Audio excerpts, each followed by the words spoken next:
To the reader. John Henry Smith has requested me to revise and edit his diary, and, to use his own expression, see if I can make some kind of a book from it. It was his idea that I should eliminate certain marked passages, and disguise others, so as to conceal the identity of the originals. Since Mr. Smith is abroad, I can do as I please.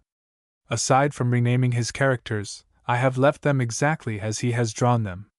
This may lead him to do his own editing in the future. I have also taken the liberty of reproducing some of the sketches made by Mr. Smith. In addition to literary, artistic, and athletic gifts, Mr. Smith has had the rare good fortune to, but I must not anticipate his story. The editor. Hastings-on-Hudson, N.Y. Entry No. Page. Hi. Miss Harding is coming 3. 2. Mainly about Smith 21. 3. Mr. Harding wins a bet 29. 4. Bishop's hired man 44. The Eagle's Nest 54. 6. I play with Miss Harding 65. 7. Two boys from Buckfield 77. 8. Downfall of Mr. Harding 91. 9. Mr. Smith gets busy 102. X. The Two Gladiators 115. 11. The Barn Dance 136. 12. The St. Andrews Swing 154. 13. Our New Professional 176. 14. Myself and I 188. 15. The Auto and the Bull 199. 16. Miss Harding owns up 219. 17. The Passing of Percy 235. 18. Mr. Harding's Struggle 253. 19. The Tornado 258. XX. Fat Ewes and Sharp Knives 281. 21. I am entirely satisfied 300. 22. I am utterly miserable 303. 23. A few closing confessions 317. The characters. John Henry Smith, who tells the story. Heir of his father, lives in Woodvale Club House, devoted to golf, becomes interested in Wall Street, and falls in love with Grace Harding. Grace Harding, only daughter of Robert L. Harding, visitor in Woodvale. Robert L. Harding, millionaire railway magnate, who first despises golf and then becomes infatuated with it. Mrs. Harding, the matter-of-fact wife of the above. Jim Bishop, farmer near Woodvale, who knew Harding when the two were boys in Buckfield, Maine. William Wallace, Bishop's hired man, later golf professional in Woodvale, and later something else. Olive Lawrence, pupil to William Wallace. Percy Lehume, in love with Miss Lawrence. James Carter, wealthy member of Woodvale, who knows how to keep a secret. Miss Dangerfield, who makes a collection of golf balls. Miss Ross, who is very pretty. Mr. and Mrs. Chilvers and Mr. and Mrs. Marshall, estimable young people, who enter into this narrative. Boyd, Lawson, Duff, Bell, Monahan, etc., members in good standing in the Woodvale Golf and Country Club. Page. And threw it in the pond. 9. For there! Hey there! 15. It makes an ideal hazard. 25. But there was blood in his eye. 37. 449. There is no law to compel a man to play golf. 57. We rested on top of the hill. 73. Did it hit you? 87. And missed the ball by 3 inches. 95. It is not necessary to caution me. 105. The Dream 113. At the gate waiting for us. 121. We're not fighting, my dear. 131. It must be tough to have to wear skirts all the time. 135. What do you think of me? 137. Jack never stopped a second. 145. Mr. Harding executed a clog dance. 153. We ran the auto into the sheep pasture. 159. I have never seen a more perfect shot. 163. It struck on the rear edge of the green. 181. Lehume, stalking toward the clubhouse. 185. Miss Harding smiled and looked innocent as could be. 193. It was not much of a drive. 207. Run! Run, boys! 211. Then I struck the bull. 213. Diagram. The auto and the bull. 218. What are you looking for? 221. Had ignited the matches. 225. He was tall, angular, and whiskered. 237. Lahum was shot back several yards. 245. Grasping her by the arm, I dragged her. 267. She left for the south. 282. Business is business. 291. 10 up and 8 to play. 297. She rose to her feet. 307. I cannot turn back if I would. 315. He looked doubtfully at me. 318. This takes the cake. 329. And then I saw her. 335. I believe I could carry it. 345. John Henry Smith. John Henry Smith. Entry no. I. Miss Harding is coming. Heard the news? Demanded Chilvers, approaching the table where Marshall, Boyd, and I were smoking on the broad veranda of the Woodvale Golf and Country Club. We shook our heads with contented indifference. It was after luncheon, and the cigars were excellent. Where's Lahum? Grinned Chilvers. Where's our Percy? He must hear this. Lahum and Miss Lawrence are out playing, languidly answered Marshall. What's happened? Don't prolong this suspense. Miss Ross and Miss Dangerfield turned the corner, and Chilvers saw them. Chilvers is married, but has lost none of his effervescence, and consequently retains his popularity. Come here, he called, motioning to these two charming young ladies. I've got something for you. Great news, great news. What is it? Asked Miss Ross, her deep brown eyes brightening with curiosity. Another heiress coming, announced Chilvers, with the bow of a jeweler displaying some rare gem. Another heiress on her way to Woodvale. This is going to be a hard season for such perennial bachelors as Smith, Boyd, Carter, and others I could name. You girls will have your work cut out when this new heiress unpacks her trunks and sets fluttering the hearts of these steel-plated golfers. Who is it? Impatiently demanded the chorus. Chilvers has all the arts of an actor in working for a climax. Miss Grace Harding, that's all, said Chilvers. The famous beauty? Cried Miss Ross. Last season's society sensation in Paris and London? Exclaimed Miss Dangerfield. Daughter of the great railway magnate? Asked Marshall. The one to whom Baron Torpington was reported engaged? I added. You all have guessed it the first time, laughed Chilvers. She's the only daughter of Robert L. Harding, magnate, financier, Wall Street general, the man who recently beat the pirate kings down there at their own game. How much is Harding supposed to be worth, Smith? 30 millions or so, I replied. Well, I wish I had the so. That would keep me in golf balls for a while. Chilvers continued, turning his attention to the ladies. What show have you unfortunate girls against a combination like that? And think of Percy Lahum. What will that poor boy do? Percy heads for the richest heiress of each season with that same mighty instinct which leads a boy to cast wistful glances at the largest cut of pie. He thought the heiresses had quit coming, and now this happens, but he has gone so far in his campaign for the hand and checkbook of Miss Lawrence that he cannot stop quick without dislocating his spine. I doubt if that poor little Lawrence girl will ever have more than 5 millions. Never mind Percy and his prospects, said Marshall. Who told you that Miss Grace Harding is coming to Woodvale? Carter told me, replied Chilvers. Carter knows them. The whole Harding family is coming, which includes Croesus, his wife, and their fair daughter, aged 19 or thereabouts. Ah! Why did I marry so soon? Mrs. Chilvers was standing back of him and soundly boxed his ears. How does it happen that the Hardings are coming here? Asked Mrs. Chilvers, when told the cause of this excitement.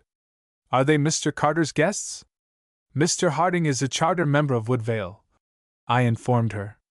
For some unknown reason he joined the club when it started, but has never been here, and I doubt if he has ever played golf. He is the owner of the majority of the bonds issued against this clubhouse.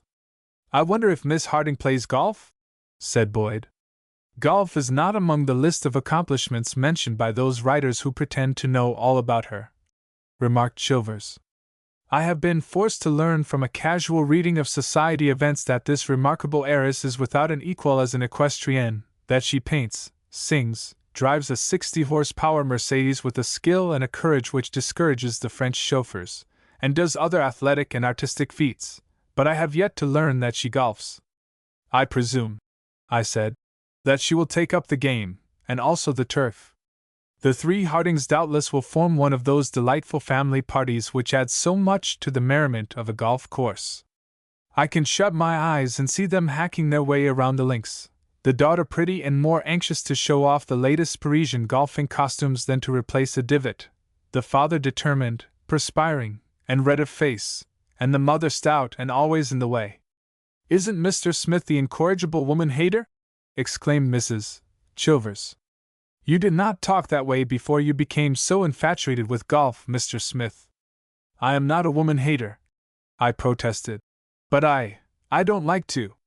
"Some day Smith will meet a fair creature on the golf links and lose his drive and his heart at the same time," declared Chilvers.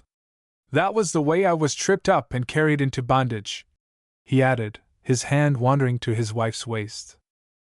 "With the exception of Mrs. Chilvers," I said, and I came very near making no exceptions, Miss Ross and Miss Dangerfield having left us.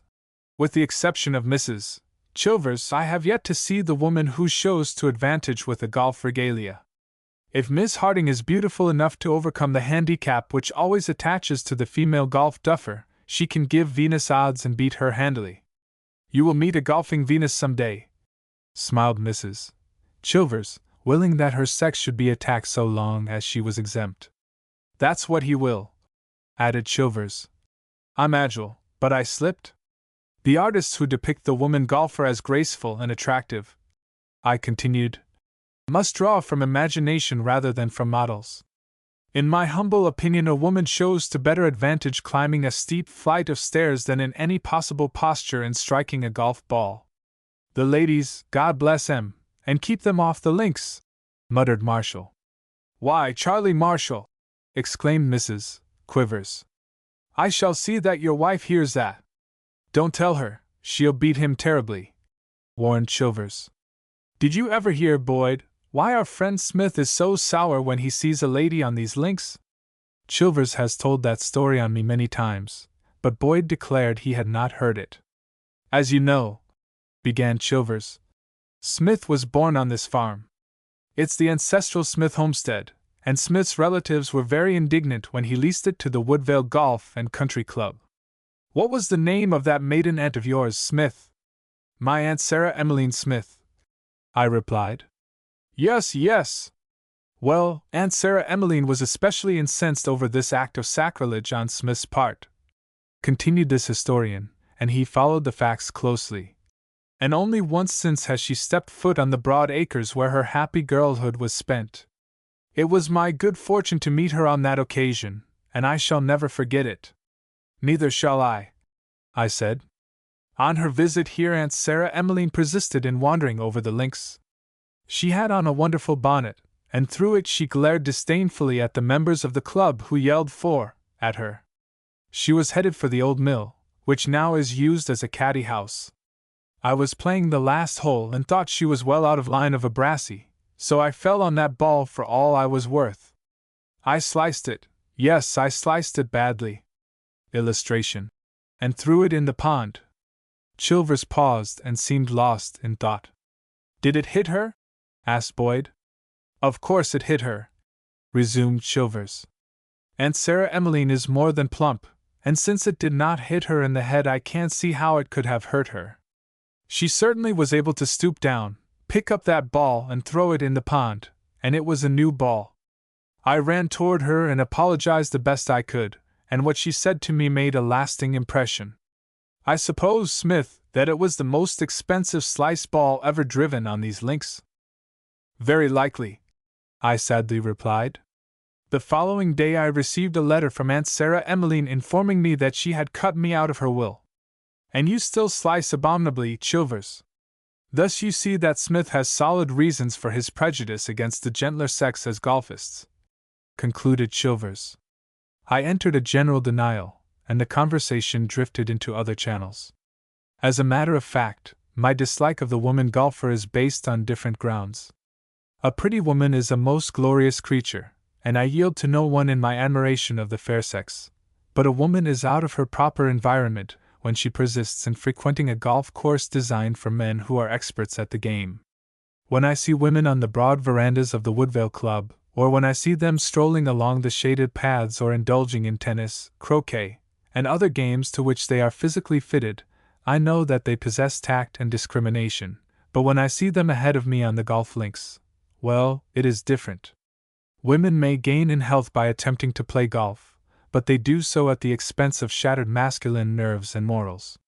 When our Board of Management decided to permit the ladies to have free use of the course at all times except when tournaments are in progress, I resigned as director, but what good did it do? A woman never is so tenacious of her rights as when she is in the wrong. I wonder if that is original? I know of no agony more acute than to be condemned to play golf with women when there is a chance to get in a foursome with good scratch men. The dyspeptic compelled to fast while watching the progress of a banquet must suffer similar torture. "What's the use of sitting here and talking?" demanded Chilvers. "It has cooled off. Let's have a foursome. Marshall and I will play you and Boyd Smith. What do you say?" At this instant the head waiter appeared and said Mr. Thomas wished me to come to his table for a moment. Thomas was on the other side of the veranda, but I had a suspicion of what was in store for me and arose with a sinking heart. Thomas is the only good player in the club who is willing to make up a foursome with women, or, as it is most properly called, a mixed foursome. I never saw one which was not mixed before many holes had been played. Just as I anticipated, I found Thomas at a table with Miss Ross and Miss Dangerfield. Both are so pretty it is a shame they attempt to play golf. "We are planning a foursome and Miss Dangerfield has chosen you for her partner," began Thomas, who knows exactly how I feel about such matters and who delights to lure me into trouble. "If you and Miss Dangerfield will give Miss Ross and me 2 strokes," proposed Thomas, "we will play you for the dinners." I felt sure it was a put-up job, but what could I say? "I did not dare choose you for my partner, Mr. Smith," interposed Miss Dangerfield. "I know it is tiresome for a good player to go pottering around the links with women at his heels, and only suggested a game if you had no other engagements." "Mr. Smith dare not plead another engagement," asserted Miss Ross, her dark eyes flashing a challenge.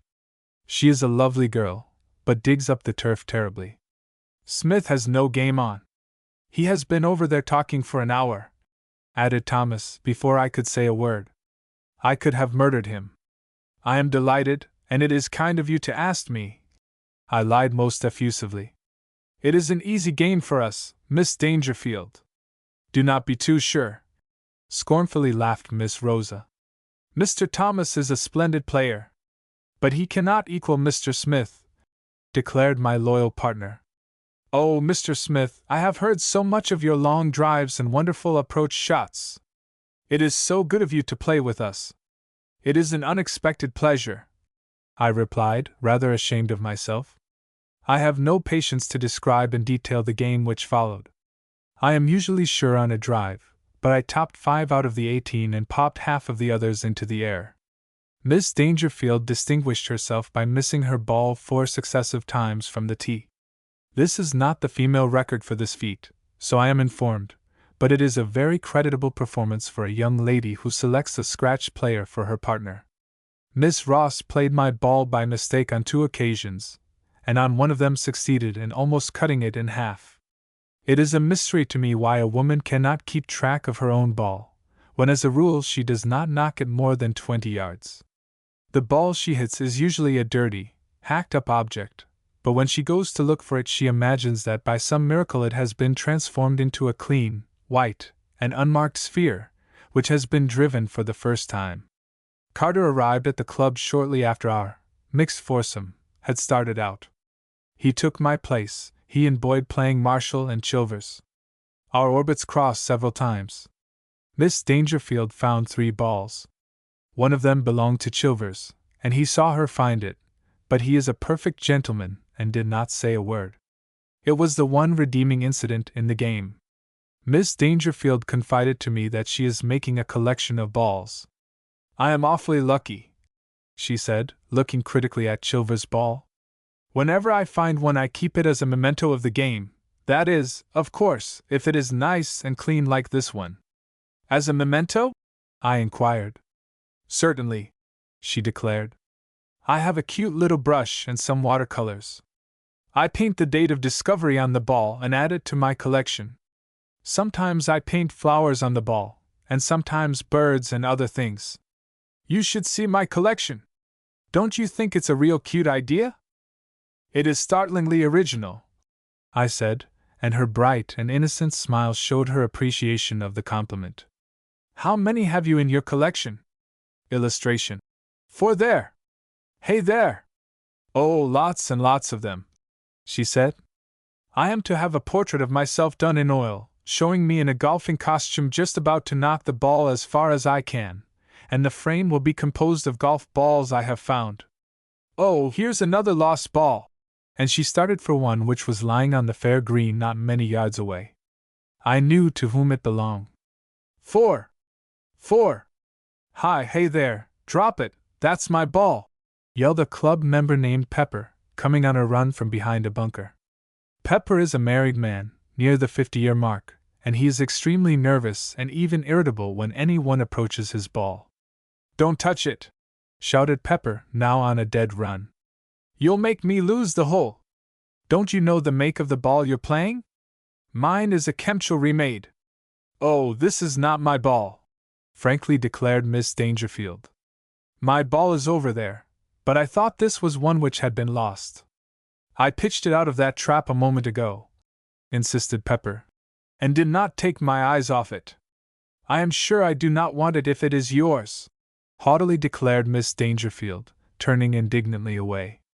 Thank you, said Pepper, politely as he knows how, and we went on our way, leaving him to recover his composure as best he could. I looked back and noted that he fumbled his next shot. If I thought as much as that of a mere golf ball, I would never play the game, pouted Miss Dangerfield. I think he is horrid, and I shall never speak to him again. If he had lost the ball, he would have lost the hole, I explained, anxious to extenuate Pepper's offense as much as possible. Suppose he did lose the old hole, exclaimed the wronged young lady. What does it amount to if you lose one insignificant hole when there are 18 in all? I could think of nothing else to say, and had the tact to change the conversation to the unique frame for her portrait with its lost ball border. You will save material and secure a more artistic effect, I suggested, by having an artisan cut the balls in halves. They will then lie flat to the frame, and one ball will do the service of 2. Miss Dangerfield was so taken with this idea that she speedily forgot that brute Pepper. Coming in, we were passed by Marshall, Chilvers, Carter, and Boyd. How I envied them! We stood and silently watched while each made ripping long drives. There is nothing which contributes more to a man's good opinion of himself than to line a ball straight out 200 yards when a bevy of pretty girls is watching him. The tendency of the woman golfer to frankly express her admiration for the strength and skill of a man who can drive a clean and long ball is her great redeeming trait when on the links. The man who is careless of the praise of his male peers is prone to be raised to the 7th heaven of golf bliss when listening to the long-drawn chorus of, "Oh, wasn't that splendid? I could just die if I could drive like that," and similar expressions from dainty maidens who do not know the difference between a follow-through and a jigger. An ideal golf course would be one where the members of the fair sex are content to group themselves about the driving tees and award an honest meed of praise and applause to their fathers, husbands, or sweethearts. "You're up, Thomas," I said when the crack foursome was out of range. Thomas basted out a screecher, and Miss Ross followed with the best shot she ever made. Miss Dangerfield missed as usual. "I'm awfully sorry," she said, "but I'm sure you will do better than Mr. Thomas." In my anxiety to verify her prediction, I pressed, topped my ball, and it rolled into the bunker. Chilvers looked back and grinned and then said something to Marshall, at which both of them laughed.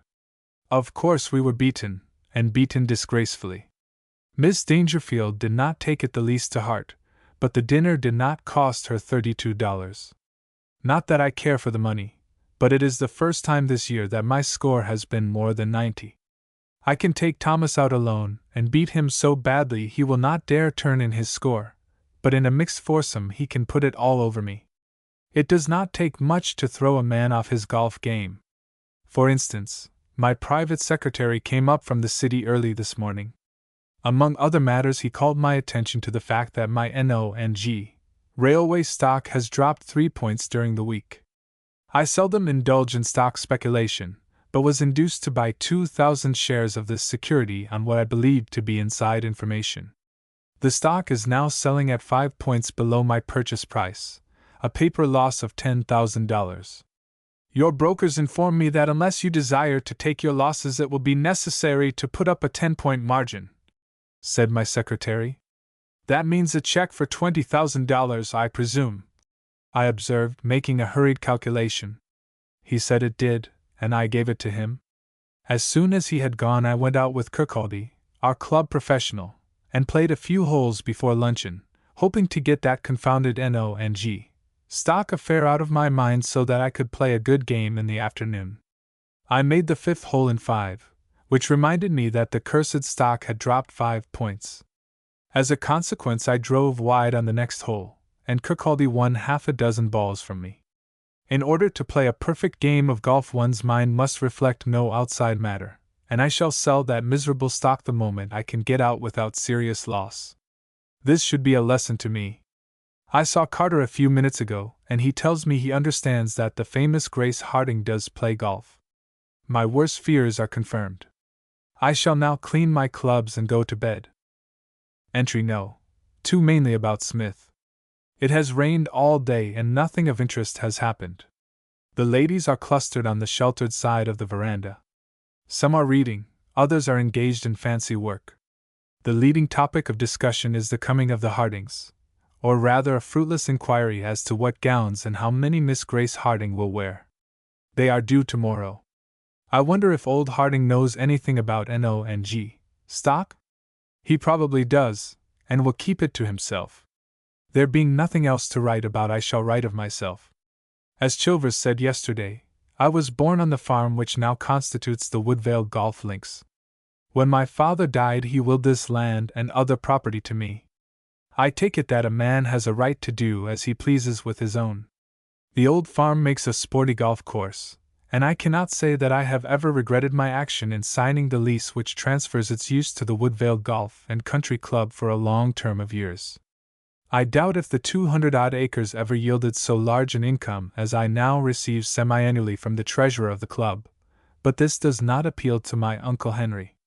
It is an outrage, he once said to me, with unnecessary adjectives, to use the fine old farmhouse, sacred to long generations of Smiths, as an ell to a club house. He said other things which I will not repeat. He is a banker, and I sincerely hope Chilvers does not hit him with a golf ball. That infernal slice of Chilvers has already cost me one legacy. I have traced my ancestry as far back as I dare, and have a certain amount of reverence for hallowed traditions and all that sort of thing. I must admit there have been times when I have almost imagined that the shades of 3 generations of more or less distinguished Smiths were holding an indignation meeting to protest against this golf invasion of their mundane haunts. Where my great-grandmother once sang over her spinning wheel, there has been installed a modern shower bath. The huge old-fashioned dining room, with its cavernous fireplace, is now lined on 3 sides with lockers. The place above it, which was once filled with the blackened oil portrait of our original Smith, is now adorned with an engraving of Harry Vardon at the finish of his drive. This picture of Vardon's is said to be the best likeness yet produced of this truly remarkable man. I have studied it for hours, but cannot understand how he can grip a club as he does without hooking his ball. All the bedchambers on the 2nd floor have been thrown into one large room, which is used as a gymnasium.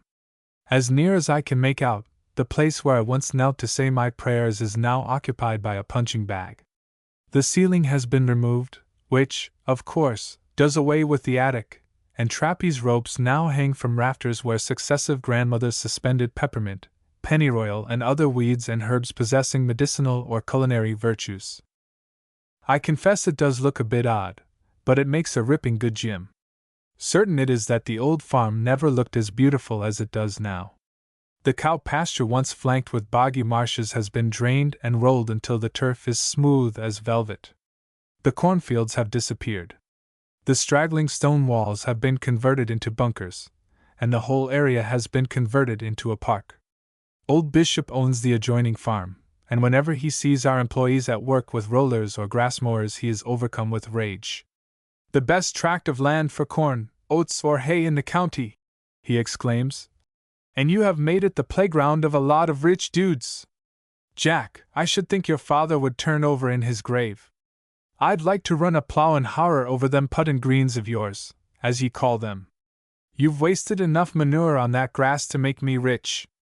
Bishop does not understand or appreciate the beauties and niceties of golf. The first tee is under an elm which was planted by the smith who was born in 1754, and who served under Washington. Facing it is the quaint old country church where the father of our country has attended many services, and in which my parents were married. A straight drive of 130 yards will carry the lane and ensure a good lie, but a sliced ball is likely to go through a window of the church. However, the church is no longer used, and besides there is no excuse for slicing a ball. Some of the members assert that the old belfry is a mental hazard. On the second hole it is necessary to carry the old graveyard. A topped ball, or even a low one, is likely to strike one of the blackened slate slabs. The grass is so thick and rank that it is almost impossible to find a ball driven into this last resting place of my ancestors. It makes an ideal hazard. The second time I ever played this hole I lined out a low ball which struck the tombstone of Deacon Lemuel Smith. It bounded back at least 75 yards, but I had a good lie and my second shot was a screaming brassy. It carried the graveyard and landed on the edge of the green. Illustration. It makes an ideal hazard. After carefully studying my putt I holed out from 20 yards, making the hole in 3 after practically throwing my first shot away. This ability to recover from an indifferent or unfortunate shot is one of the strong points of my game. The third hole requires a 130-yard drive over the brook where I used to fish when a boy, and on the fourth hole you must carry the pond. I came very near being drowned in that pond when a youngster, and I firmly believe that this is the reason I so often flub my drive on this hole. But it is unnecessary to describe all of the 18 holes. The links are 3,327 yards out and 3,002 yards in, a long and sporty course, the delight of the true golfer and the terror of the duffer. Woodvale is very exclusive. The membership is limited, and hundreds of the best people in the city are on the waiting list. Our clubhouse is one of the finest in the country. In addition to the links we have tennis courts, croquet grounds, bowling alleys and other games, but why one should care to indulge in any game other than golf is a mystery to me. We also have bicycle and riding paths, flower gardens and all the luxuries and artificial scenic charms possible from the judicious expenditure of nearly $400,000. Nothing can surpass it. I live here during the golfing season, and one is unfortunate if he cannot play 9 months in the year in Woodvale. In the winter it is safer to go to Florida or California, and I propose to do so in the future rather than risk a repetition of last season's heavy snows which made golf impossible for days at a time. My suite of rooms in the clubhouse is as finely furnished as any in the city, and the service and cuisine are excellent. One saves a vast amount of time by living in such a clubhouse as that of Woodvale. The hours expended by golfers in traveling between their places of business and the links will foot up to an enormous total each year. I remain here and thus save all that time. Not that I neglect my business, far from it. Once a week my private secretary comes to the clubhouse from my office in the city. He brings with him letters and other matters which imperatively demand my personal attention, and I sternly abandon all else for the time being. On the days when he is here I play 24 holes instead of the usual 36 or more, but I find the change diverting rather than otherwise. Without claiming special merit for an original discovery, I believe I have struck what may be termed the happy medium between work and relaxation. I do not class the keeping of this diary as work for the reason that I shall not permit it to interfere with my golf. When I feel disposed to make a note of an event, an idea, or a score, I shall do so, but I do not propose to be a slave to this diary. I have just returned from a walk on the veranda. Miss Ross came to me, greatly excited. "They are here!" she exclaimed. "Who, the Hardings?" I asked. "No, their trunks are here." "And what do you think?" "I would not make a guess," I declared. "Miss Harding has only 6 trunks, and I had 7 myself." The sweet creature was happy and immensely relieved. I forgot to ask her if any golf clubs were included in the Harding luggage. Entry No. 3. Mr. Harding wins a bet. I have met Harding, the Western Railroad magnate, and he is a character. His wife is in the city, but will be out here in a few days. Harding, I call him Mr. when addressing him, since he is worth 30 millions or more, and he is old enough to be my father. Harding strolled out to the first tee early this morning and stood with his hands in his pockets watching some of the fellows drive off. I should judge him to be a man of about 55, or perhaps a year or two older. He stands more than 6 feet, is broad of shoulder and equally broad of waist, ruddy of complexion, clear of eye and quick of motion. He is of the breezy, independent type peculiar to those who have risen to fortune with the wonderful development of our Western country, and it is difficult to realize that he is a real live magnate. His close-cropped beard shows few gray hairs, and does not entirely hide the lines of a resolute chin. He looks like a prosperous farmer who has been forced to become familiar with metropolitan conventionalities, but whose rough edges have withstood the friction.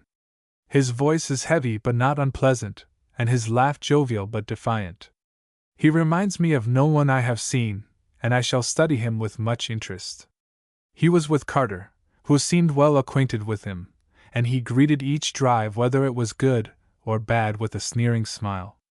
This told me that he had never played the game, and that he had all of the outsider's contempt for it. I knew exactly what he thought, for I was once as ignorant and unappreciative as he is now. A mutual contempt exists between those who play golf and those who do not. Those who have not played are sure they could become expert in a week, if they had so little sense as to waste time on so simple and objectless a game. Those who are familiar with the game know that no man living can ever hope to approach its possibilities, and they also know that it is the grandest sport designed since man has inhabited this globe. I have sometimes thought that this old globe of ours is nothing more nor less than a golf ball, brambled with mountains and valleys, and scarred with ravines where the gods in their play have topped their drives. The spin around its axis causes it to slice about the sun. This strikes me as rather poetic, and when I write a golf epic I shall elaborate on this fancy. Harding has no such conception of this whirling earth of ours. He is fully convinced that it was created for the purpose of being cross-hatched with railroads, and that it never had any real utility until he gridironed the western prairies with 10,000 miles of rust and grease. I thought of that as I watched him standing by the side of Carter, his huge hands thrust deep in his pockets, his bushy head thrown back, and a tolerant grin on his bearded lips. I was practicing putting on a green set aside for that purpose, and Carter saw me and motioned me to come to him. He introduced Harding, who shook hands and then glanced curiously at my putter. "What do you call that?" he asked, taking it from my hand. It was an aluminum putter of my own design, and I have won many a game with it. I told him what it was. "Looks like a brake shoe on the new model handcars," he said, swinging it viciously with one hand.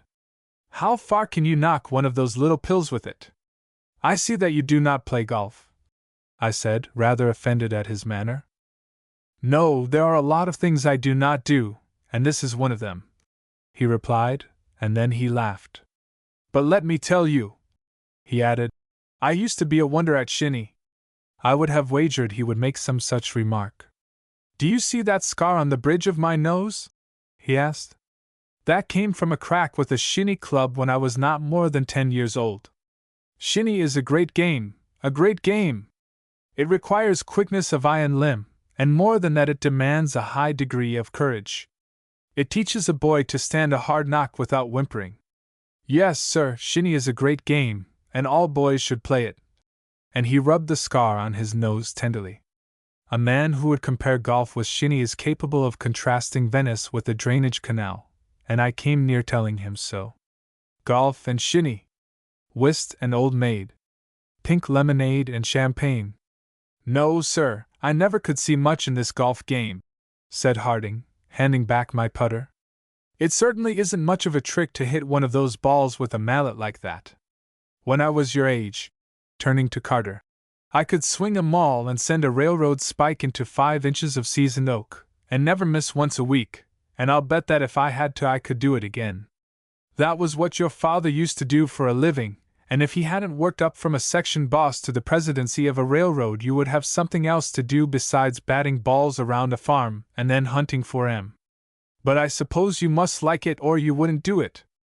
I think you would find the game interesting if you took it up, suggested Carter, whose father is nearly as rich as Harding.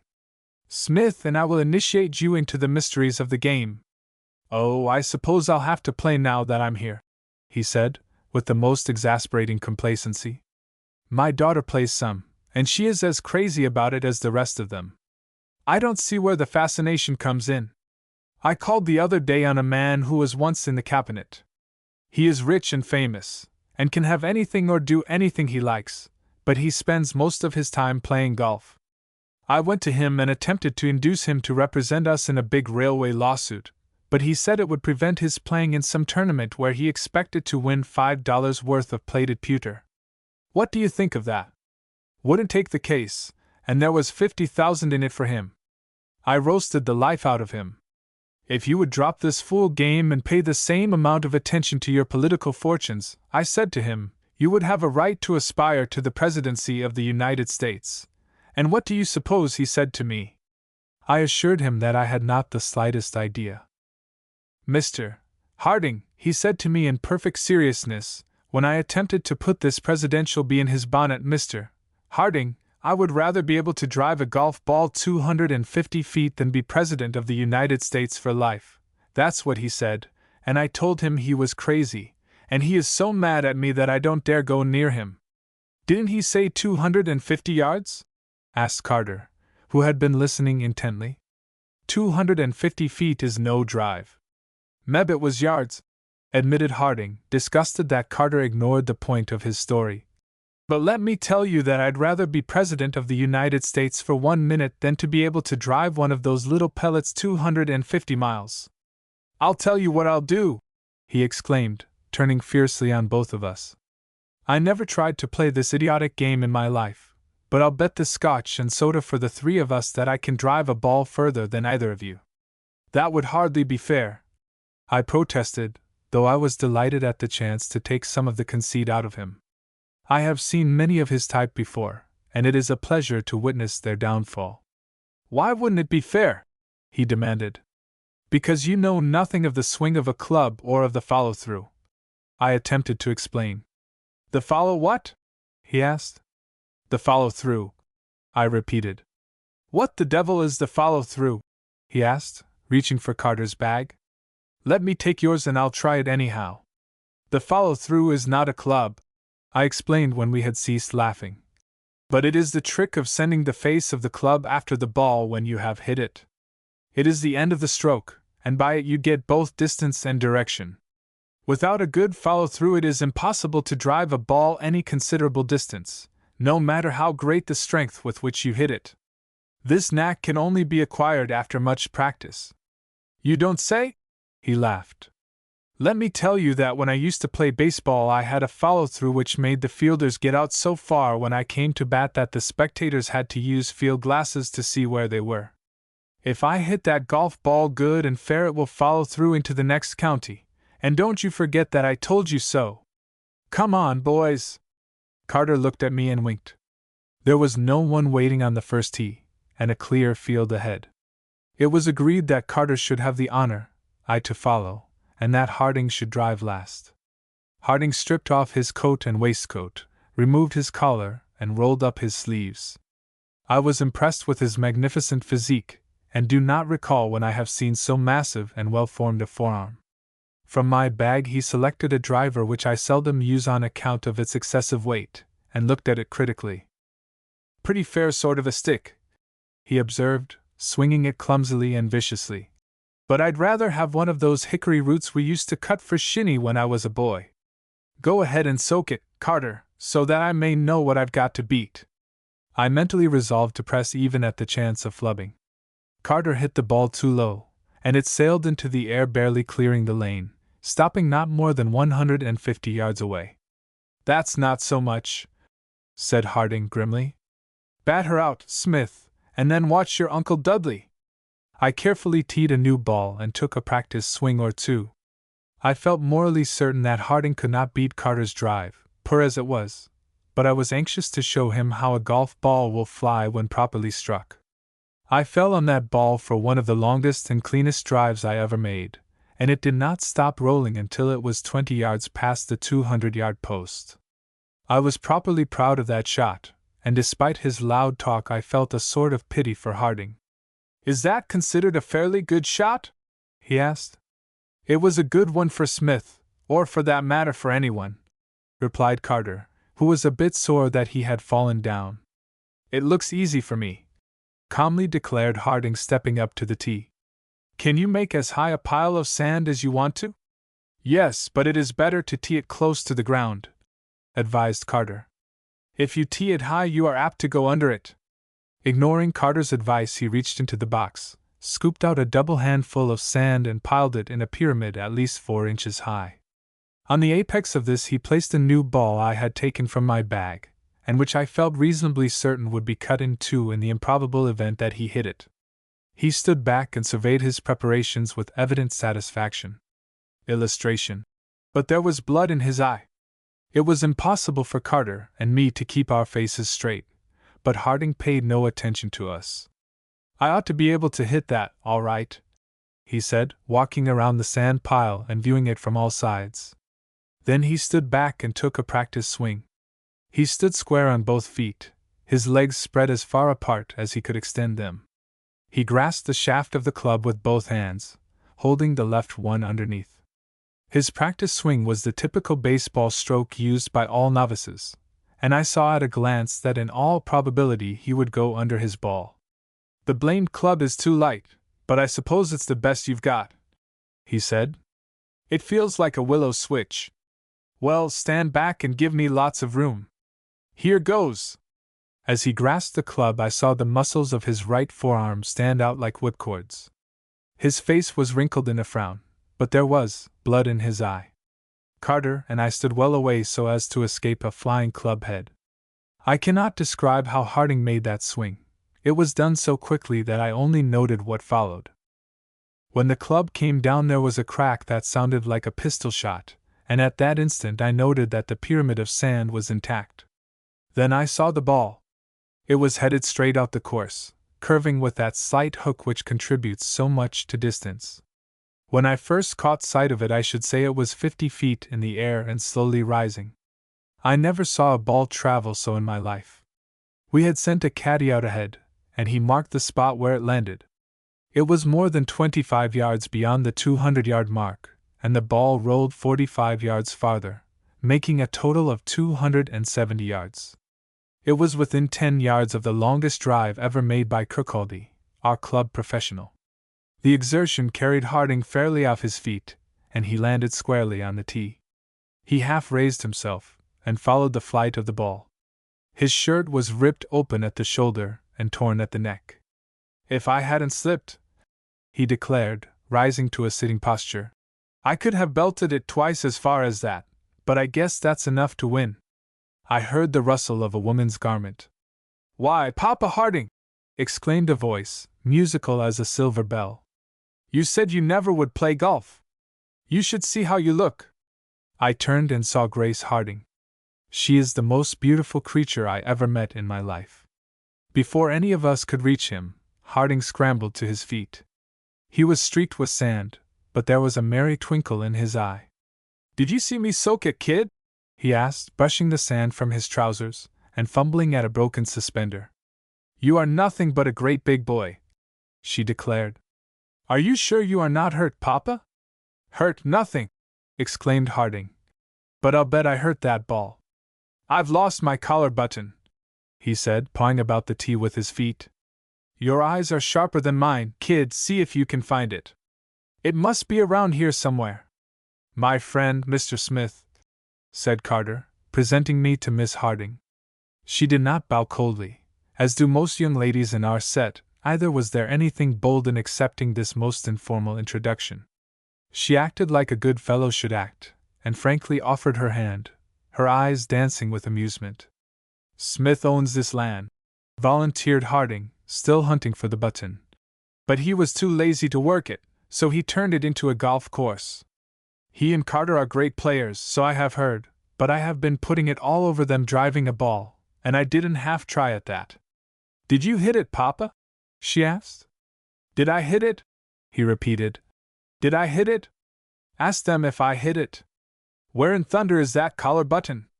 And then the four of us hunted for that elusive but useful article. Miss Harding found it in a tuft of grass, and I stood and stupidly watched her while she put it in place, adjusted the collar, and tied the cravat. "Papa is very lucky in whatever he undertakes," she said, addressing me rather than Carter, so I believe. "I could have warned you that he would have beaten you, though I cannot understand how he happened to drive a ball as far as that." She smiled and looked proudly at the huge figure of her father, who patted her on the cheek and laughed disdainfully. Carter made some commonplace remark, but for the life of me I did not know what to say. The proud little head, the arched eyebrows, the cheeks faintly touched with a healthy tan, the little waist, the slender but perfect figure, and the toe of a dainty shoe held me in an aphasic spell. But the laughing eyes brought me out of it, and I made one of the most brilliant conversational efforts of my career. "Do you play golf, Miss Harding?" I asked. Having thus broken the ice, I experienced a vast sense of relief. "I won a gold cup in a competition in Paris, didn't I, Papa?" "Sure thing," responded her father. "I ought to know, it cost me $15 to pay duty on that ornament. And I once made the course in '91, continued Miss Harding. "I don't know anything about that," said Harding. "Is '91 supposed to be any good?" "It is a splendid record for a lady for 18 holes," I exclaimed. "And it is not a bad score for a man." "But this was only a 9-hole course," explained Miss Harding.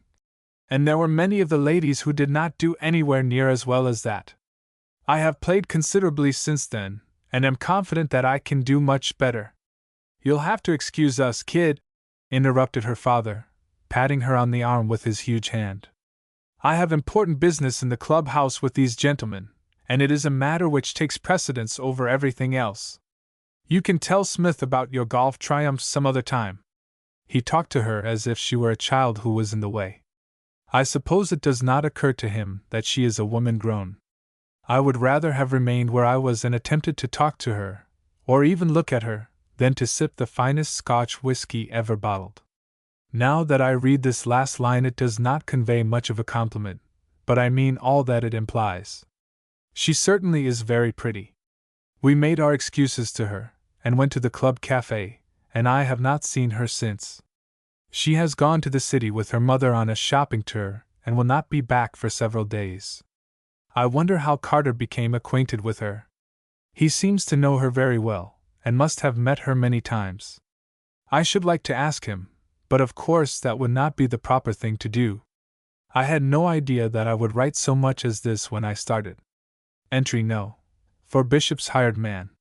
Miss Harding is still in the city, and I have added nothing to this diary for several days. She is expected back tomorrow. I do not know how to account for it, but since the coming of the Hardings my game has fallen off several strokes. It seems impossible for me to concentrate my mind on my shots.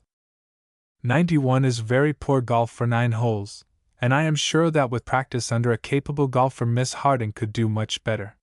She has just the figure for a long, true, and swinging stroke. I shall make it a point to ask her to play before Carter gets a chance to forestall me. Unless I am entirely in error, Carter is badly smitten with Miss Harding. It also occurs to me that I have written enough about that young lady. Mr. Harding is also in the city. I wish I had his opinion about the future of NO&G, railroad stock. It has gone down another point, which means the loss of $2,000 to me. An odd sort of an incident happened yesterday morning.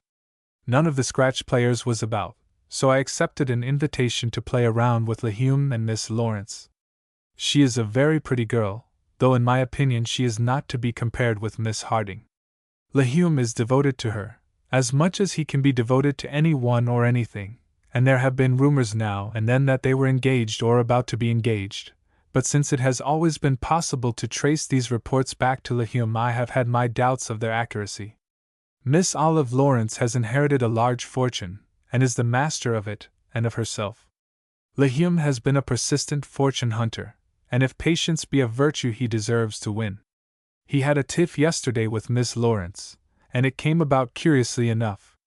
The Bishop farm adjoins the club grounds on the east, and everyone for miles about knows Bishop.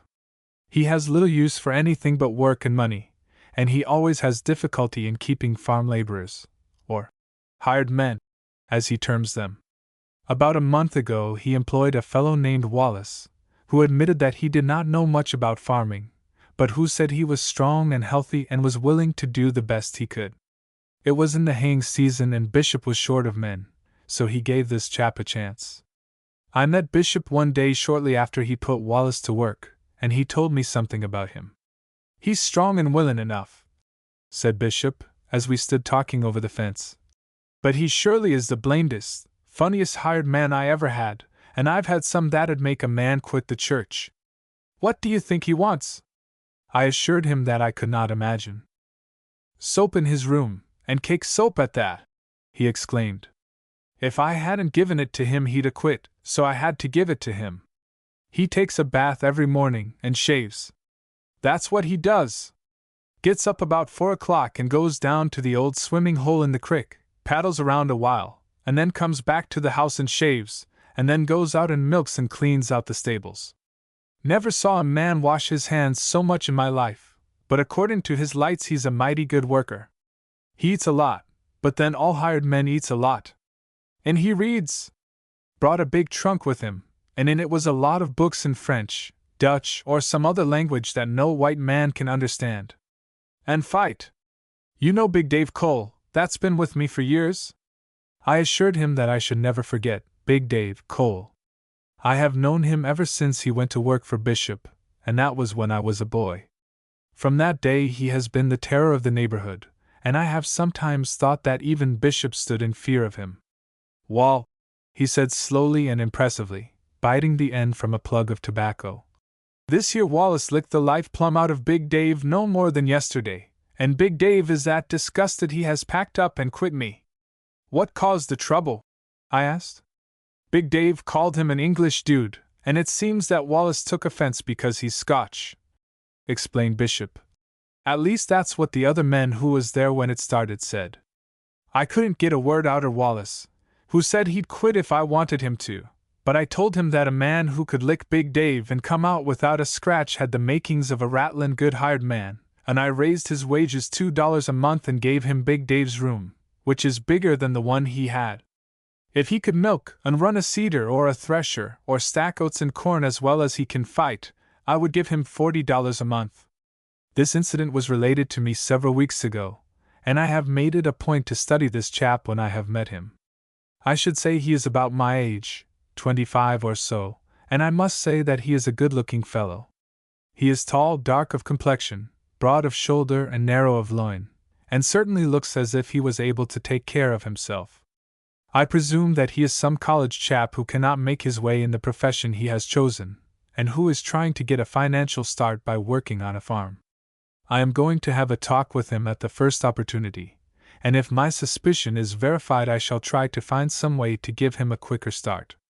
I doubt if Bishop is paying him more than $20 a month. As I started to describe, Hume, Miss Olive Lawrence, and I were playing a threesome. It was along about noon when we came to the 10th tee, which is located so that a slice ball may go into or over the country road which separates the Bishop farm from the golf course. Miss Lawrence is not an accurate player, but she drives as long a ball as any woman golfer in Woodvale. She hit the ball hard, but sliced it, and a strong westerly wind helped deflect it to the right. It sailed over the fence, and struck in a plowed field only a few feet from a man whom I recognized as Wallace.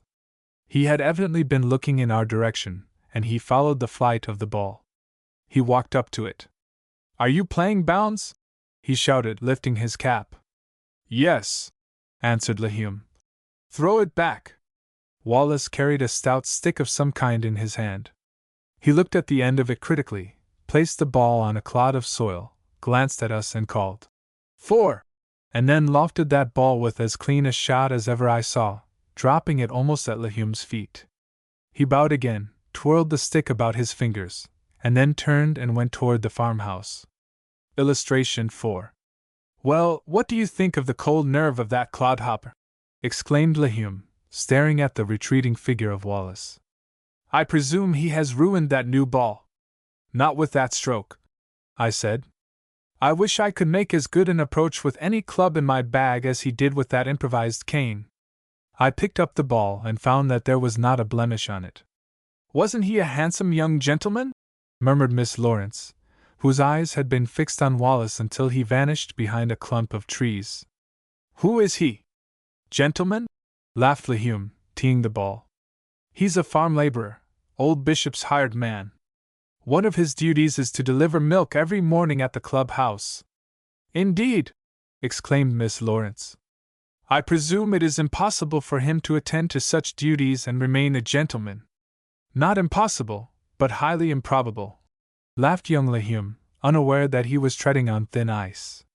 "My father made his start in that way, and before he died there were many who called themselves gentlemen who were glad to associate with him," declared Miss Lawrence with a warmth uncommon to her.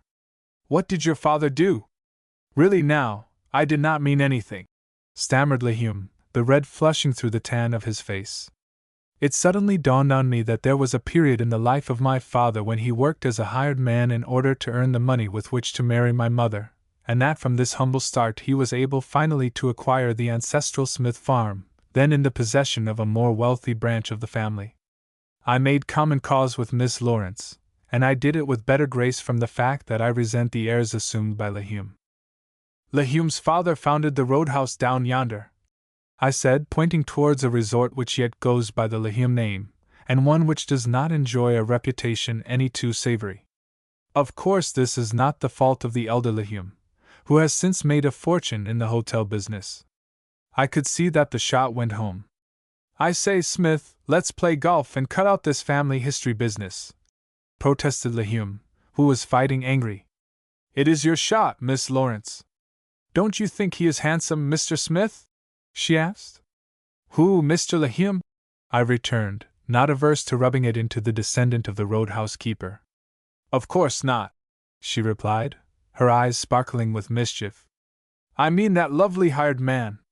"He's a rustic Apollo," I said, "and it may interest our friend to know that he also combines the qualities of Hercules and Mars."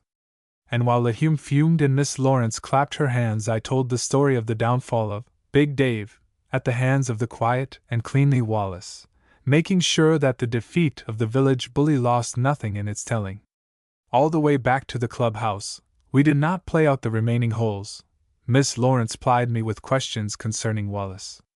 Of course, I know that her object was to punish Lehume, and she did it most effectively. She pretended to believe that there is some great romance back of Wallace's present status. She pictured him as a Scotch nobleman, or the son of one, I have forgotten which, forced by most interesting circumstances to remain for a while in foreign lands. She conjured from her fancy the castle in which he was born, and over which he will sometime rule, and I helped her as best I could. I can see that it will be a long time before Lehume will ask me to make up a threesome with Miss Lawrence. I wonder what the hired man would think if he knew that his lucky stroke with a hickory club had created so great a furor? I have a suspicion that this was not a lucky day in Lehume's campaign for the Lawrence hand and fortune. Entry No. V. The Eagle's Nest. Miss Grace Harding is here again, and I am to play a game of golf with her tomorrow. Carter does not know it yet, but that is because I have not had a chance to tell him. Carter is a rattling good fellow and a fine golfer. He has made Woodvale in 77, 2 strokes better than my low score, but he is a bit conceited. He imagines he is a ladies' man, and I proposed to take him down a peg. I am certain he schemed to play with Miss Harding before I did, and he went about it in what he doubtless thought was a diplomatic way. He opened his campaign this morning by playing a round with her father. Carter furnished clubs and balls for Mr. Harding, who broke 2 of the clubs and lost 6 new balls, to say nothing of those he mutilated. Diplomacy is not my long suit. I prefer to carry things by assault. When I saw what Carter was up to, I formed a plan and put it into operation without delay. It was very simple. I walked right up to Miss Harding and asked her if she would like to play a round with me. That was this morning. When? She asked, with a charming smile which told me victory was in sight. Right now, I said, bold as could be. You are brave to ask me to play with you, after what I have told you of my game, she said, pressing down a worm cast with the toe of her dainty shoe. We were standing on the edge of the practice putting green. I am no hand to describe a woman's gowns, and in fact know nothing of them, but I recalled distinctly that she was dressed in blue, with some white stuff here and there, and it was very becoming. Why? I inquired. If I could play an 85, as you and Mr. Carter do, I would not recognize one who requires from 130 to 160. Laughed Miss Harding.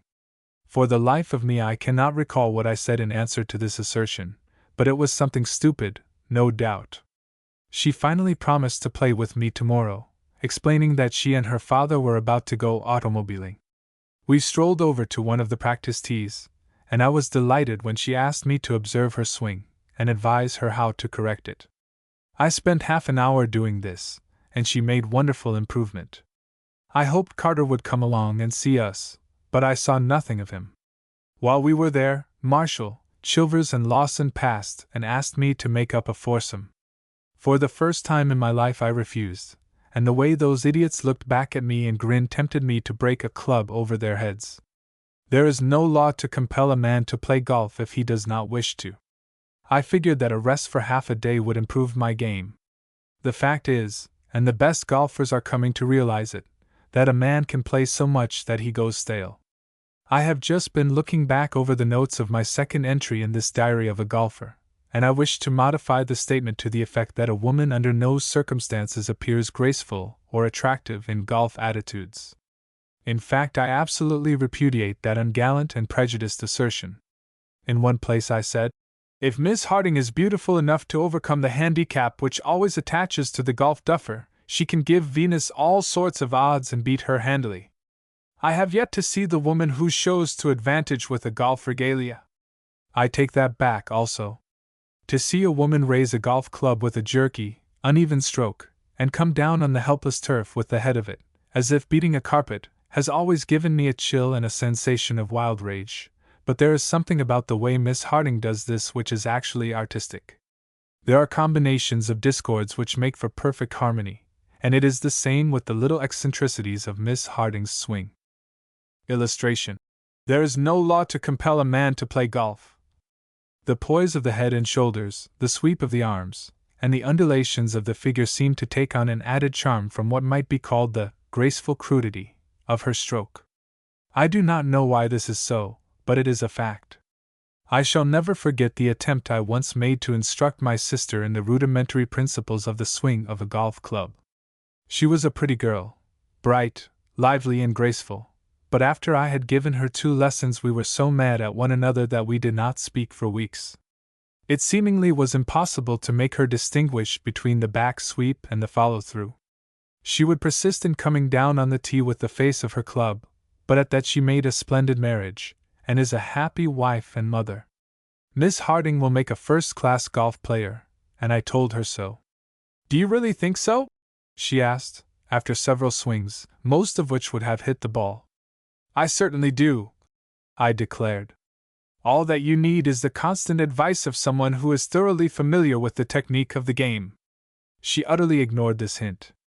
My one ambition, she said, with a bewitching little laugh, rather plaintive, I thought, is to drive a ball far enough so that there will be some difficulty in finding it. It must be jolly to hit a ball straight out so far that you cannot tell within yards just where it is. Do you know? And she looked really sad. I have never lost a ball in my life? How remarkable! I exclaimed. I have known Carter to lose a dozen at one game. Indeed!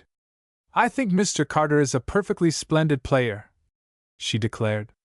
I was watching him one day last week. He is so strong, confident, and easy in his execution of shots. If I could drive like he does, I would be willing to lose a dozen balls every time I played. I changed the subject, and was showing her a new way to grip the club when I heard a step behind us. Hello, Smith! If you are going out in that buzz wagon with me, kid, you had better drop that stick and get a move on. Of course it was her father. No one else would dare talk to Miss Harding like that. To hear him, one would think that she was 12 years old, but I suppose fathers can do as they like. Fix up a ball, kid, and let's see how far you can soak it, he said. I am just practicing the follow-through, explained Miss Harding. Mr. Smith has told me many things about the correct way to follow through. When your mother was your age, she was practicing the follow-through, as you call it, on a scrubbing board over a wash tub, declared Mr. Harding, and he said it as if he were proud of it. I could do that if I had to, laughed Miss Harding, handing me the club. Thank you, Mr. Smith. Tomorrow I expect to show decided improvement. Come on, Papa! So long, Smith, said Harding. I'm going to trim you youngsters at your own game before I get through with you. I took a rest all the afternoon so as to be in shape for tomorrow. I propose to show Miss Harding that I am the peer of Carter or anyone else who plays here. It never occurred to me that it was possible to get enjoyment out of a golf course by any method other than by playing over it, but I had keen pleasure all the afternoon in studying the men who frequent the Woodvale links. My refusal to play created a sensation, and I enjoyed that. It is amusing to study the way in which different players go about this game. The railway station is only a few hundred yards away, and as I watched those men who came on the 1:42 train from the city, the thought occurred to me that I could have picked out the good players even had I been a stranger to those who approached the clubhouse. You can class the various types of golfers by their mannerisms, even if you have never seen them with a club in their hands. For instance, there were two members who left the station platform at the same time, Duff and Monahan. Both are men of standing in the community, and both are charter members. They started to learn the game at the same period, and both play at least 5 afternoons during the season, yet Monahan plays consistently in 82, while Duff is fortunate to score in 95. Why this woeful inferiority of Duff? They are great friends and always play together, and they go through the same performance every time they reach the grounds. The moment Monahan left the train, he headed for the clubhouse as if it were on fire and all of his money in its lockers. Duff says Monahan is perfectly quiet and sane until he catches the first glimpse of the links, but that his blood then begins to boil, and that he burns in a fever of haste to get a club in his hands. Monahan barely nodded to me as he passed and rushed upstairs. In less than 2 minutes he was back and ready to play. As he tore out, he met Duff, who had strolled complacently up the walk, stopping now and then to speak to a friend or to watch a shot. Duff's clothes were the model of fashion and good taste.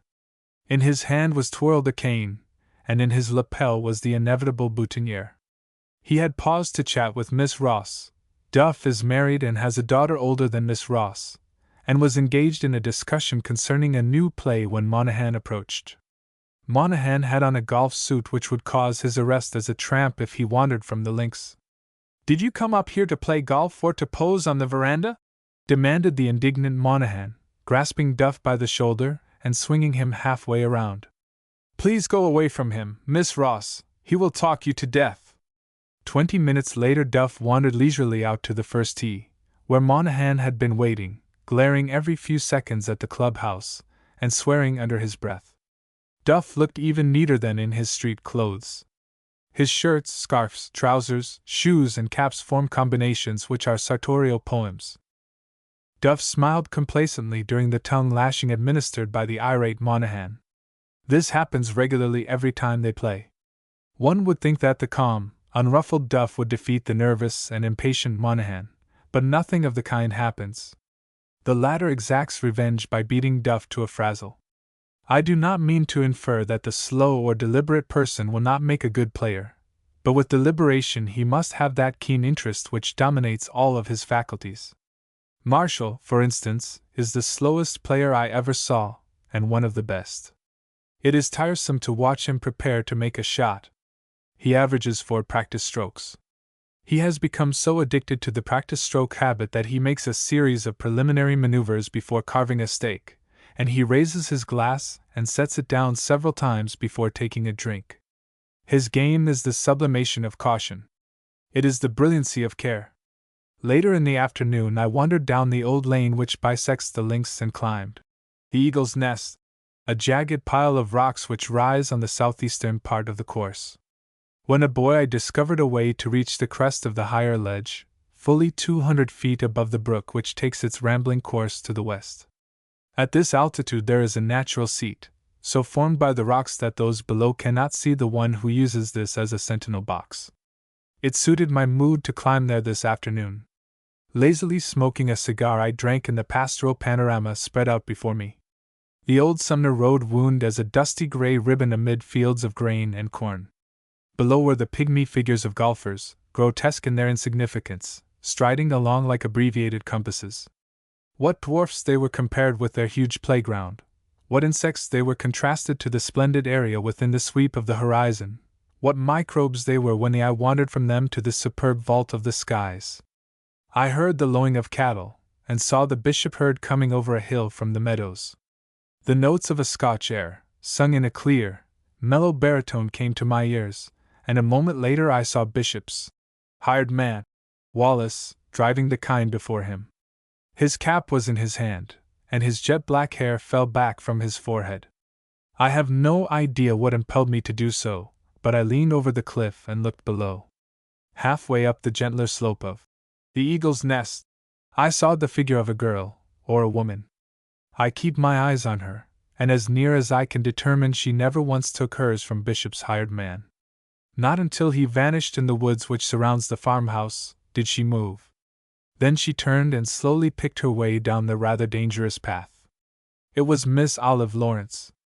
Entry No. 6. I play with Miss Harding.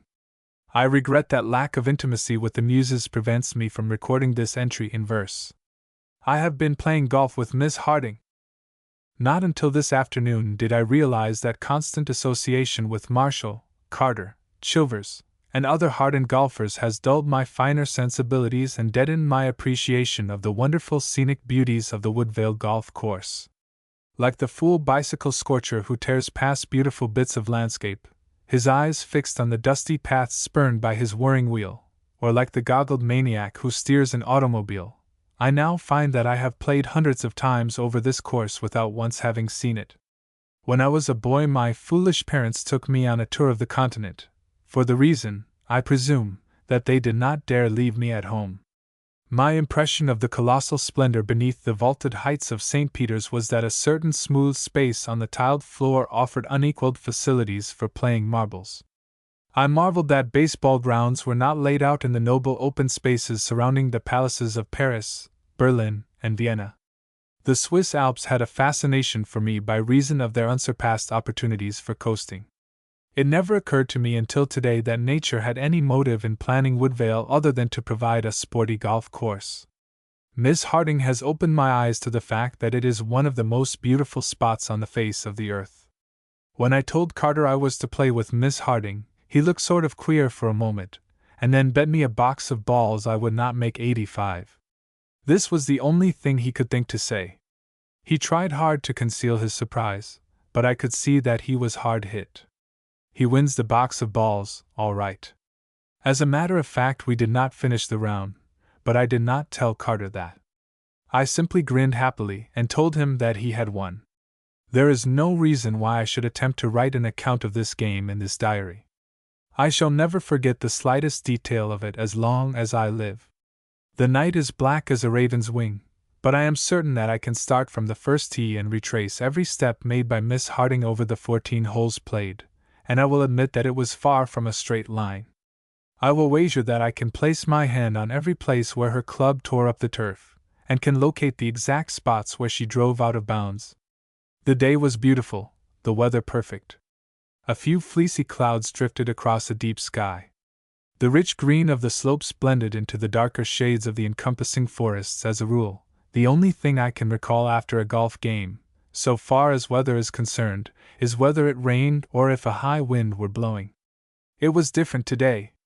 I noted that the breeze was just strong enough to ruffle the lace at her throat, and that the blue of her gown matched perfectly with cloud, sky, and the dominating tones of the undulating carpet on which she tread. I might play with Marshall or Chilvers 1,000 times and not know or care if the links were garbed in green or yellow, or if the clouds were pink or Van Dyke brown, but as I said before, the only sentiment aroused by association with these vindictive golf fiends is a wild and unreasoning desire to beat the life out of them at their own game. I dislike to say it, but they have never inspired in me one sentiment of which I am proud. At my suggestion, we decided to start at the third tee. The first one requires a long drive to carry the lane, and on the second it is necessary to negotiate the old graveyard, and I disliked to put Miss Harding to so severe a test on the start. As I made a tee for her and carefully placed a new white ball on it, I could not help think of the many times I have sneered and laughed at Thomas, who is the only good player in the club who has really seemed to enjoy a game of golf with one of the opposite sex. I can see now that I have been very unfair to Thomas. The man who refuses to play golf with a woman, or who even hesitates, and who justifies such conduct on the plea that she cannot play well enough to make the contest an equal one, well, he has none of the finer instincts of a gentleman. I told Marshall and Chilvers so this evening, and they laughed at me. Both of these men are married, and both used to play golf with their sweethearts when they were engaged. Once in a great while they now play around with the alleged partners of their joys and sorrows, but they do it as if it were a penance, and seem immensely relieved when the ordeal is over. It is pitiful to watch these two ladies forced to play together, while their lords and masters indulge in fierce foursomes, waged for the brute love of victory, and incidentally, perhaps for a ball a hole. If I ever marry, I shall play with the habitual golfer only when Mrs. Smith is disinclined to favor me with her society on the links. Chilvers and Marshall say that they made the same resolution, and kept it nearly 6 months. Let them watch me. Miss Harding missed the ball entirely the first time she swung at it, and both of us laughed heartily. Now that I come to think of it, nothing used to infuriate me more than to have to wait on a tee for a woman who was wildly striking at a ball. But one must learn, and it is no disgrace for a lady to miss so small an object as a golf ball. She hit the ball on the second attempt. It did not go far, it is true, but it went gracefully, describing a parabolic curve considerably to the right of the line of the green. Then I drove a long, straight ball, and felt just a little bit ashamed of myself. It seemed like taking an unfair advantage of my fair opponent. In fact, it seemed a brutal thing to do, but she expressed delight. "That was splendid, Mr. Smith," she declared, as my ball stopped rolling, more than 200 yards away. "I know that my poor little game will bore you to death, but you invited this calamity. I only wish that I—" And then I stopped in time to keep from saying something foolish. "Well," she said, a smile hovering on her lips, "I only wish that I could drive as far as that every time," I continued, and that you could drive twice as far." "What an absurd wish!" declared Miss Harding. "It was worse than absurd, it was stupid. Imagine a woman driving a ball 400 yards. I would never dare marry such a woman, and I came near making some idiotic remark to that effect, but luckily at that moment we came to her ball. I selected the proper club for her, jabbered something about how to play the shot, and thus got safely out of an awkward situation. At my suggestion we were playing without caddies. There are times when these little terrors take all of the romance out of a situation, and I did not wish to be bothered with them. On her fourth shot Miss Harding landed her ball in the brook, and it took quite a time to find it. While we were looking for it, Boyd and Lehume arrived on the tee, and I motioned them to drive ahead. I have seen this brook 1,000 times. It was my greatest source of amusement and mischief when a boy, but never until this afternoon did I observe its perfect beauty. Heretofore it has been no more nor less than a ribbon of water with weed-lined banks and tall rushes, into which a poor player is likely to drive a ball and lose one or more strokes. It is one of our natural hazards. and I have thought no more of it than I would of the cushion on a billiard table. I shall never cross that brook again without thinking of her face as I saw it mirrored in the shadows of the old stone bridge. The reflection was framed with delicate interfacings of watercress, while in the bed of the stream the smooth pebbles gleamed like pearls. The pointed reeds nodded and waved in the gentle breeze. Now that I think of it, I have cursed those reeds many, many times while hunting for a lost ball. "Is it not beautiful?" I exclaimed to Miss Harding. "That drive of Mr. Boyd's?" she asked in reply. Boyd had made a ripper, which went sailing over our heads. "It was a lovely drive. He has beaten you by several yards." "I meant the brook," I said. "The brook?" she exclaimed. "I am surprised, Mr. Smith. I had no idea that a confirmed golfer could find beauty in anything outside of a drive, brassy, approach, or putt." "You malign us, Miss Harding," I declared, looking first in her eyes and then in her mirrored image in the water. "From where I stand, that brook is the most lovely thing in the world except. Mr. Upham has put his ball square on the green on his second shot," interrupted Miss Harding, clapping her hands in excitement. I do not know whether she knew what I was going to say or not. I wish I had the nerve to finish some of the fine speeches and compliments I plan and begin, but as a rule I end them without a climax. We found the ball and I dropped it a few yards back of the brook. She promptly drove it into the brook a second time, and what became of it will always remain a mystery to me. It did not go more than 15 feet, and we looked and looked but could not find it, so I smiled and dropped another one, and this time she made a really good shot. Counting all of the strokes and penalties, it took Miss Harding 15 to make that hole, the bogey for which is 4, but I assured her that I have known men to do worse, and I believe the statement a fact, though I cannot recall at this moment who did it in such woeful figures. Miss Harding insisted in trying to drive over the pond on the 4th hole, and said she would gladly pay for all the balls that went into it, but of course I would not listen to that. The pond is very shallow at this season of the year, and in fact is a mud hole in most places, and it is therefore impossible to recover a ball which fails to carry less than 80 yards. She barely touched the ball on her first attempt, and I got it after wading in the mud to my shoe tops. Then she hit it nicely, but it failed to carry the pond by a few yards, and disappeared in the ooze. "I thought I could do it, but I give it up," she said, and I could see that she was disappointed. "Try it again," I insisted, teeing up a new one. "Keep your eye on the ball when your club comes down, and don't press." She made a brave effort, but hit the ball a trifle on top. It struck the water, ricocheted, and eventually poised itself on a mud bank. I recall how white it looked against the black slime with lily pads in the background, but I saw at a glance that it would remain there, so far as we were concerned. Illustration. We rested on top of the hill. Against her protest I teed another ball, but she went under it, and it met the fate of its predecessors. It took all my eloquence to induce her to make the 5 attempts which followed, and then I made the discovery that I had brought only 8 new balls with me. So I excused myself and went back to the clubhouse and bought a box of a dozen, but nothing would change her determination not to try it again. I am firmly convinced that with a little luck she could have done it, but it was the first time Miss Harding had played this course, and that makes lots of difference. Of the various incidents in this most delightful game, nothing gave me more keen enjoyment than when Miss Harding played Carter's ball. It was by mistake, of course. Nature has implanted in woman an instinct which leads her to play any ball rather than her own. The ball thus selected is generally without a blemish, and it has been ordained that a weak little creature can with one stroke cut that sphere in halves. That is what happened to Carter's ball when Miss Harding played it by mistake, and I never laughed more heartily.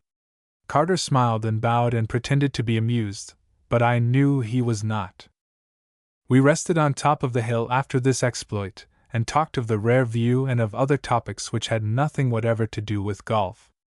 Never before have I rested during a game, and I did not think it possible. I have been on that hill innumerable times, but it never occurred to me to take more than a passing glance at the inspiring vista which spreads away to the north and west. We talked of poetry and of art. Think of sitting with a golf club in your hand, resting a few rods from a tee where a clean shot will carry the railway tracks 100 feet below and land your ball on a green 280 yards from the tee. It is one of the finest holes in the country. Think of idling an hour away on the most perfect golf afternoon you ever saw, and repeating line after line of verse descriptive of meadows green and sylvan shades, and all that sort of thing. We did that. I would not believe it, but I actually felt sorry for the chaps who went past us, their minds absorbed in the mere struggle to see which would take the fewer numbers of strokes in putting golf balls in certain round holes. Honestly, I pitied them. And they envied me. I could see that. The arrival of Miss Harding has created a sensation, and it was no small honor to play the first game with her. Of course Marshall, Chilvers, Pepper and other married men hardly noticed me, but Thomas, Boyd, Roberts and such young gallants smiled, bowed and looked longingly in my direction. It took us more than 5 hours to play 12 holes, and I have played twice a round in less than that. I have not the slightest idea what my score is, and that is something which never before happened to me. Carter wins a dozen balls, and he can have them, or a dozen for all I care. Miss Harding has promised to play with me again. Entry No. 7 2 boys from Buckfield. When Harding was in the city he purchased a huge golf bag, the most wonderful assortment of clubs imaginable, also 2 golf suits and a bewildering array of shirts, caps, scarfs, shoes and other articles that some dealers assured him were necessary for the proper playing of the game. If I have got to play this fool game, and I suppose there is no way I can get out of it, he said to me, looking down disdainfully at his knickerbockered legs and taking an extra hitch on his new leather belt, I may as well have the regulation uniform. How do I look? I told him the suit was very becoming. He was a sight. On his huge, bushy head was a Scotch cap, and it is certain that no clan stands sponsor for that bewildering plaid. The silk shirt was a beauty, but it did not harmonize with the burning red of his coat, with its cuffs and collar of vivid green. His trousers were of another plaid, but I should say that his stockings were the dominating feature of his make-up. They were of green and gray, the stripes running around instead of up and down, the effect being, of course, to emphasize the appearance of stoutness. When you pull a thick stocking or legging over an 18-inch calf you have done something which compels even those who are nearsighted and blasé to sit up and give attention. Harding's feet are of generous proportions, and his tan shoes with their thick, broad soles armed with big spikes to keep him from slipping looked most impressive. He was the personification of newness. The leather of his bag was flawless, and the grips of his clubs were new and glossy. The steel and nickel of his iron clubs shone without one flaw to dim their luster. In the pocket of his bag were a dozen new balls, so white and gleaming that it seemed a shame to use them. I could see that the art collection of balls being made by Miss Dangerfield would take on a boom from the advent of Harding. "Tell you what I want to do, Smith," said Harding, as we stood on the veranda of the clubhouse, early this forenoon. "I want to find some place where I can soak a ball as far as I can and not have it stopped by a hill or a brook, or something like that. I haven't been over this place yet, but isn't there some smooth, level place where a ball would naturally roll a quarter of a mile or so if you hit it good and hard? The 18th hole is 632 yards, one of the longest in the country," I said, "and it is smooth as a barn floor after you carry the railroad tracks. That is a long carry, and most players go short and take the tracks on their second shot." 600-odd yards? He mused. "Let's see, over a third of a mile, eh?" I said that it was, and a par hole in 6.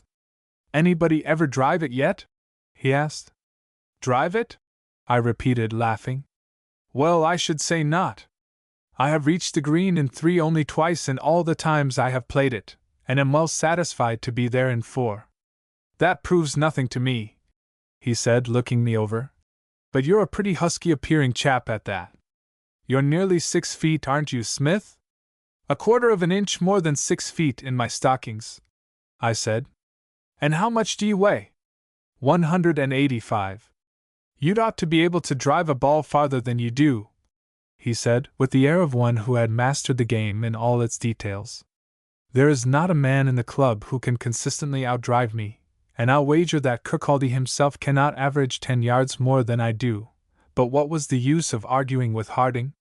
It was easy to see that this magnate actually believed that his first stroke at a golf ball was no accident, and was confident that with a little practice he could far surpass that terrific drive of 270 yards. But though I well knew what was coming to him, I held my peace. I asked Kirkcaldy if he had ever known of a happening similar to Harding's now famous drive. He said he could not recall when a duffer had reached so great a distance, but it was not unusual for a husky novice to drive a few good balls before he began to attempt an improvement of a natural, but of course crude, stroke. But, I asked Kirkcaldy, how did Harding manage to drive it so far? Strength and luck, man, said our Scotch professional. The more luck. It wore same as when you won a match with me by making last 3 holes in less than bogey. Luck, man, is your truest friend. I think Kirkcaldy is right. I never like to take up a thing unless it is difficult, said Harding, as we started for the 18th tee. I like to do the things other men say cannot be done, and without blowing my own horn I have done a few of them. I am fond of work, but when I play with all my might. The boy who is not a good player will never make a good worker. You take a boy who is playing baseball, for instance. I can watch a game among youngsters and pick out those who are likely to win out later on in life. How? I interrupted. By the way they go at it. The one who covers the most ground on a ball field will cover the most ground later on in whatever he undertakes. The one who plays to win, who takes chances even at the risk of making errors, is the coming man. The boy who sits down in the outfield, on the theory that a ball is not likely to come in his direction, will be poor all his life. The boy who plays an unimportant position as if his very existence depended upon it will get along all right, and don't you forget it. But this golf game is so simple that it does not call on a man to let himself out. Billiards is my game. Billiards is a game of endless possibilities, and no matter how well a man plays there is always room for improvement. That made me mad, and I resented this assertion the more for the reason that I once held the same views as he then expressed. I went right at him. When you have played as many games of golf as you have of billiards, I said, and I play a fair billiard game myself, you will not mention them in the same breath. Let me assure you, Mr. Harding, that golf is the most difficult game in the world, and you have only the slightest conception of what you must master before you can play more than an indifferent sort of a game.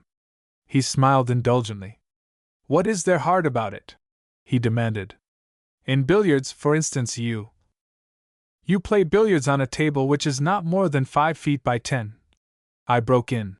And you play golf on a table which may cover 200 acres of hills, woods, marshes, ponds, brooks, and meadows. You play billiards in a room which is always at about the same temperature, and where there is not a breath of air stirring. You play golf out of doors, where it may be 100 in the shade or far below freezing, under conditions of perfect calm, or with winds ranging all the way from a zephyr to gales from every point of the compass. There is something in that, he admitted, but you need not get mad about it, Smith. Your billiard table is always the same, I continued. It consists of the cloth and 4 cushions, and they are smooth as art can make them. Your golf course is never the same on any 2 days, and would not be if you played through all eternity. Sometimes the grass in a certain place is long, and sometimes it is short, sometimes it is thick, and again it is thin, sometimes the ground is hard from lack of rain, and again it is soft and spongy from an excess of rain. There are millions of variations in these conditions, and every one of them must be considered in making a perfect shot. Yes, I suppose that is so, he admitted, and I could see I had started him thinking. There are days when the air is light, I went on, and when a certain stroke will send the ball where you wish it to go. There are other days when the air is heavy, and when a hit ball seems to have no life in it. You must allow for the force and direction of every slant of wind. There are conditions of atmosphere when objects seem near, and others when they seem far away, and you must take this into account. He was silent, and I went on. On a billiard table your ball is always within easy reach. You stand on a level floor and play on a level table. In golf your ball never lands in the same place twice. It may be above you, or below you. It may lie in any one of 10 million separate conformations of ground, and for each you must exercise judgment. Your clubs change in weight as you clean them. No two golf balls have the same degree of elasticity when new, and as you use them it decreases. But more than all else, you are not the same man physically or mentally on any 2 days. A slight increase in weight, the wearing of an extra garment, the congestion of a muscle or the stiffening of a cord may be sufficient to throw you off your stroke and seriously impair your game. Nonsense, I don't believe it, he declared. When I once find out how to make a certain shot, I will keep right on improving until I have it perfect. If that were possible, golf would lose its charm, I said. A man will go on making a certain shot with almost perfect accuracy for months, and all at once lose the knack of it, and not be able to recover it for months, and perhaps never. In order to hit a golf ball accurately, there are scores of muscles which must act in perfect accord, and the several parts of the body must maintain certain positions during the various parts of the stroke. If the shoulder drops the quarter of an inch, if the heel rises too soon by the minutest fraction of a second, if either hand grasping the club turns in any degree, the stroke is ruined. You will hit the ball, but it will not go the distance or the direction required. Must be a mighty hard game, from all that you say. He laughed grimly. Guess I'd better go back and not try it, but I noticed that there was nothing the matter with the position of my muscles, cords, hands, and the rest of my anatomy the other day when I whacked that ball out of sight. And I can do it again, Smith, and don't you forget it. I preferred to await the arbitrament of events so far as that boast was concerned. We had arrived at the 18th tee, and he looked over the field with much satisfaction. The railroad embankment is about 150 yards from the tee, and few try to carry it. The old post road runs parallel to the line of this hole, and forms the western boundary of the Woodvale links. There is no bunker save the railroad bank for the entire distance, and it is an ideal hole for the golf slugger. Where is the green? Asked Harding, standing on the elevated tee. I pointed in the line of the old church belfry, and after a long look he declared that he could see the white flag floating from the standard. Nobody ever drove it, you say? He observed, throwing his shoulders back. Of course not, I laughed and added, and never will. Don't be too sure about that, he said, piling a mound of sand. It's nothing more than a putt, as you call it, to bat a ball over that railroad. You talk about driving 600 yards to that green, I said, annoyed at his ignorant nerve. I will bet you a box of cigars that you do not carry that railroad track in a month. Don't be foolish, Smith. Do you wish to bet? Of course I do, he replied, teeing a ball. And we'll get action on it in about 10 seconds. Just keep your eye on this ball. Disdaining to take a practice stroke, he swung viciously at it. He must have caught it on the toe of his club, for it sliced to the right in a low and sweeping curve. As I followed its flight, I saw a farm wagon in the road. The driver had stopped his team, and was standing up watching Harding. I recognized Farmer Bishop, and noted that his sallow face was distorted in a disdainful grin, which froze on his lips when he saw the ball curving toward him. It is difficult for an experienced golfer to dodge a slice drive, even when he has a chance to run to one side or the other, but all that Bishop could do was to duck, which he did, with the result that the ball hit his left temple. He half fell and half jumped to the ground, and was not so badly hurt as to prevent his being the maddest agriculturist I have seen in many years. He danced up and down at the edge of the road, his hand to his head, warm, loud words flowing in a torrent from his mouth. Harding dropped his club and we both ran toward the injured man. Harding was the first to reach the fence, but he did not climb over. Did it hit you? He asked Bishop. The farmer took one more hop and then turned and faced the railroad magnate. There was a lump over his eye bigger than a hen's egg, and on it I could see the bramble marks of the ball. It was a moment before his rage permitted utterance. He spit out a mouthful of tobacco so as not to be handicapped.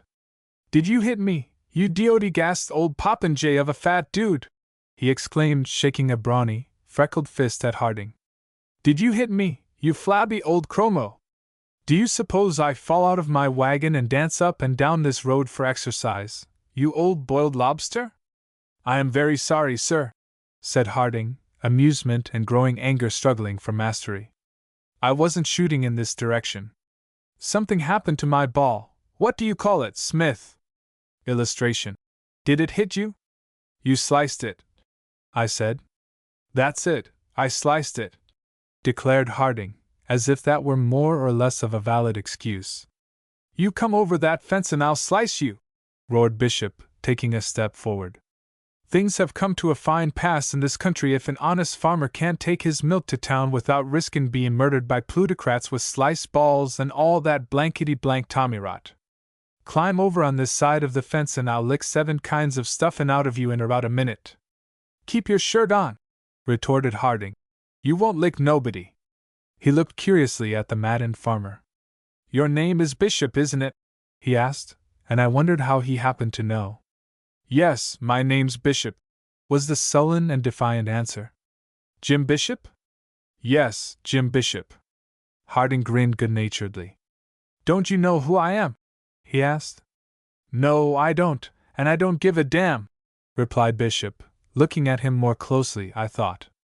Did you know a young fellow named Harding when you were a boy? Asked Harding. Bob Harding? Yes, Bob Harding. Do you mean to tell me that you're the Bob Harding who used to live on a farm near Buckfield, Maine? Asked Bishop, the anger dying from his voice. That's what I am, declared the millionaire, as Bishop came toward him, a curious smile on his tanned face. How are you, Jim? Well, I'll be jiggered. How are you, Bob? And they shook hands across the fence. For a moment neither spoke. It's 30 years or more since I've seen you, said Harding. When did you move to this country? Over 25 years ago, said Bishop. And what have you been doing with yourself all these years? I surely hope you've found something better to do than play this here fool game and knock people's heads off. He tenderly rubbed the lump on his forehead. I just took this game up, said Harding rather sheepishly.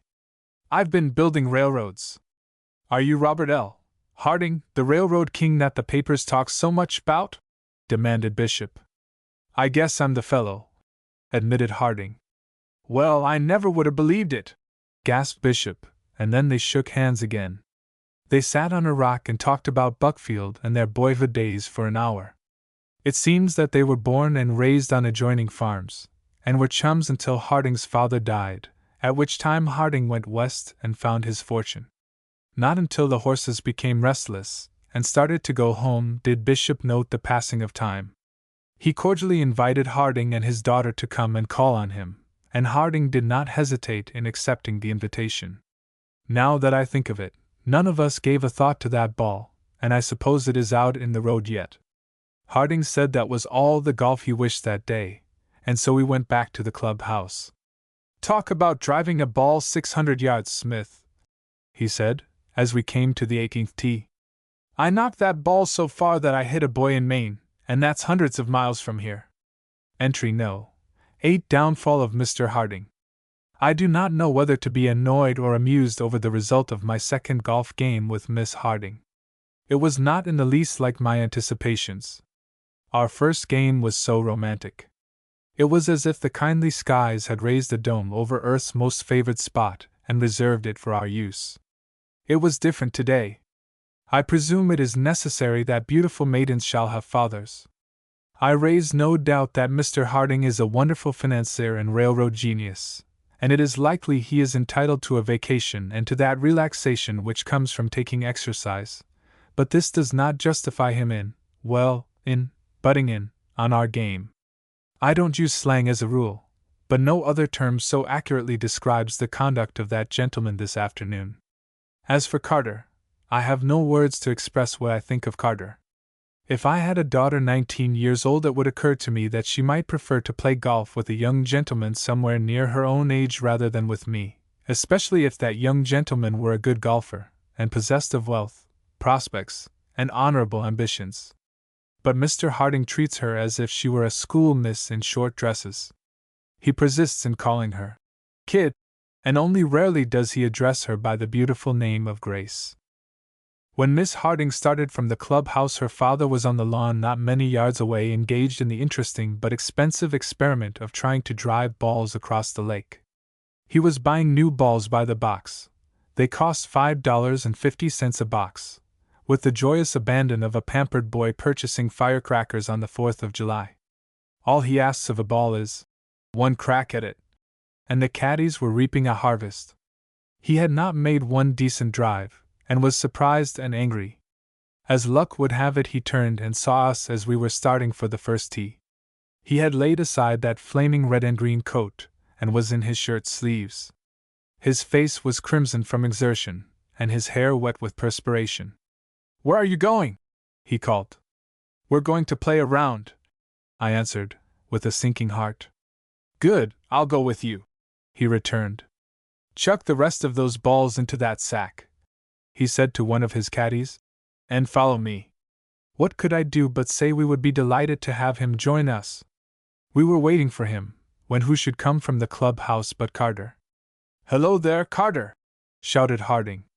"Come on and play with us. This is my first real game, and we'll make it a foursome, or whatever you call it. What do you say?" "That's fine," declared Carter. I happened to know that he had already made up a game with Marshall, Boyd, and Chilvers, but he did not hesitate to abandon them for his long-coveted chance to play with Miss Harding. "We'll have a great game," asserted Mr. Harding, mopping his brow. "How shall we divide up? I suppose you're the best player, Carter, and Smith comes next, but I can beat the kid here," patting Miss Harding on the shoulder. "I'll bet you cannot," I declared, angry that he should class Carter above me. "Bet I cannot beat my Grace?" he exclaimed. I told him that such was my opinion. "Of course I can beat you, Papa," laughed Miss Harding. "You have never played, and know nothing of the game. I can beat you easily." "Talk of the insolence and ingratitude of children," he gasped. "Kid, I'm astonished at you.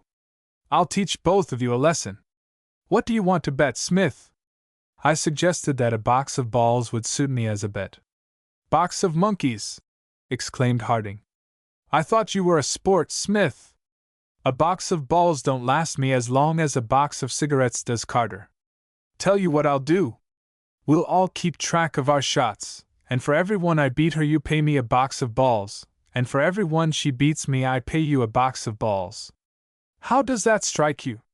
"Take him up, Mr. Smith," said Miss Harding, a smile on her lips and a meaning glance in her eyes. I would not have hesitated had I known it would have cost me every dollar in the world. "You are on, Mr. Harding," I said. "We'll teach you a good lesson, Papa Harding," she declared, with a confidence which surprised me. "You have never seen me play," he roared with laughter.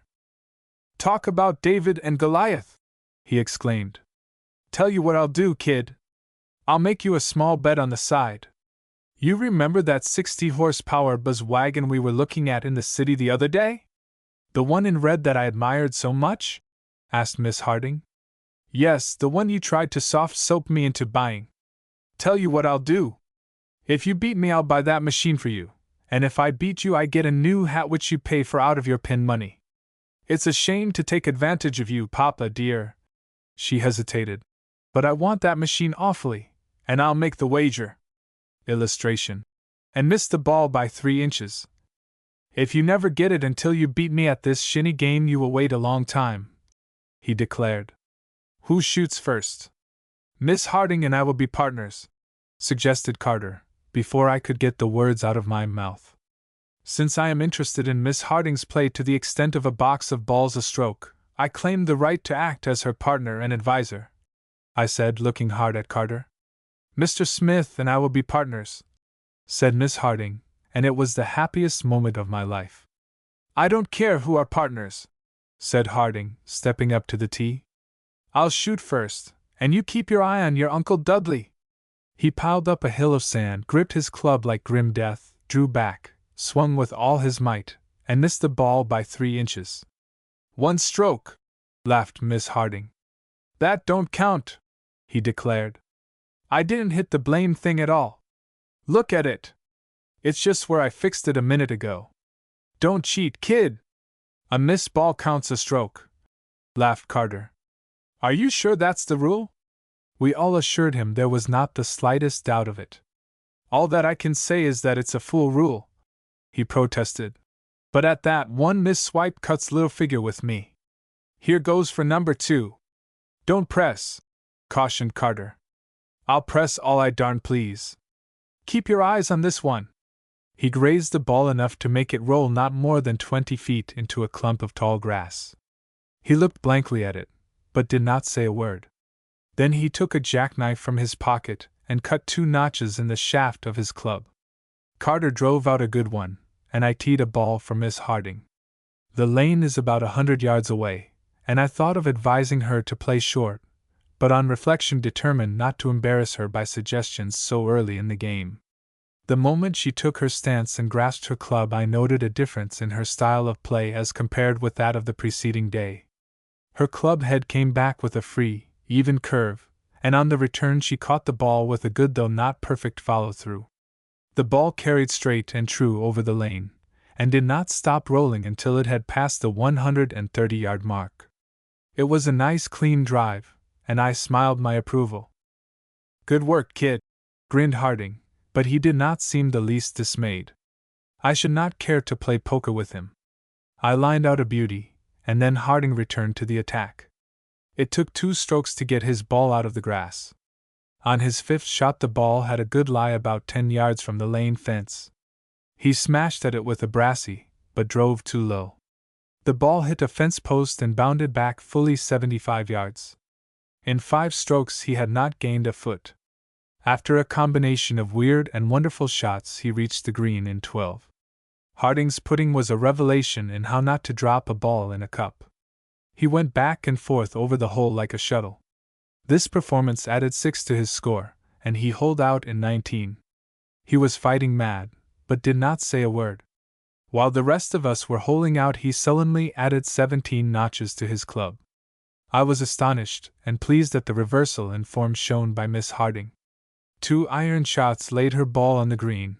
Her approach was a little weak, and she missed an easy 2-foot putt, but she made the hole in 7, which is not at all bad for a woman. Carter and I both got 4s. When Harding finally got his ball out of the old graveyard in playing the 2nd hole, there was a dispute as to how many strokes he had taken. I counted 12, but he claimed only 9, and we let him have his own way about it. I did not dare to dispute with him, fearing that he might have a stroke of apoplexy. He marked 11 new notches on his club shaft for this hole.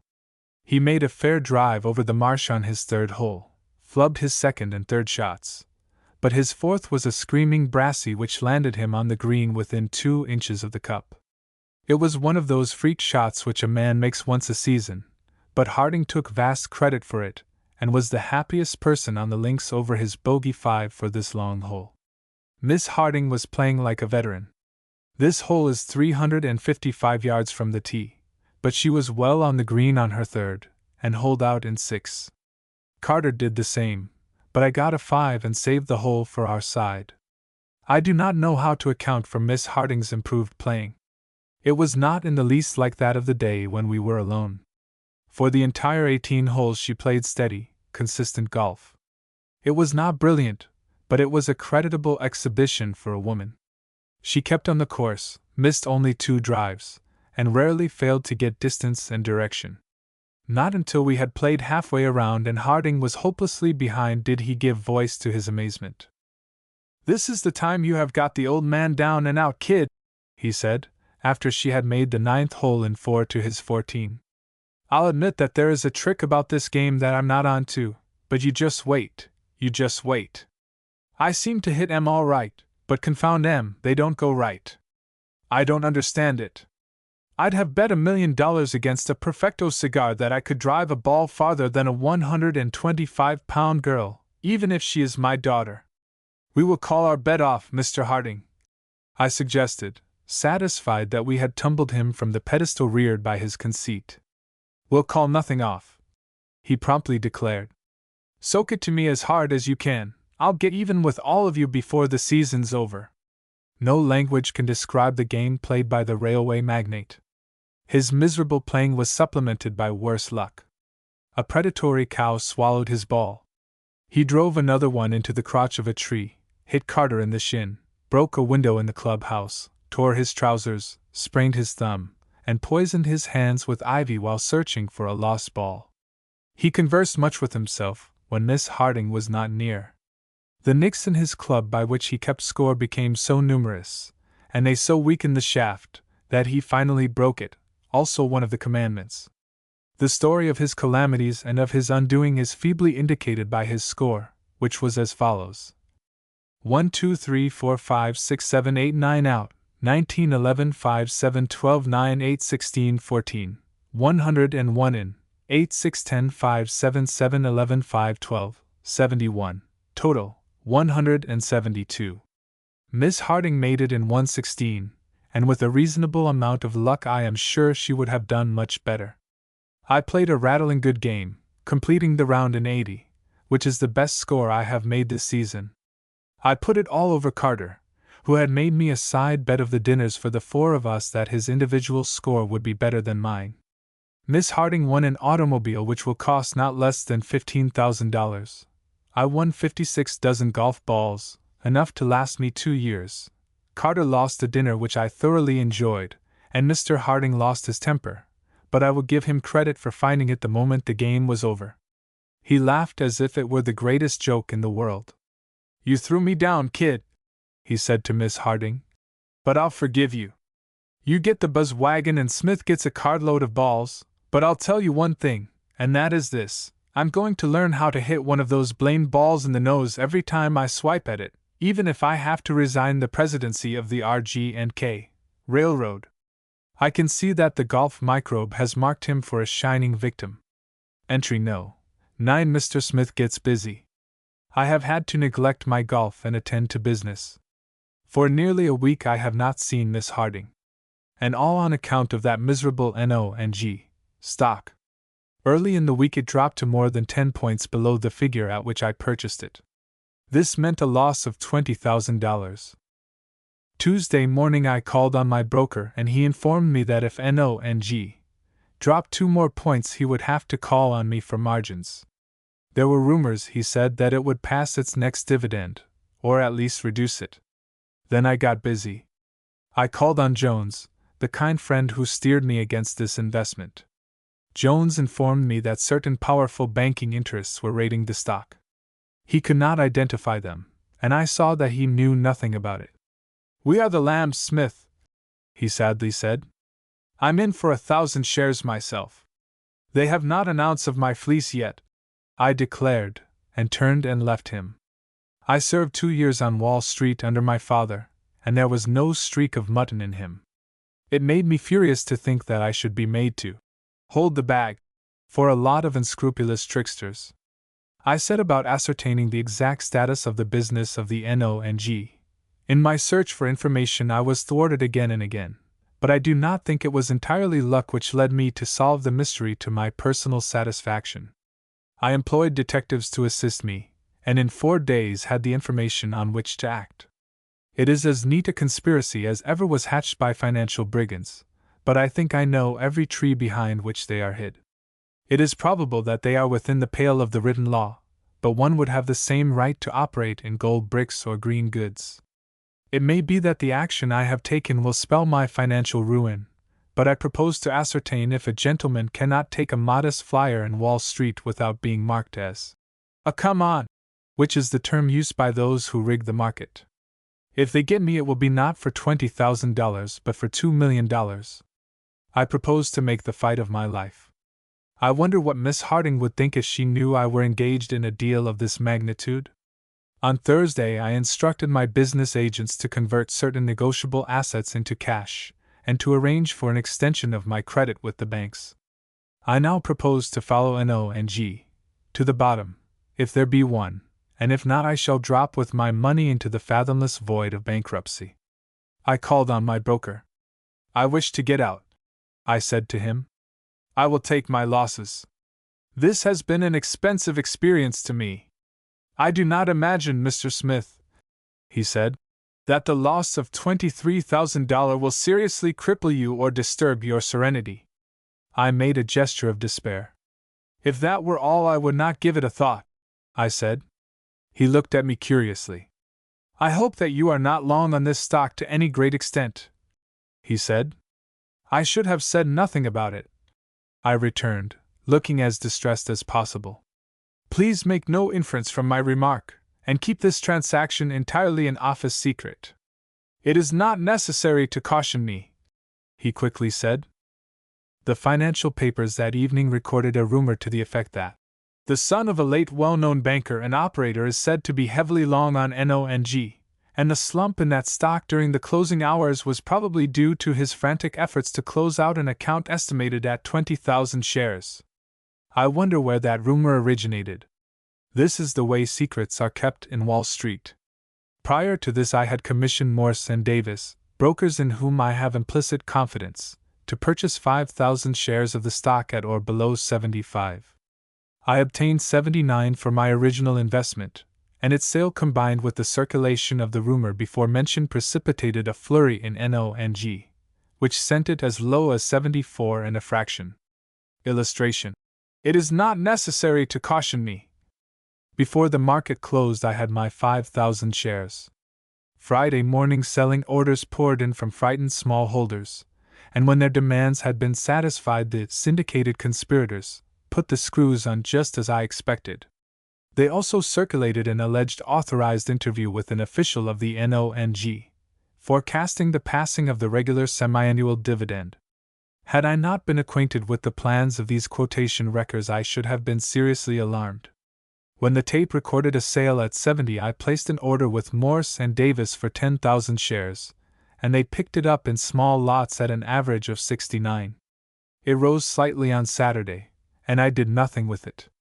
I have put up in margins $375,000, sufficient to protect me against a drop of 25 points. I stand to lose $1,975,000, and know where I can place my hands on the money. I anticipate that the stock will go much lower, and have planned accordingly. My share of my lamented father's estate is worth fully $2.5 millions, and it is in such shape that I can speedily convert it into cash. If these thieves can get it, they are welcome to it, but they will know that they have been in a fight. The transition from the healthy quiet of Woodvale to the feverish furor of Wall Street was startling. At times, as I stood by the ticker, I could hardly persuade myself that it was not a dream, from which I should awake to stroll with Miss Harding across the brooks and green meadows we both love so well. My prolonged absence from the links created some comment, so I am told, but no questions were asked and I volunteered no information. I have arranged matters so that it will not be necessary to spend much of my time in the city, unless something unexpected develops. I have lost no sleep, but my golf this afternoon was disappointing. I required 89 for the round and lost 7 golf balls to Chilvers and Boyd. This will never do. 1. Footnote 1. Note by the editor. From the foregoing it appears that Mr. Smith's stock transactions up to this date have involved a net loss of about $51,000, with the probability of a continuance of the decline during the coming week. Under these circumstances it would seem that he attaches undue importance to the loss of 7 golf balls, which I am informed may be purchased at the standard price of 50 cents apiece. Possibly this criticism may be impeached by those familiar with the ethics and peculiarities of golf, a game of which my knowledge is purely academic. On the table in front of me stands the finest golf trophy which ever delighted the eye of a devotee of the game. It is the bronze figure of a player whose mashie is in the position of that valuable iron club at the end of a short approach. It is the work of a French sculptor, and in design and execution it is nothing short of an inspiration. The position of the feet, body, arms, and shoulders, the expression of the face and eyes, all these details are perfect. The figure is 24 inches in height and is mounted on an ebony pedestal. Mr. Harding has given this magnificent bronze to the club, and it is in my keeping, as chairman of the Greens Committee. It will be presented to the winner of this year's championship of Woodvale by Miss Grace Harding, and I have posted an announcement of the conditions of the competition. It is open to all members, 16 best scores to qualify, and then match play of 18 holes, with 36 for the finals. The tournament starts a week from Tuesday. Between watching Wall Street and getting in shape for this competition, I am likely to have a busy week. Mr. Harding called me into his apartments yesterday evening, displayed this gem of a bronze, and told me how he came to acquire it. It was the kid's suggestion, but I endorsed it in a minute, he said, passing a box of cigars. We were prowling around the jewelry haunts, Grace and I, seeing what she could flim-flam me into buying for her, when we ran across this thing. She thought it was great. I looked it over and saw that this bronze gentleman does not hold his club the way I do, and was in favor of letting him wait for another owner. Then she suggested that it would be a great scheme to buy it and give it to the club. I thought it over a minute and decided that it might be a good idea, and so I bought it, and here it is. Now you boys will have to scrap it out among yourselves, and may the best one win. This is the finest trophy ever offered to the club, I said, and on behalf of the members I wish to thank you as donor and Miss Harding as the instigator. I'll create enough trouble around here to work out any indebtedness you fellows owe me for that gewgaw. He laughed. I've had an awful time since you have been downtown, Smith. I reckon I've plowed up as much turf as Jim Bishop did all last spring. Speaking of Bishop, did you know we're invited over to his place Monday evening? I had not heard of it, I said. Well, we are, he said. There's going to be great doings day after tomorrow night. Bishop's new red barn is finished, and a bunch of us are going over to dinner and then participate in the dance. Let's go downstairs and hunt up Grace and Carter and constitute the four of us a committee on arrangements and invitation. Grace talked to Bishop more than I did, and she knows all about it. We found Miss Harding, Miss Lawrence, Upham, and Carter on the veranda, and decided to enlarge the committee to 6. Miss Harding said Mr. Bishop intimated he should expect about a dozen of us. Well, let's see, figured Mr. Harding, and I felt in my bones he would make a mess of it. Get out your pencil, Smith, and take us down as I give the names. There's Ma Harding and me, that's 2. There's Carter and Grace makes 4. Upham and his sweetheart makes 6. Then there's Mr. Upham and whom? Interrupted Miss Lawrence, her cheeks red and her eyes snapping fire. The grin on Upham face died out. Why, Upham, you've gone far enough, laughed Miss Harding. Let me help you out, Papa. We will select the gentlemen first. Please take down this list, Mr. Smith. Suppose we name Mr. Upham, Mr. Carter, Mr. Marshall, Mr. Chilvers, Mr. Smith, and Papa Harding. Then there's Miss Lawrence, Miss Ross, Mrs. Marshall, Mrs. Chilvers, Mama, and myself. That makes 12. Those were the ones I was going to name when you stopped me, declared Mr. Harding, who pretended to be much puzzled, but who knew full well what was the matter.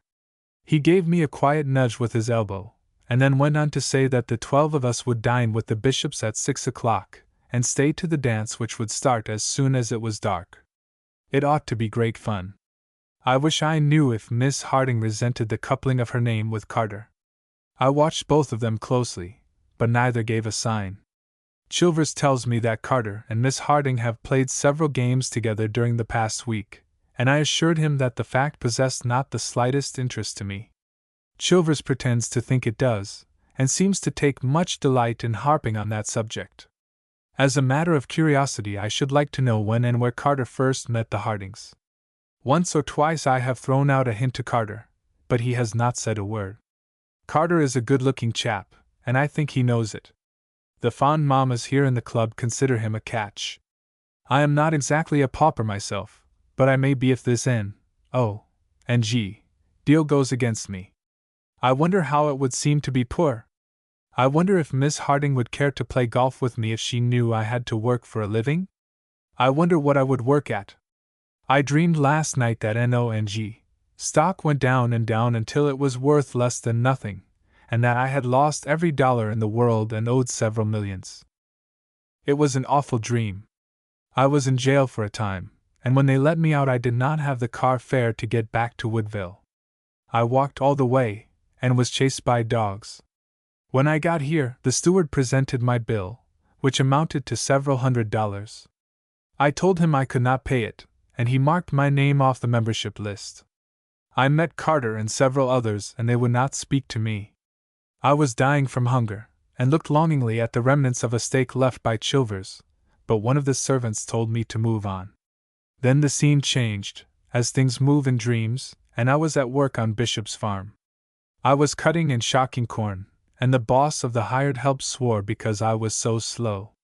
My hands were bleeding from scratches where the sharp edges of the bayonet-like blades had cut them, and I was so hungry and tired that I was ready to lie down and die. My wages were $15 a month, and every cent of it had been levied against by my Wall Street creditors. Not until I was 70 years old would any of the money I earned be coming to me. The other hired men looked on me as a weakling, and laughed at the torn golf suit in which I was clothed. I was happy when I awoke and realized it was only a nightmare. I raised the curtains so as to let in the cool air. The links were bathed in a flood of moonlight. Half a mile away were Bishop's cornfields in which the dreamland fiends had tortured me. It was not yet midnight, and down the lane I made out the forms of Chilvers, Marshall, Lawson, and other nighthawks. Chilvers was singing, the others coming in the chorus of the last line, drawing it out to the full length and strength of a parody of the old Negro song. Where, oh where are the long, long drivers? Where, oh where are the long, long drivers? Where, oh where are the long, long drivers? Way down yonder in the cornfield. Illustration: The Dream. Entry No. X. The Two Gladiators. There was little doing in NONG stock on Monday or Tuesday. It dropped off a point and then recovered. I told my brokers to pick up 10,000 shares at or below 65. I am confident it will strike that figure before the end of the week. It was nearly 5 o'clock before we started up the lane toward Bishop's. We were delayed half an hour waiting for Marshall, but knowing his weakness, we fixed the time of departure half an hour sooner than necessary. If Marshall's hope for eternal salvation depended on applying at the pearly gates at a specified time, he would spend eternity in the other place on account of being 30 minutes late.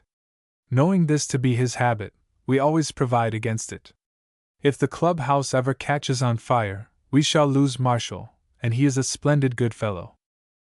Marshall's wife informs me it took him 30 weeks to propose after he had made up his mind to do so, and that after the wedding day was set it was necessary to postpone the ceremony 30 days in order to permit him to attend to some trifling business affairs. We call him 30 Marshall, and it takes him 30 seconds to smile in appreciation of the jest. But he plays a good game of golf, with at least 4 deliberate practice swings before each stroke at the ball.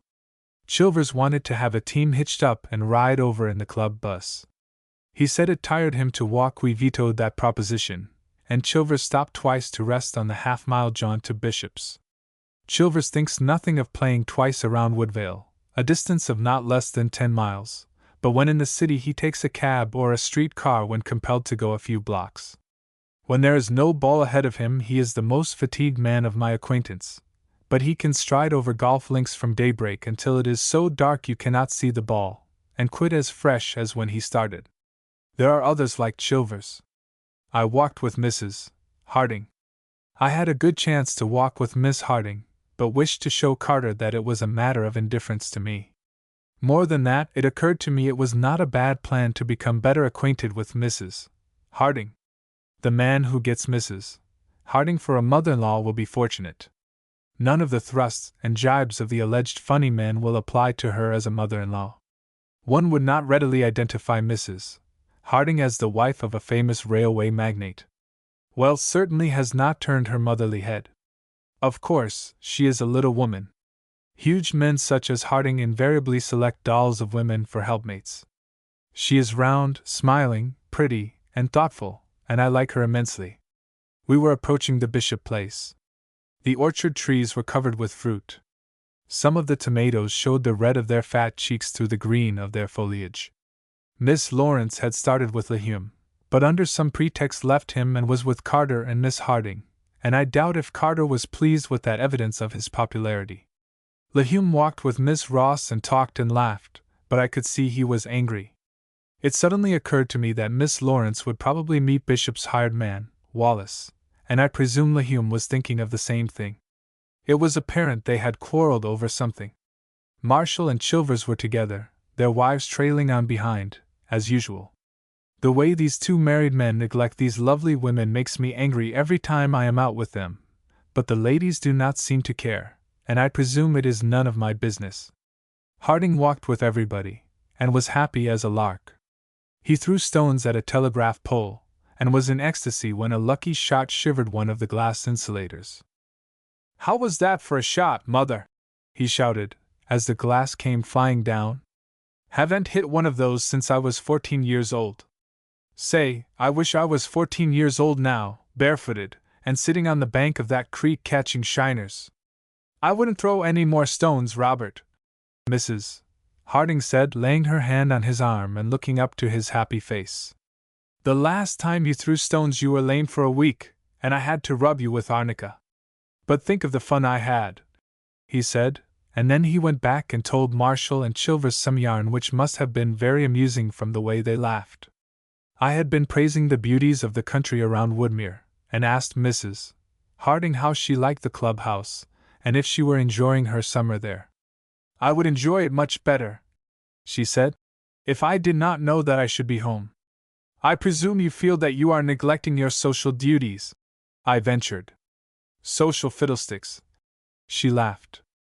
"I should be home canning tomatoes and putting up fruit. We won't have a thing in the house fit to eat all next winter." "But the servants," I began. "The servants. If you knew as much about housekeeping as you do about golf," she said, "you would know that servants do not know how to preserve fruit. Last year I put up more than 200 cans, and unless I can drag Mr. Harding away from here, it will be too late for everything except pears and quinces, and he does not care much for either. Think of the wife of a multimillionaire standing over a hot kitchen fire and preserving tomatoes, cherries, grapes, jams, gels, and all that kind of thing." I did not exactly know how to sympathize with her. "It is nice down here," she said after a pause, "but there's nothing to do." "The drives are splendid," I said, "and I'm sure you would become interested in golf or tennis if you took them up." "I mean that there's no work to do," she said. "I nearly had a row with my husband before he would let me darn his socks. He does not know it, but I keep the maid out of our rooms so that I can do the work myself. It's awful to sit around all day with nothing to do but read and do fancy work. I hate fancy work. If you have any socks which need darning, Mr. Smith, I wish you would let me have them." We both laughed, but she was in earnest and made me promise I would turn over to her any socks which show signs of wear.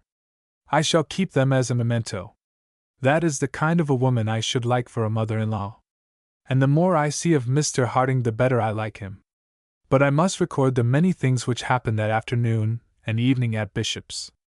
The fine old farmhouse is ideally located on a rising slope of ground.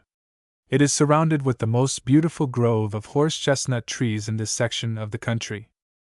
The house is more than 100 years old, and Bishop has the sense not to attempt an improvement in its exterior architecture.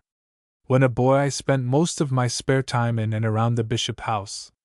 Joe Bishop and I were chums, but when I went away to college, Joe wandered out west, and it is years since I have seen him.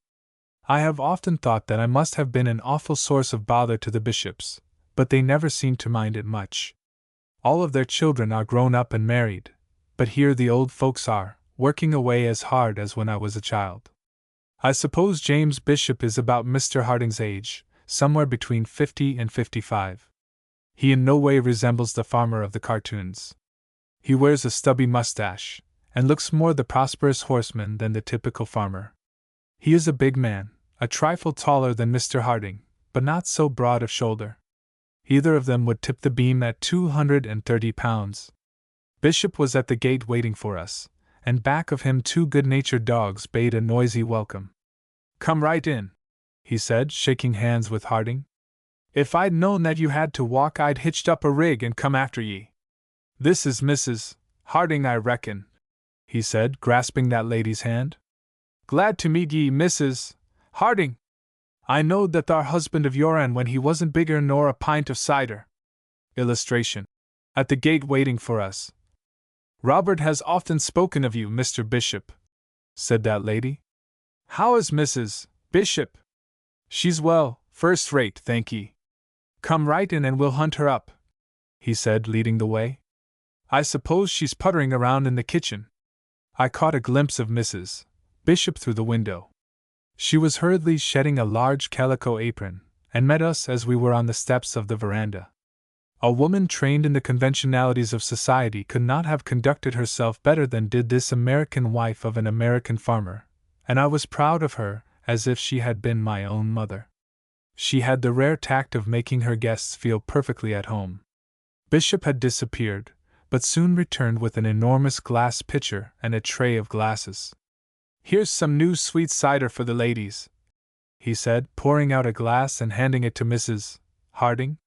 "Pressed it out this afternoon, and picked out the apples myself. Try some, Miss Harding.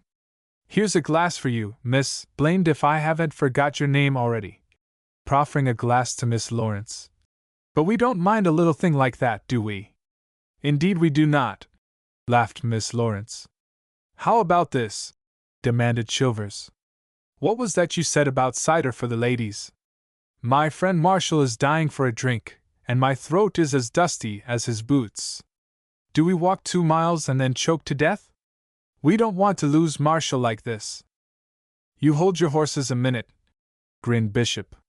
"The ladies like sweet cider, God bless 'em, and I made this for them. If any of you fellows would like to try some real cider, the best that ever was raised in this state, come on and follow me. I reckon the ladies have seen all they want of you for a while. Come on, I'll show you some cider that is cider." He led us around the house until he came to a cellar door, which he threw back, and we followed him.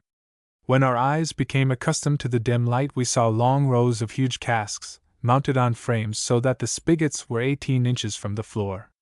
The air was deliciously cool. It was permeated with the subtle odor of apple juice long confined in wood. Films of cobwebs softened the sharp lines of the cask heads and faintly gleamed between the rafters where the light struck them. "Here's cider that is cider," declared Bishop, proudly tapping on the heads of the great casks as he led the way into the darker recesses of the cellar. "I reckon, Bob," he said to Harding, "that it's a long time since you've had a chance to try a swig of real old down east hard cider." "It's been a long time, Jim," admitted Harding. "How old is this?" "I've put in a cask every year since I took the place," he replied. "And that's more'n 30 years ago, and not a cask here but has cider in it." "Cider 30 years old!" exclaimed Chilvers. "You mean vinegar, don't you?"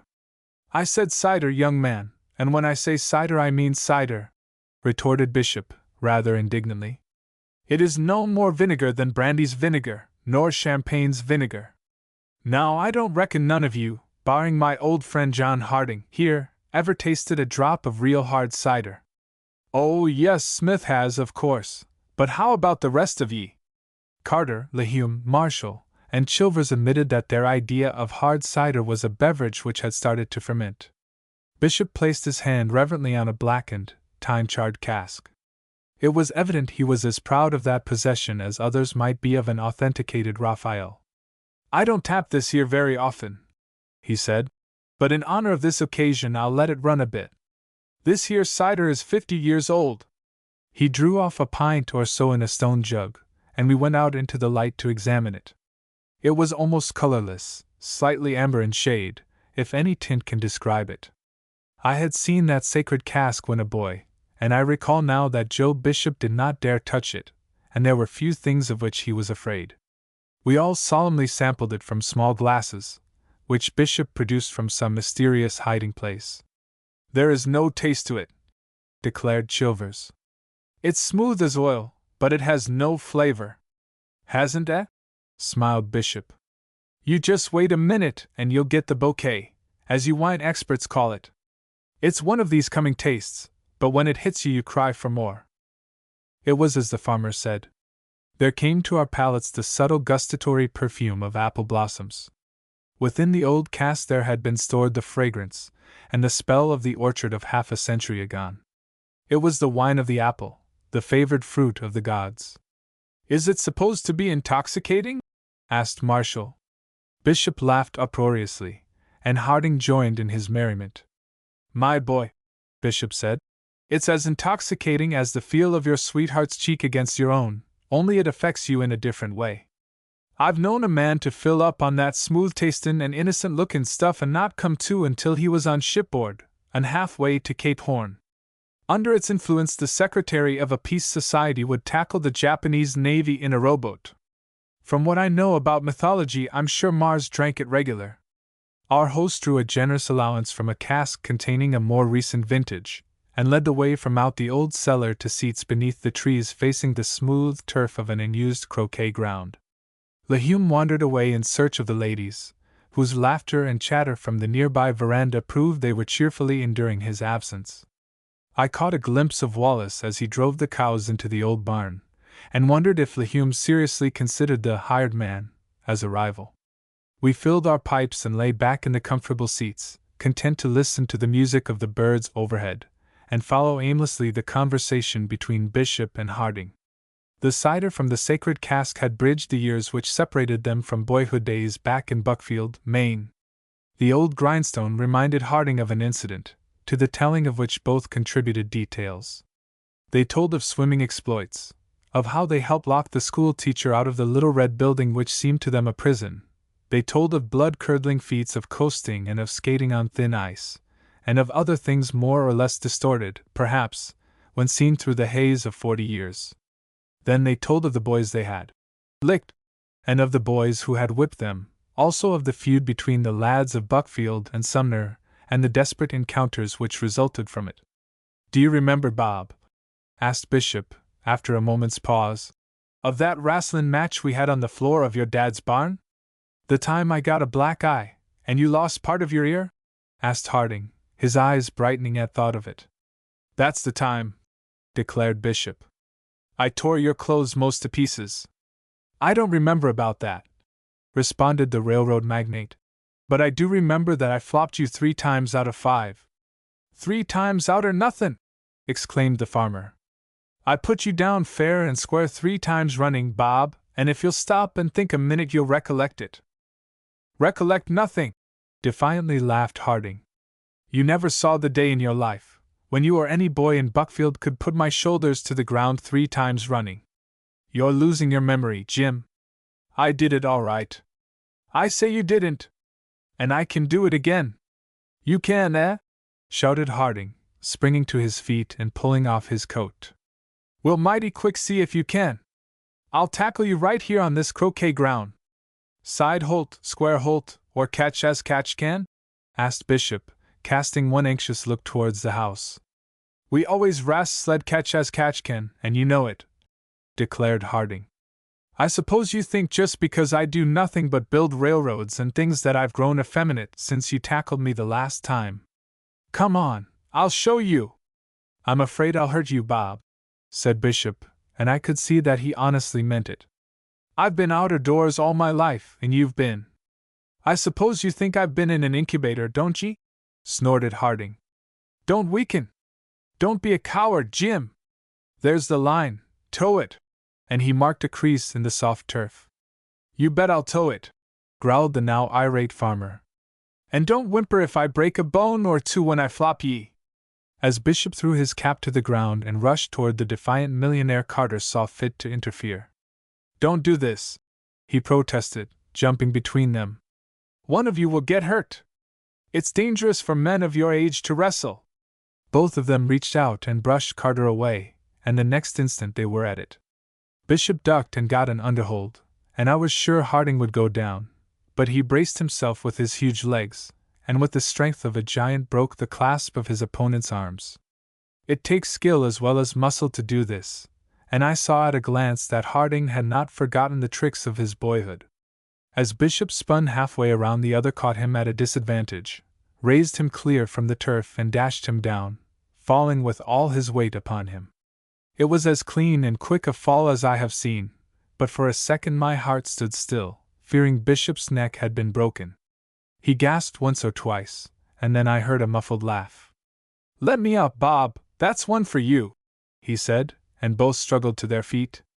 There was a rent in the right knee of Harding's trousers, and his shirt was a sight, but he neither knew of this nor would have cared for it. "Not quite so soft and easy as you thought I was, Jim?" he panted, extending his hand. "You got the holt all right, but you wasn't quick enough. I held you too cheap that time," admitted Bishop, rather sheepishly, throwing away a pair of ruined suspenders. But I'll get you this time. Come on, Bob! You referee this match, Smith, said Harding, standing on guard. You know the rules. No fall unless both shoulders and one hip is down. Misfortune had taught Bishop caution. I could see he feared Harding's enormous strength, and that he aimed to wind him if possible. He managed to elude the grasp of his antagonist for probably a minute, and more by luck than skill fell on top when the end of the clinch came. But Harding was not down by any means, and there then ensued a struggle which made me oblivious to all surroundings. Though I was the referee, I was rooting for Harding, and so was Carter, while Marshall and Chilvers were giving mental and vocal encouragement to Bishop. I do not suppose any of us realized we were saying a word. First Harding would have a slight advantage, and then the tide would turn in favor of Bishop. The latter was more agile, but the former outclassed him in power. They writhed along that croquet ground like two gigantic tumblebugs locked in a life and death struggle. Neither said a word, and both were absolutely fair in attack and defense. As the struggle continued, it seemed to me that Harding was weakening, but he told me later he was merely resting for the effort which would ensure him victory. I heard the swish of skirts, the frightened cry of female voices, and the next instant two most estimable ladies invaded the improvised ring and laid hands on the principals. I doubt if the combined physical exertion of Mrs. Bishop and Mrs. Harding could have made the slightest impress on the embrace which held their lords and masters, but what they said had a magical and peacemaking effect. James Bishop, you should be ashamed of yourself! Exclaimed Mrs. Bishop, tugging at the remnant of a shirt, which promptly detached itself from the general wreck. Illustration. We're not fighting, my dear! Robert Harding, what do you mean by fighting? Gasped Mrs. Harding, tugging at his undershirt, the outer garment long since having lost its entity. Instantly they relaxed their holds, rolled over and came to a sitting posture, facing each other and their respective wives. It was as if the act had carefully been rehearsed, and was ludicrous beyond any description at my command. Their glances rested for an instant on one another, and then on their frightened and indignant helpmates. Their attitude was that of two schoolboys detected by their teachers in some forbidden act. I am sure Harding would have spoken sooner if he could have recovered his breath. We're not fighting, my dear, he managed to say. Are we, Jim? He added with a mighty effort. Of course not, declared Bishop, gouging a piece of turf from his eye. We're only wrastlin', that's all, isn't it, Bob? And you in your best suit of clothes, James Bishop! Exclaimed his good wife. You should see how you look, Mr. Harding, added his better half with justifiable emphasis. Are you hurt? Anger changing to solicitude. Of course I'm not hurt, he asserted. We were only fooling. Where in thunder is my shirt? And then Chilvers and Carter and Marshall and I exploded. It was not a dignified thing to do, and I apologized to both of the ladies afterward, but we fell down on that mutilated croquet ground and laughed until exhausted. I am glad Miss Harding and the others were not there. Assisted by their wives, the two gladiators had struggled to their feet, but the most cursory inspection disclosed that they were more presentable when on the ground. And then the ladies joined in the laugh. Jack, said Mr. Bishop, who has called me by that nickname since I was 7 years old. Jack, go out to the old barn and get a pair of horse blankets. You know where I keep them. You've got a great head on you, Jim, roared Harding. I was thinking of a pair of barrels. When I returned with the red and yellow blankets, the ladies had disappeared. Never mind sending down to the club for your other clothes, Bishop was saying. I've got several suits, such as they are, and I reckon one of them will fit ye. This blanket is pretty good, declared the magnate. Say, Jim, what was it you said about that 50-year-old cider? I'm glad I didn't give you any more of it. I'd lost my life as well as my clothes, declared the farmer. If they'd stayed away another minute or so, I'd won that second fall, sure as sin, Bob, he said, rather ruefully, as we wrapped the blanket around him. You just think you would, grinned Harding, lifting up the blanket so as to keep from stumbling over it. Say, it must be tough to have to wear skirts all the time. Be a good fellow, Smith, and hold up my train. They tried to sneak in at the back entrance, but Miss Harding and the others saw them and headed them off. I shall never forget their looks of amazement, and then the screams of laughter which followed the hurried explanation. I must postpone an account of the dinner and the dance until the next entry. Illustration. It must be tough to have to wear skirts all the time. Entry No. 11 The Barn Dance. We gave Mr. Harding a great reception when he appeared on the veranda, arrayed in garments furnished by our host. I have an idea Mr. Bishop's wardrobe was about exhausted when the two of them had completed their toilet. "What do you think of me?" demanded Harding, striking a pose. He obtained a variety of opinions. They were unable to find a boiled shirt, with an 18-inch neckband or collar, so a blue gingham one was made to do service. The only coat broad enough across the shoulders was a Prince Albert, in which Bishop had been married, and Harding admitted the combination was not exactly de rigueur. The trousers were woefully tight at the waist, and were inches too long. "You are lucky to get anything," declared Mrs. Harding, reading the wonderful red and yellow scarf and vainly attempting to smooth out some of the wrinkles in the coat. "You should be made to go home and to bed without your supper." "You surely are the real goods, Governor," said Chilvers, walking about him and inspecting his costume from all angles. "What show have Marshall and the rest of us at tonight's dance against you?" Illustration. "What do you think of me?" Miss Lawrence pinned a bunch of nasturtiums on his coat, and we all stood and hilariously admired him. Bishop called him aside and motioned me to join them. "Mother and I don't know what to do about Wallace," our host said, after hesitating a moment. "He's our hired man, you know," he added. "What about him?" asked Harding. "He's always eaten with us," Bishop said. "He's a quiet, well-behaved sort of chap, and he's company for us. But Mother is afraid it wouldn't be just the thing to have him at the table when company's here, and so I thought I'd ask you and Jack. We don't have folks here very often, and I want to do what's right." "You have him sit right down with us," promptly advised Harding. "If there's anybody in this country who has a right to eat good and plenty, it's a hired man. If any of our folks don't like it, let them wait until the second table." That settled it, and I could see that Bishop was pleased over the outcome. "I sorter hated to tell Wallace to wait," he said to me after Harding had turned away. "It might offend him. He's a queer fish, but has the makings of the best hired man in the county." When we entered the big dining room, Wallace was sitting in one corner reading. He laid aside the book, arose and bowed slightly. Harding went right up to him. "Mr. Wallace, I believe," he said, shaking hands.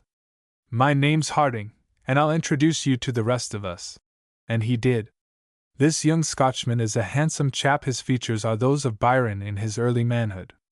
His hair is dark and wavy as it falls back from a smooth, high forehead. He is tall, broad of shoulder, and singularly easy and graceful in his movements. He certainly looks like a man who has seen better days. I am still inclined to my original opinion that he is some college chap who is trying to get a financial start so as to enter on his chosen profession.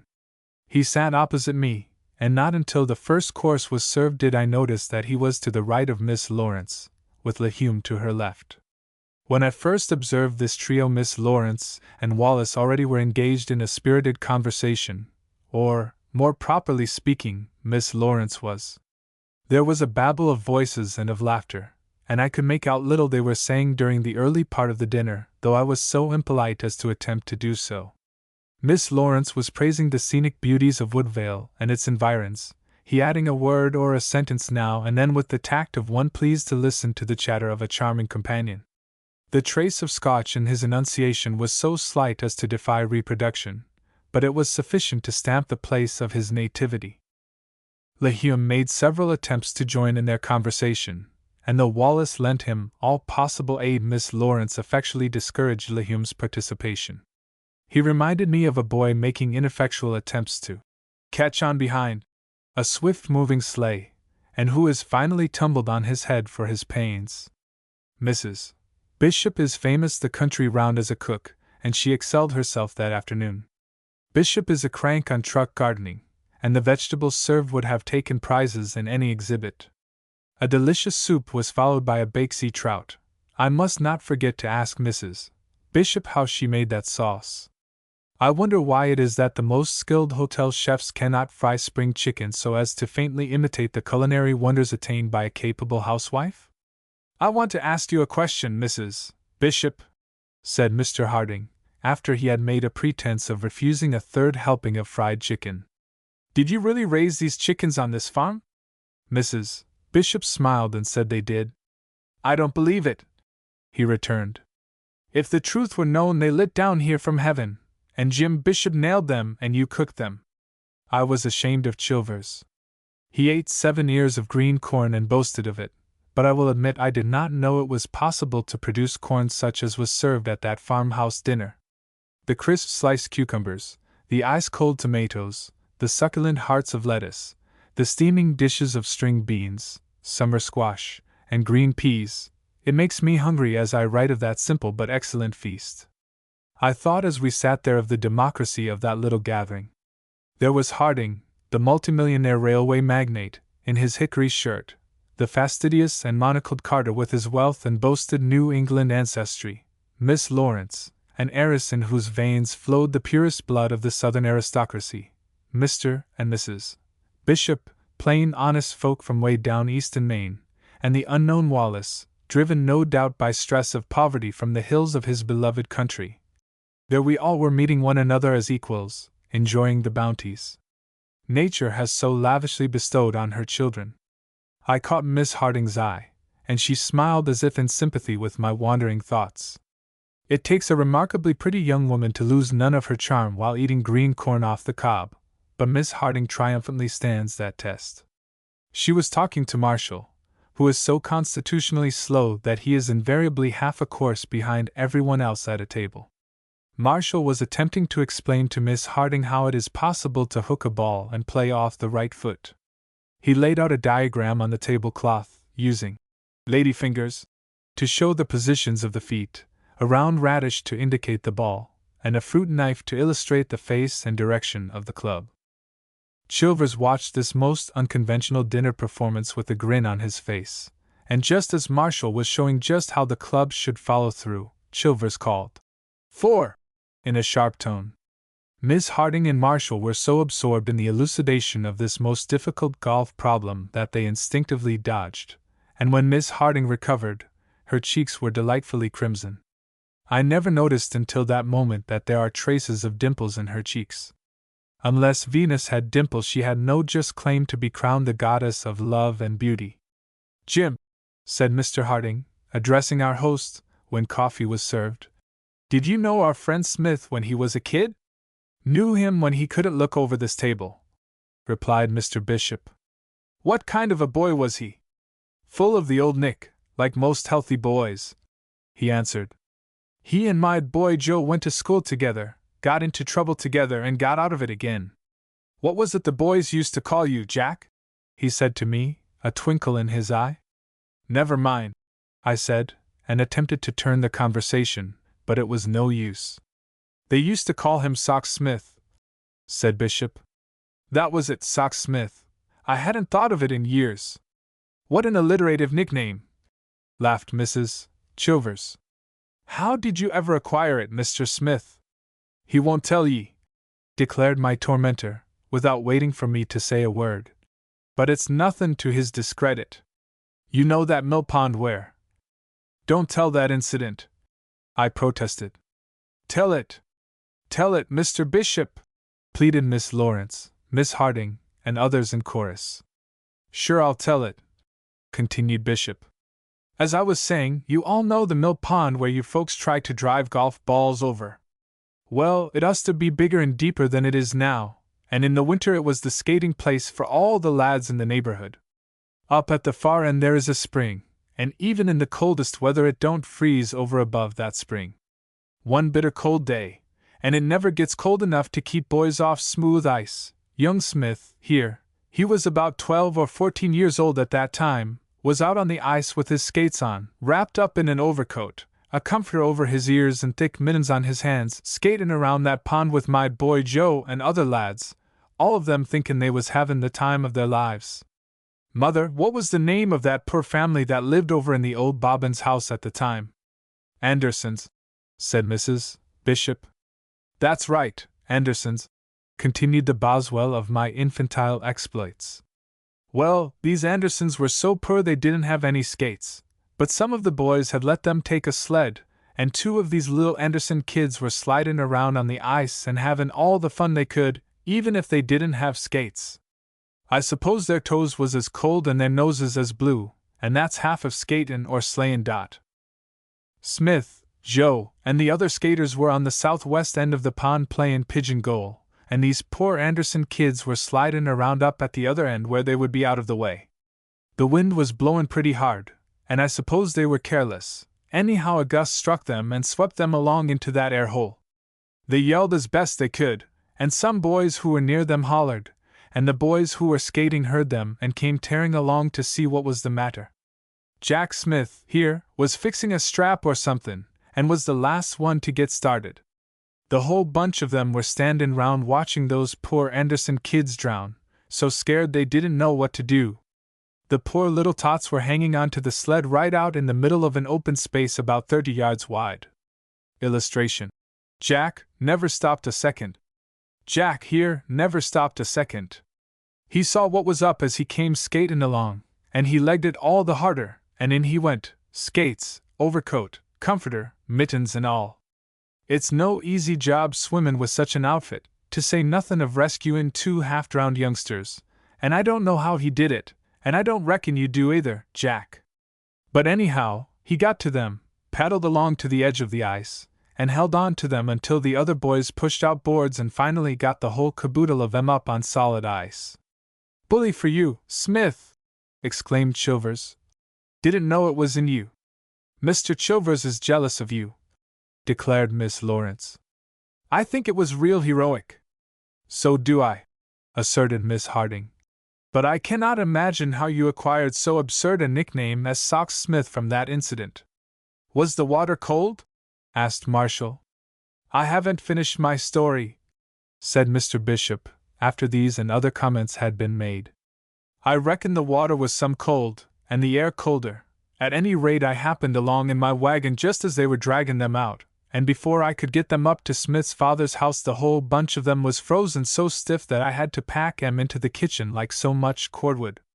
But boys of that age are tough, and when they had been thawed out, boiled in hot baths, and blistered with mustard poultices, they was as good as new, and I reckon the Anderson kids was a mighty sight cleaner than they had been since the last time they went in swimmin'.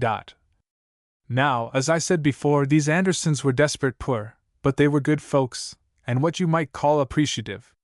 Jack had saved the lives of 2 of the family, and they wanted to show what they thought of him in some way or other. There was 12 children in the Anderson family, 6 boys and 6 girls, and the older girls and the old lady went to work, and blamed if they didn't knit a dozen pair of woolen socks and sent them to Jack as a Christmas present. And that is how Jack got the name of Sock Smith, concluded Mr. Bishop, when the laughter had subsided. For riskin' his life he got all those nice warm socks and a nickname that uster make him so darn mad that I suppose he's had 100 fights on account of it, and I'm not certain he won't poke me in the jaw when he gets me alone for tellin' this yarn on him. "This darned woolen yarn," observed Marshall. "You're all right, Socks," declared Chilvers. "I only wish I could get as good a press agent as our friend Bishop. When I was a kid I used to push 'em into the pond and run, and let someone else fish them out. If a man were to do an act as brave as that," asserted Miss Harding, "the world would acclaim him a hero, and not pile ridicule on him." "All of which proves that no boy is a hero to another boy," commented Mr. Harding. "And that is as it should be. Boys get their heroes out of books, and as a rule they are fighters and pirates rather than of the self-sacrificing type." I was glad when Miss Lawrence changed the topic of conversation. "What do you think?" she exclaimed, addressing no one in particular. "I have discovered that Mr. Wallace knows how to play golf, and that he learned the game on some of the famous old courses of Scotland. He has promised to teach me the St. Andrews swing." Lehume's face was a study as Miss Lawrence made this rather startling announcement. Surprise, disgust, and anger were reflected in his eyes and in the lines of his mouth. "You have played St. Andrews?" asked Carter of Wallace. "Yes, many a time," said this remarkable hired man. I was born hard by the old town," he added. "Indeed?" sneered Lahim. "What were you while there, caddy or professional?" I thought I detected a flash of anger in the eyes of the young Scotchman, but if offended he controlled himself admirably. Not so with Miss Lawrence, who glared indignantly at Lahim. "I doubt if I knew enough of the game," said Wallace quietly, "to be either. I merely played there and at other places when I had the opportunity. Mr. Wallace says that St. Andrews does not compare with some of the newer links in Scotland," declared Miss Lawrence, ignoring Lahim. "Which ones, for instance?" asked Carter, who has played over most of the fine courses in Great Britain. "Muirfield and Prestwick offer better golf than St. Andrews, and are not so crowded," replied Wallace. "The farther you get from St. Andrews the greater its reputation, but it is too rough for perfect golf. A long, straight drive is often penalized by a bad lie, and an indifferent shot favored by a good one, which is more luck than golf." Carter smiled, and he afterwards told me it struck him as odd that a farmhand should converse in such words and on so peculiar a topic. Wallace good-naturedly and modestly answered a number of questions, but evaded telling the class of his game. I wonder where Miss Lawrence will receive those lessons which will enable her to acquire the St. Andrews swing. I doubt if our rules will permit this remarkable farm laborer to play over Woodvale, even as the guest or at the request of Miss Lawrence. I shall watch developments with much interest.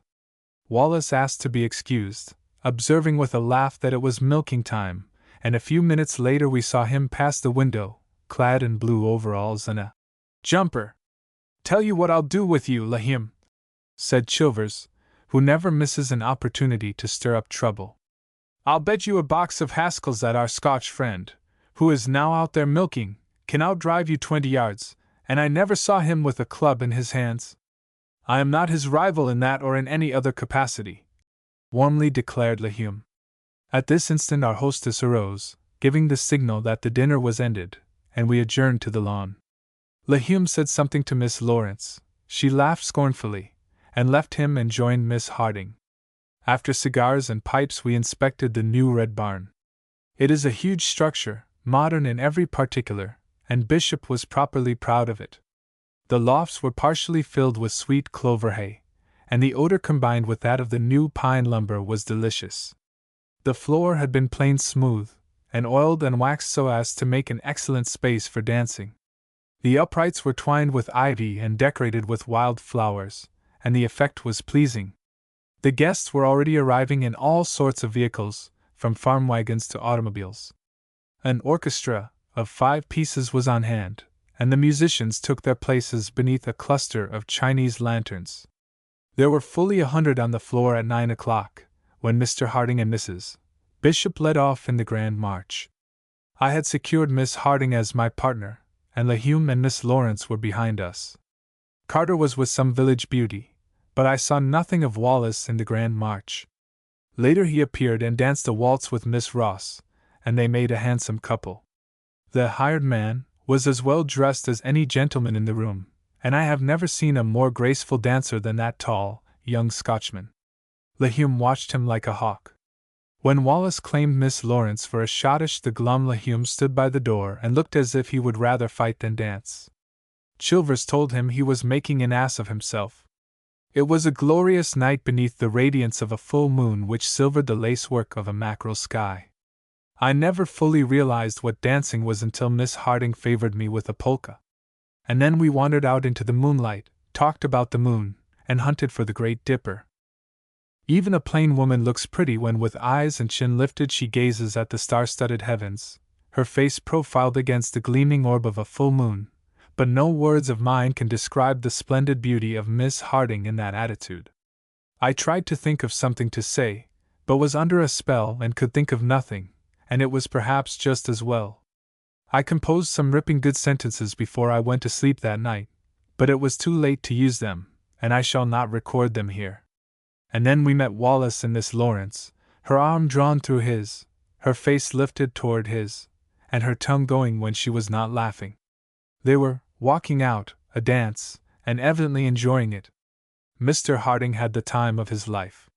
He danced with stout farm wives, slender village maidens, and executed a clog dance which made the barn shudder on its foundations. He led the singing, told stories to groups of farmers who shouted with laughter, and refused to go home until Mrs. Harding took him by the arm and fairly dragged him away. I walked home with Miss Harding. Illustration: Mr. Harding executed a clog dance. Entry No. 12 The St. Andrews Swing. A week has passed since I made the last entry in this diary, and a number of peculiar things have happened. My brokers have brought an additional 10,000 shares of NO&G, which brings my speculative holdings to a total of 25,000 shares. They acquired the last block at an average price of 65, and the market closed tonight at 63. If I were to settle at this figure, I would be loser to the amount of $150,000, not including the $23,000 lost on the first 2,000 shares purchased, on which I have taken my losses. Counting commissions and interest, I am about $175,000 to the bad, but am not in the least worried. My brokers are now placing their orders through houses in other cities, and I am certain the extent of my operations is a secret beyond the slightest question. The qualifying round for the Harding Trophy brought out the largest field of players in the history of our club competitions. Of course, most of those who started declared that they had no expectation of winning, or even of qualifying in the first 16. For instance, there was Peabody, whose best medal score is 112. "Are you going to play for that bronze, gent?" demanded Chilvers, as Peabody came to the first tee. "Thought I might just as well enter," said Peabody. "Of course I know I haven't a chance in the world to win." "You never can tell," said Chilvers, his face solemn as an owl. Chilvers is a merciless kidder. "That's right," admitted Peabody. "If you play the way I saw you doing the other day, there's not a man in the club has anything on you," asserted Chilvers, winking at me. "Stranger things have happened," declared Peabody, his face illuminated by a hopeful grin. "I made the last hole yesterday in 5, and that is as good as Carter or Smith have done it in this year." Now, as a matter of fact, there was not one chance in 500 that Peabody would qualify, and he didn't, but that did not prevent his starting out with a hope and a sort of a faith that by some bewildering combination of circumstances he would qualify, and later on bowl over all of his competitors and carry off the prize with the sweeter honors of victory. If there be any soil where hope absolutely runs riot, it is in the breast of a golfer. The fond mother who cozens herself into the faith that her boy will some day be President of the United States builds on the same foundation as the duffer who enters a competition in which he is outclassed. Personally, I can see no reason why I shall not some day win the International Golf Championship, and I have strong expectations of doing so, but know perfectly well that I will not. It is a peculiar but delightful complication of mind. Carter had the best qualifying score, making the round in a consistent 80. Marshall was second with an 82, Boyd and Lehume were tied with 84 each, and I came in fifth with one more. Chilvers, Pepper, and Thomas also qualified, but the cup should lie among the first 5. Candor compels me to admit that on form it should come to a struggle between Carter and Marshall, but if I get into the finals with either of these gentlemen, I shall play with confidence of winning. A most astounding thing has happened. If I were incorporating these events in a narrative or a novel, I presume I would reserve the statement I am about to make until the finish, so as to form an effective climax, and on reflection I have decided to do so in these notes. So I will begin at the beginning. The second day after our visit to Bishop's, Miss Lawrence called me aside on the veranda, and I could see that some great secret had possession of her. "I wish to ask a favor of you, Mr. Smith," she said, after beating about the brush for a minute. "Anything at my command is yours," I said. "I have come to you," she said, "because I know that you are one of the members of the club who can keep a secret. Not that this is any tremendous affair," she added, a blush faintly touching her cheek, "but I don't care to have everybody know it." I assured her that wild horses could not drag from me any confidence reposed. "I want to borrow some of your clubs," she faltered. "My clubs?" "Yes, some old ones which you do not use regularly." "You may have any or all the clubs I have," I assured her. "When do you wish them?" Right now. She was silent a moment, and I was too mystified to frame any comment. I am going to tell you all about it, she impulsively declared, laying her little hand on my arm.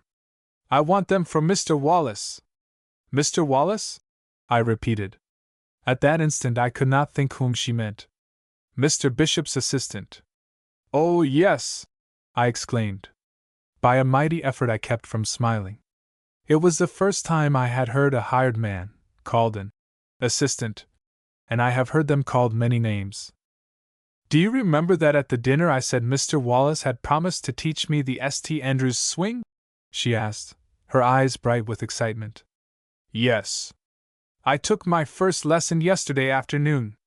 Miss Ross and I went over to Mr. Bishop's after dinner, as we arranged we should during the dance. We put our clubs in my auto when no one was looking, and went by a roundabout way to the big sheep pasture to the east of the farmhouse. Do you know where it is? Perfectly. It was still half an hour from sunset, and Mr. Wallace was there waiting for us. Mr. Smith, clasping her hands, you should see that gentleman play golf. I had an idea he could play from the moment he lofted your sliced ball over the fence that afternoon, I said. Can you go with us? She asked suddenly. Miss Ross and I promised Mr. Wallace we would come over this afternoon and I'd bring a set of men's clubs with us, and it would be just splendid for you to go with us. Will you go, Mr. Smith? I assured her it would be a pleasure. At that moment Miss Harding appeared, and we quickly decided to let her into the secret. Mr. Wallace said he would arrange with Mr. Bishop to get away from his work an hour or so any time we came over this afternoon, explained Miss Lawrence. So there will be no deception on his part. Oh, you should see him drive! Exclaimed Miss Ross, raising her eyes as if following a ball which was traveling an enormous distance. And he did not dare hit them hard for fear of breaking my club. It was perfectly lovely. Illustration. We ran the auto into the sheep pasture. And approach, added Miss Lawrence. And putt, declared Miss Ross. It was grand. Let us see this paragon of all the golfing virtues without delay, laughed Miss Harding, and half an hour later our automobile stopped in front of the Bishop house. Wallace must have been on the outlook for us, since he appeared directly. He seemed a bit surprised to see me, but greeted us pleasantly. Miss Lawrence and Miss Ross were so kind as to praise shots I made yesterday, he explained. But as Mr. Smith will understand, the good ones were more or less lucky, for it is long since I have had a club in my hand. However, I will do the best I can to illustrate the typical Scottish swings, as I execute them, but please do not expect too much. We ran the auto into the sheep pasture, and I presume it was the first invasion of those haunts by this modern vehicle. At least the sheep seemed to so regard it, and ran bleating in every direction. It is an ideal spot for an exhibition of the long game, and Bishop has had many offers from golf clubs seeking a location for links. That farmer gentleman appeared shortly after we arrived at the crest of a gentle hill. No trespassing on these here premises, he grinned. How are ye, everybody? Miss Lawrence tells me that my man Wallace, here, is a crackerjack drivin' one of them golf balls. You'd ought to see him drive a team when he first come here. Took him 2 weeks to learn the difference between G and Haw, and to tell the nigh from the off boss, but I suppose drivin' a golf ball is a sight easier. But I won't bother ye. I'll just stand here and watch. Perhaps I might learn something. It was a warm afternoon, and Wallace laid aside his thin jacket. He was dressed in a tennis suit which fitted him perfectly. Bishop called me aside. That chap has 2 or 3 trunks full of all kinds of clothes, he said in a whisper. But this is the first time I ever saw this one. What do you call it? That's a tennis suit, I said. Tennis, he grunted. That's worse than golf, isn't it, Jack? I laughed, and then we turned our attention to the young Scotchman. The moment he grasped my driver and swung it with an easy but powerful wrist movement, I knew he was an expert. You can almost pick the good golfer by the way he takes a club from a bag. His skill is shown in his manner of teeing a ball, and no duffer ever addressed the sphere or waggled his club so as to deceive those who know the game. Wallace did not tee the ball on any raised inequality of the turf, but simply placed it on a smooth spot, such as one would select as the average brassy lie. If I had any lingering doubt as to his ability, this one preliminary act dispelled it. Now that I calmly recall this scene in that sheep pasture, its dramatic grotesqueness rather appeals to me.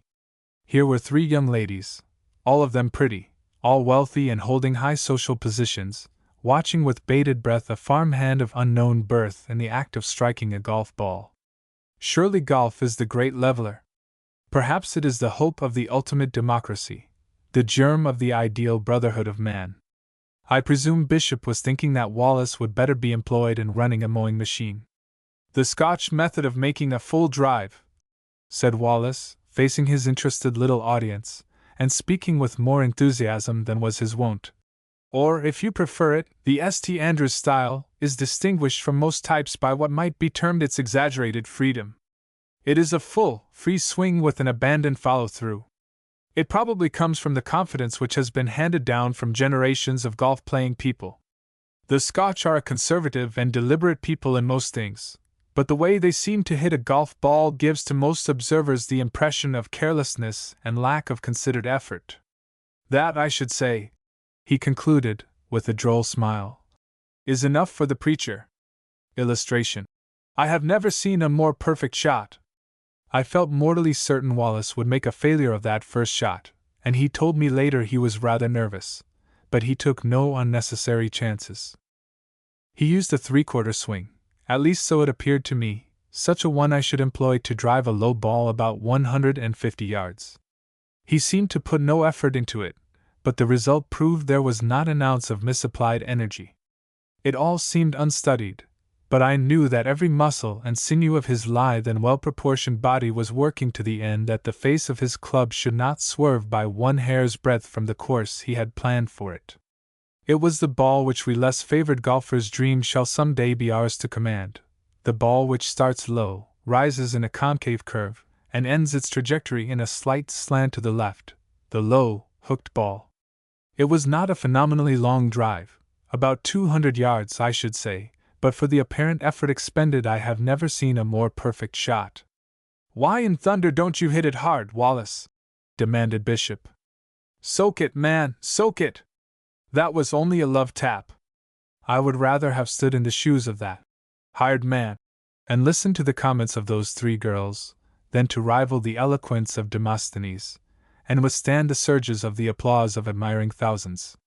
Let me drive 2 or 3 easy ones, Mr. Bishop," Wallace said, placing another ball on the turf. "And then I will press a bit, and see if I have lost the feel of a full swing." It was a wonderful exhibition of clean, long driving. He teed a dozen balls, and I doubt if one of them fell 15 yards outside the line of the lone walnut tree which had been selected as the target. The ground was fairly level, and Mr. Bishop and I paced the distance to the outer ball. We agreed that it was about 240 yards from the point driven, and 7 of the 12 balls were found within a radius of 15 yards. In fact, all of them would have been on or near the edge of a large putting green. I have seen longer driving, but nothing equaling it in accuracy or consistency. "It is very much better than I had expectation of doing," said Wallace. "That is a well-balanced club of yours, Mr. Smith, but a bit too short and whippy for me." He good-naturedly consented to try lofting and approaching shots. On the start he was a little unsteady, due probably to lack of familiarity with my clubs, which are made to conform with some of my pet hobbies. After a few minutes' practice he got the hang of them and did really brilliant work. With a mashie at 120 yards he dropped ball after ball within a short distance of a stake which served to indicate a cup. He picked them clean from the turf, lofting them with that backspin which causes them to drop almost dead. It was the golf I have always claimed to be within the range of possibility, but I never hoped to see it executed. Even Bishop was impressed with the skill displayed by his employee, and as the balls soared true from his club, like quoits from the hand of a sturdy expert, the farmer grinned his appreciation.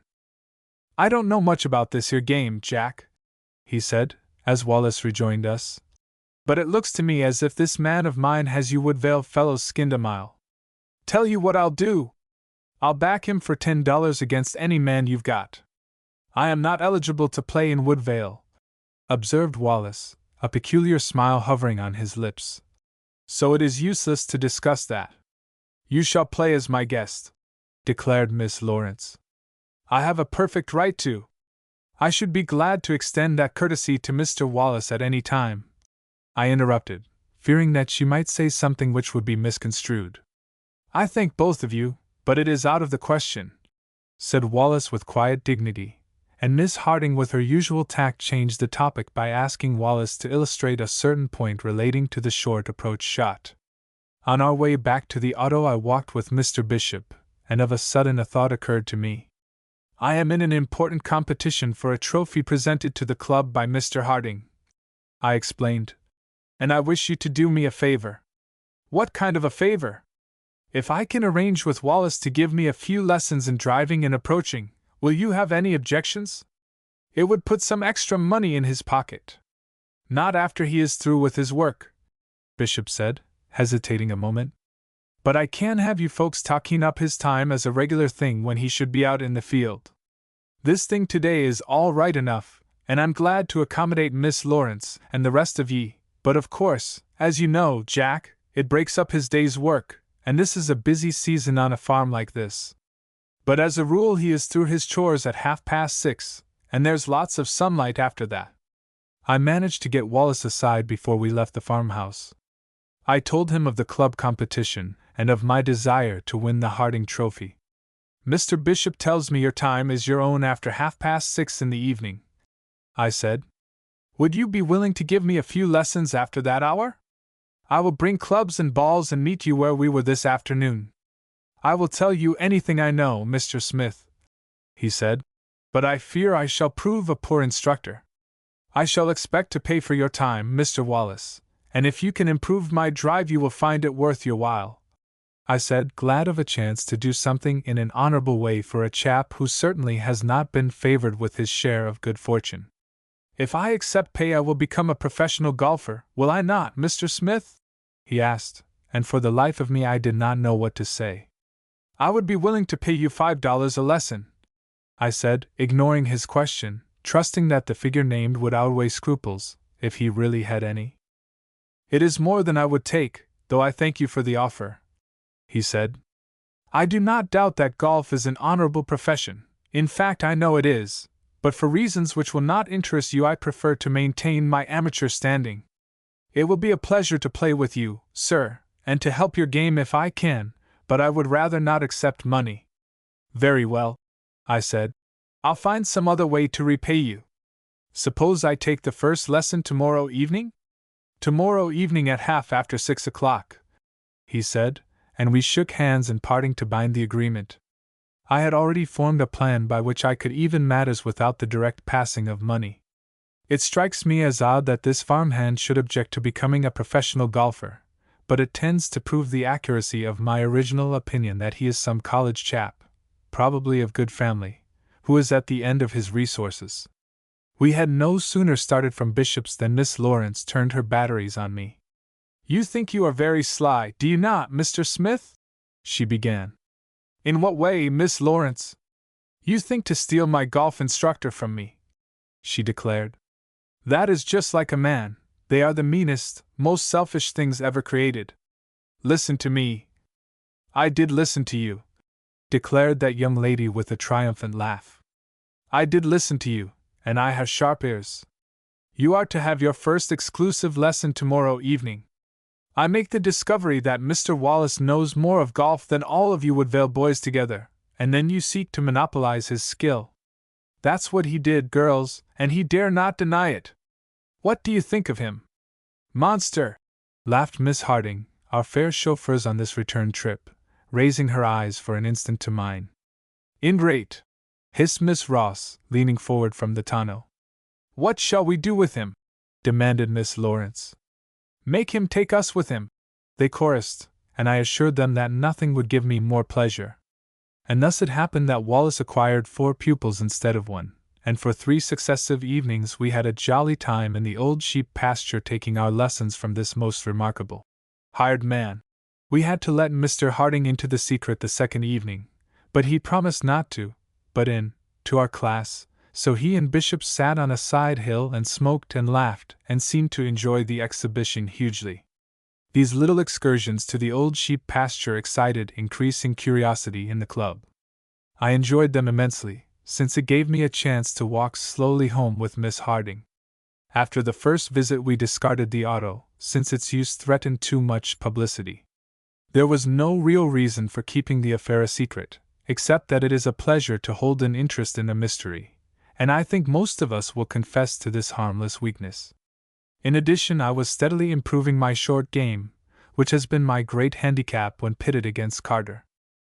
And besides, as I have noted, I enjoyed the companionship of Miss Harding, and of course, that of the others of our little group. I am of the opinion that Lehume followed and spied upon us on the occasion of our second trip, and very likely on the succeeding one. I am sure I saw someone raise his head above a scrubby knoll to the south, and am reasonably certain I recognized Lehume's gray cap. He was not about the club that evening until after our return, and the same thing happened on the following evening. His manner led me to believe he knew more than he cared to tell. He was sullen almost to the point of insolence. After having been ignored once or twice by Miss Lawrence, Lehume left our little group on the veranda and pulled a chair to the side of Carter, who was reading his evening paper. It is not safe to interrupt Carter while thus engaged, but after Lehume said a few words the other laid aside the paper and listened intently. They talked for some time, and in view of what happened later I have an idea of the subject of their conversation. Carter called me aside the next evening. "I understand," he said, "that you have retained the services of a private golf tutor." "Who told you that?" I was thunderstruck. "Never mind who told me," laughed Carter. "Trying to steal a march on the rest of us, eh? Foxy old Smith, foxy old Smith." There was nothing I cared to say, and I said it. "Is he any good?" Carter asked. "Is who any good?" I parried. "Wallace, of course." "Oh, I know all about it. You, Miss Lawrence, Miss Ross, and Miss Harding have been taking lessons from Wallace for several evenings over in Bishop's sheep pasture. What I wish to know is this: does this Scotch chap of Bishop's really know anything about the game, or are the girls carried away with him because he is a handsome dog who has seen better days and is now playing in bad luck?" "I cannot speak for the young ladies," I replied, realizing that I might as well tell the truth. "But I am smitten with the way he hits a ball, and also with his genius in explaining it to me.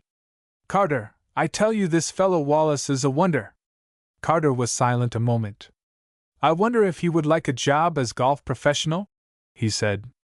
"Golf professional?" I repeated. "Where?" "Right here in Woodvale," declared Carter. "To take Kirkcaldy's place?" "Yes, to take Kirkcaldy's place. Kirkcaldy handed me his resignation tonight to take effect on Saturday. A rich uncle has died in Scotland, and our young friend will buy his own golf balls in future, instead of winning them from you and me. Now you and I constitute the majority of the House Committee, and if this Wallace is as good as you say, and I do not doubt your judgment in the least, what's the matter with offering him Kirkcaldy's place?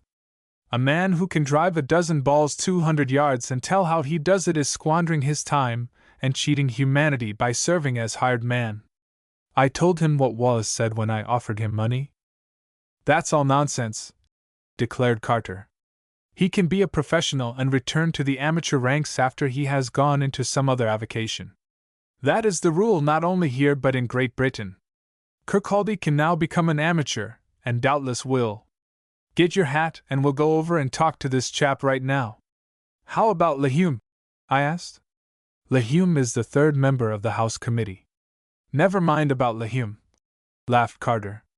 "I imagine there are reasons why Lehume might oppose the selection of Wallace, but if we are satisfied Lehume will have to be." The Bishops had retired when we reached the old house, but Wallace came to the door, book in hand. Naturally, he was surprised to see us at that hour, and he was even more surprised when Carter told him the object of our visit. "We are not authorized to make you a definite offer tonight," said Carter. "I am chairman of the committee, and if you care to consider the matter seriously, we suggest that you play around with our present professional, Kirkcaldy, tomorrow afternoon. If your work is satisfactory, as I have no doubt it will be from what Smith has said of you, The place is yours at the same salary and the same perquisites received by Kirkcaldy." "And what are these?" asked Wallace, a twinkle in his eye which I had noticed on several occasions. It was a peculiar combination of shrewdness, curiosity, and amusement, but one could not take offense at it. "He certainly is an odd fish, and I like him even if I do not understand him." $100 a month with room and board, and all you can earn giving lessons," said Carter. "Kirkcaldy averages $300 a month, and could have made more had he not been lazy." "That certainly is a tempting chance for one who is getting $20 a month," observed Wallace, after a long pause. "I like it here, and will not leave Mr. Bishop without due notice, but if you can obtain my release and can positively assure me that my amateur standing will not be impaired, I will try to qualify for the position you offer. I don't mind telling you," he added, and I noticed the same odd twinkle in his eyes, "that there was a time, and I hope it will recur, when I thought much of playing the game in a non-professional capacity. That, however, is amongst ourselves, and if I become your professional I shall attend strictly to my business." The following morning I saw Mr. Bishop, who informed me that Wallace had already related the purport of our visit the preceding evening. "I'll tell you how I look at it, Jack," the old man said. "He's not an awful good hired man, but he's willin' and eager to learn, and has the makings of the best one in the county, but more in that he is a real gentleman, and good company for mother and me, and I hate like the mischief to lose him. But Lord bless ye, if he can make $300 a month teaching you fools how to hit a ball with a stick, why I ain't got no call to keep him here. That's as much money as I make out of this whole blamed farm, and I have to work and not play for a livin'. If Wallace is the man you want, take him, and I won't put a straw in his way. Only I hope you'll sorter hint to him that we'd take it kindly if he'd make it a point to drop over here once in a while and take supper with mother and me, and stay all night, if he'd care to. Will you do that, Jack?" I heartily promised I would, and felt as guilty as if I had stolen some of Bishop's prize sheep. I went down the fields and told Wallace the old man had consented to release him, and that Kirkcaldy would be on hand at the club to play a trial round at 2 o'clock. I will describe that game and some other happenings in my next entry. Entry No. 13. Our new professional. Hume was furious when Carter and I told him Wallace was a candidate for Kirkcaldy's place. "What do you mean by taking this step without consulting me?" he blustered. "We have not employed this chap yet," Carter calmly responded. "Don't get excited, Percy. Wallace may not make good." "But who knows who he is?" demanded Hume. "He may be the rankest kind of an impostor." "A golf impostor?" smiled Carter. "I never heard of one." "We can get a line on him before he has played 5 holes." "I don't mean that," growled Hume. "What I mean is that we don't know anything about this fellow. He comes with no recommendations, and all that sort of thing. If he can play within 5 strokes of Kirkcaldy, and teach Smith how to keep from slicing, that's recommendation enough," remarked Carter. "What have you against him, Percy?" "I'll vote against him in the committee," hotly declared Hume. "And if I'm overruled I will appeal the matter to the club." "Go as far as you like, my boy," drawled Carter, slowly adjusting his monocle and turning on his heel. The news Kirkcaldy had resigned and that Bishop's hired man, Wallace, was to have a tryout for his place spread rapidly, and created no end of comment and excitement. When it was rumored that the Misses Harding, Ross, and Lawrence, the 3 acknowledged beauties of the club, were his sponsors, the interest was vastly increased. Wallace appeared half an hour ahead of the appointed time, and I introduced him to Kirkcaldy. The latter studied him intently as they chatted, but asked no questions concerning his identity with their native Scotland. Wallace looked over an array of clubs, selected some which suited him, but retained my clique and mashie. It was agreed I should act as caddy for Wallace, Chilvers for Kirkcaldy, and that Carter should referee. Hume declined to act in any capacity. All games were postponed to watch this strange contest, and then gallery, clustered at the first tee, numbered fully 100. It was agreed that the contest should be at medal play, the match score also to be taken into consideration. Mr. Harding called me aside before the match started. "What do you think about this game, Smith?" he asked. You've seen both of them play, and I haven't. This young fellow, Upham, is bluffing around offering to bet any part of $500 Kirkcaldy will beat this Wallace 7 strokes. I don't mind losing the money, but I hate to make a foolish bet and be laughed at. Take Upham up, and I'll stand half the bet, I said, after considering the matter for a moment. Wallace is a stranger to the course, but I doubt if Kirkcaldy or anyone living can beat him 7 strokes. Harding covered Uham's money, and the latter placed several $100 more at the same odds.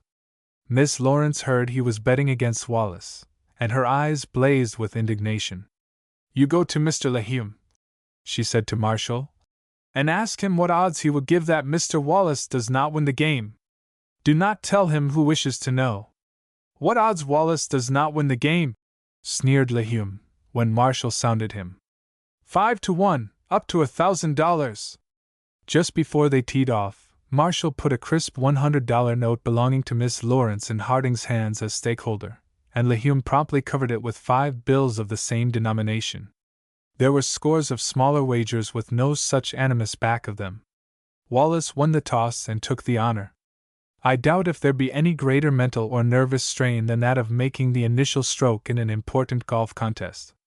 The player realizes that all eyes are on him, and unless he has nerves of steel and an absolute mental poise, he is likely to fall the victim of a wave which surges against him as he grasps the shaft of his club.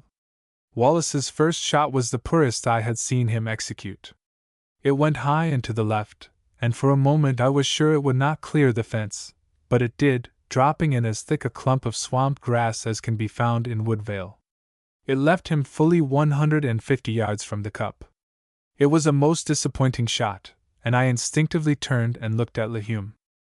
That young gentleman was satisfied beyond measure. There was something vindictive and repellent in the satisfied expression of his face. I turned and watched Kirkcaldy drive a beautiful ball within 50 yards of the cup. The first hole is 285 yards from the tee. I found Wallace's ball. It was on a soggy spot of ground, with tall slush grass in front of it, but luckily there was room to swing a club back of it. He studied it a moment intently. It was a villainous lie. I did not wish to give advice, but could not restrain myself. Better play safe, I said. It will cost you only 1 stroke. I think I can take it out, he said, reaching in the bag for a heavy, old-fashioned lofting iron. He took one glance at the green, and then came down on that ball as if he intended to drive it into the bowels of the earth. I saw nothing but a shower of mud and a huge divot hurled up by the club head as the wrists relaxed to save breaking the shaft. Others saw the ball as it flicked the tips of the menacing grass and soared high in the air. It struck on the near edge of the green. A bonny shot, mon! A guid clean shot as e'er were made out thop muck! Exclaimed Kirkcaldy, his face mantled with a grin of frank admiration. It was a glorious recovery. Miss Lawrence was fairly dancing for joy. Kirkcaldy laid his ball within a foot of the hole, and won it with a 3-against-4 for Wallace, the latter making bogey. Wallace is unable to explain how he made a fluke of that first shot, and I am sure I have no idea. On the second hole both drove perfect balls over the old graveyard, but Wallace had a shade the best of it in distance and direction. Both were nicely on the green in 2, and Wallace missed a putt for a 3 by a hair, while his opponent was lucky, running down in a long lag for 4, having it in bogey. Timid players drive short on the third so as to avoid dropping in the brook, but both drove smashing balls far over it. I don't know much about this game, chuckled Harding, overtaking me at the footbridge. But so far as I can see, this man of Bishop's isn't exactly what you folks call a duffer. Illustration. It struck on the near edge of the green. Both took this hole in bogey 4s, and both drove the duck pond on the next hole, and we found their balls fair on the green, 220 yards away and slightly uphill. Wallace rimmed the cup for a 2, and both made 3s, 1 stroke better than bogey. It was lightning golf. Upham's face was a study. The 5th hole is 470 yards, and both were within easy chopping approach of the green on their second. Wallace had the worst of a bad kick, and Kirkcaldy holed a 30-foot putt for a par 4, making him 2 up. Upham smiled once again. The next 4 holes were made in bogey by both players, leaving Kirkcaldy 2 up on both medal and match scores. Here is the out card. 1 2 3 4 5 6 7 8 9 Kirkcaldy, 3 4 4 3 4 5 5 5 4 37 Wallace, 4 4 4 3 5 5 5 5 4 39. This was 3 under bogey for Kirkcaldy, and 1 under for Wallace. "I think this Scotchman of yours will do," Carter said in an undertone, as we neared the 10th tee. "He is executing fairly well for a man playing a course for the first time, fixed up with a strange set of clubs, and getting all the worst of the luck on putts. He is actually outdriving Kirkcaldy, but I'm afraid our friend Miss Lawrence will lose that 100 to Percy." "So am I said, "but it is the only bet he will win." It was at the 10th hole that Miss Lawrence sliced her ball over the fence, and Wallace deftly returned it, as I have mentioned. As he looked over the ground he identified it, and for the first time during the game he took a sweeping glance at the gallery. His eyes met those of Miss Lawrence, and I saw him make a gesture with his hand as if to remind her that this was the spot where he first had seen her. She answered with a smile and a nod, and then said something to Miss Harding and Miss Rose, at which the 3 of them laughed. Then the machine-like Kirkcaldy drove his usual accurate long ball. It is a dangerous hole, this 10th, with a deep cut through which the country road runs to the right, and dense woods and rock-strewn underbrush to the left. The cautious player does not hazard making the narrow opening, but Wallace smashed that ball a full 250 yards as straight as a rifle shot. It is a 450-yard hole, and it has been the ambition of every player in the club to reach it in 2. Kirkcaldy had never done it, but Wallace had made a record-breaking drive. Could he reach the green? Kirkcaldy brassied and was short, but in good position. Wallace did not have a good lie, but I told him it was a full 200 yards, and the 4 caddy gave him the direction. It was uphill almost all the way to the hole. He used a full brassy, going well into the turf, and I knew when the ball started it would reach the green. We climbed the hill breathless with curiosity. I came in sight of the green. A new, white ball lay within a foot of the cup. All records on Mount Terrible had been shattered. Kirkcaldy smiled grimly and was short on his approach, but got down in 2 more, losing the hole with a 5 against that phenomenal 3. 5 is bogey and par for this hole, and 7's more common than 5's. The medal score was even. They have the 11th, Wallace won the 12th and lost the 14th, both making 3s on the tricky 13th. Wallace took the medal lead by winning the 15th in another perfect 3, and the 16th produced 4s for both of them. It was Kirkcaldy's turn to register a 3 on the next, this bringing them to the last hole all square on medal score, with Kirkcaldy 1 up on match play. It was intensely exciting. The 18th hole is 610 yards.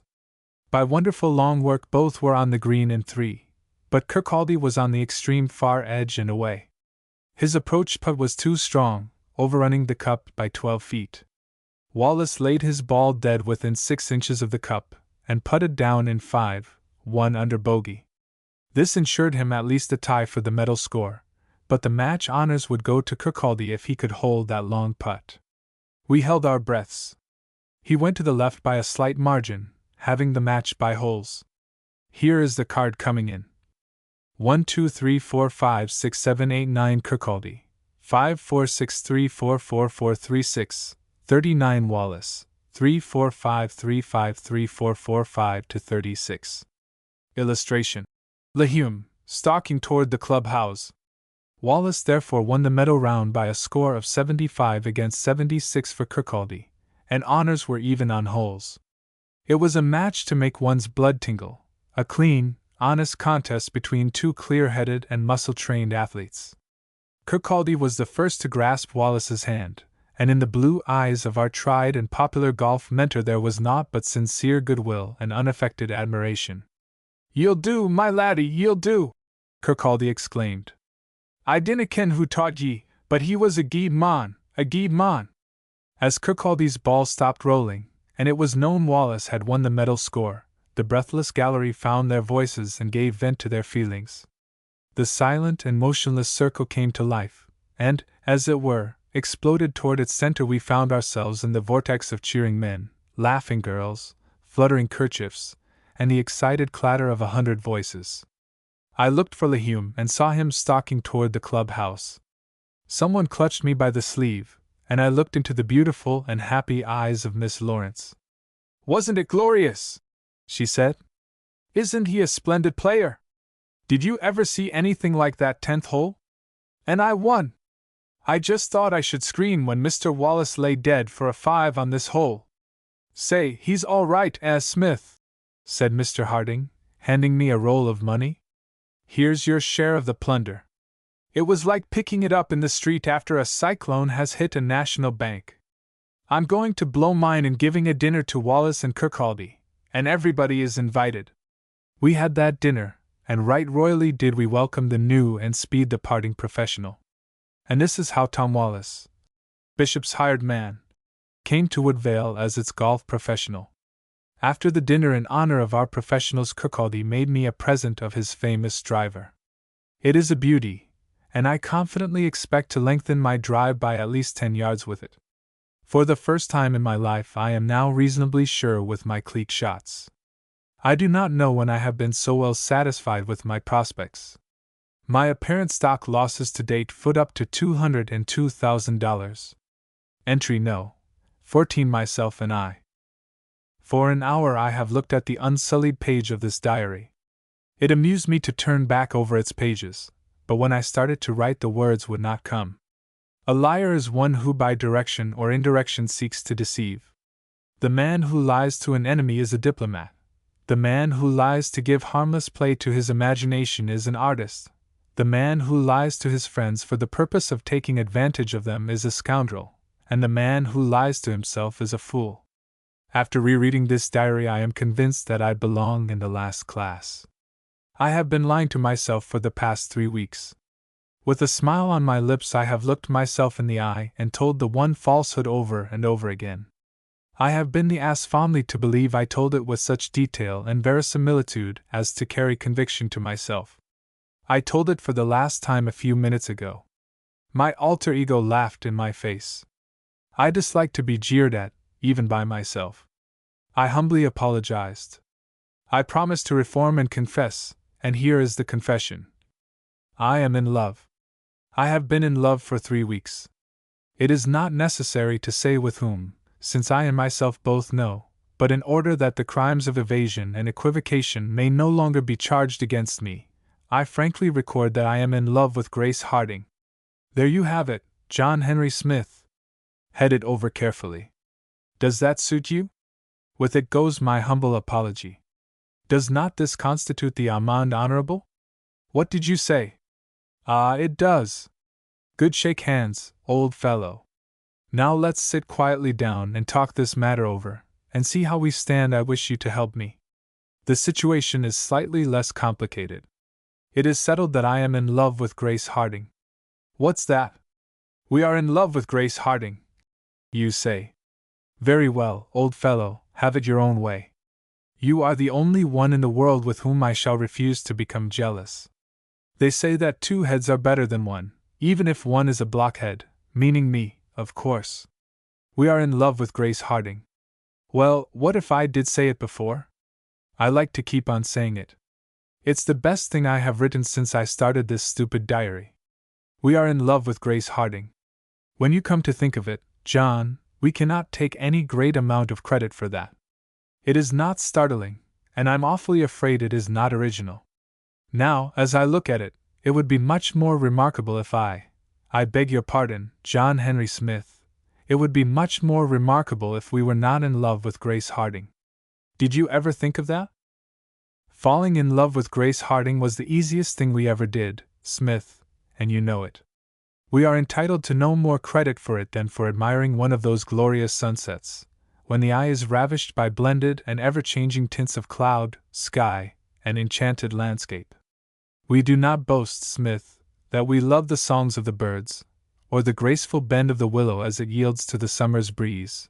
We do not call attention to our worship of the early morn, when the dew sparkles like swarming diamonds on grass and flower, and bridal veils of mist float over the breasts of the hills.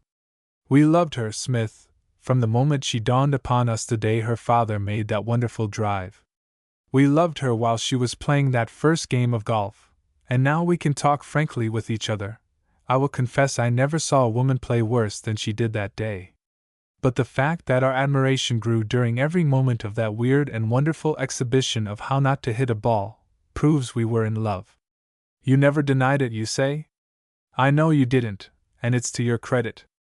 But does she love us, Smith? You don't know? Of course you don't know, but what do you think about it? You hope she does, you say. Smith, you're as stupid as I am. Certainly you hope she does, and so do I. But have you any reason to believe she does? Why don't you say something? She is pleasant to us, smiles at us, and seems to enjoy our society. You say. Well, what of it?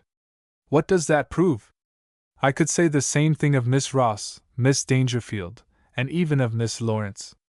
I am not so conceited as to imagine these charming girls are in love with us because they laugh, smile, and seem to be pleased at our attempts to entertain them. Carter could make claim that Miss Harding was in love with him on the same plea.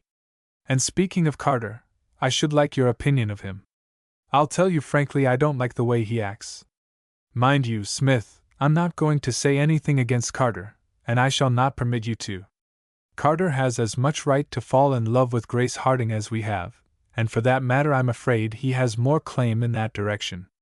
If you will recollect, it was Carter who introduced us to Miss Harding. I have no idea when and where he met her. Carter is a chap who attends to his own affairs and who does not permit others to interfere in them. It is not likely he will tell us, and I shall never ask him.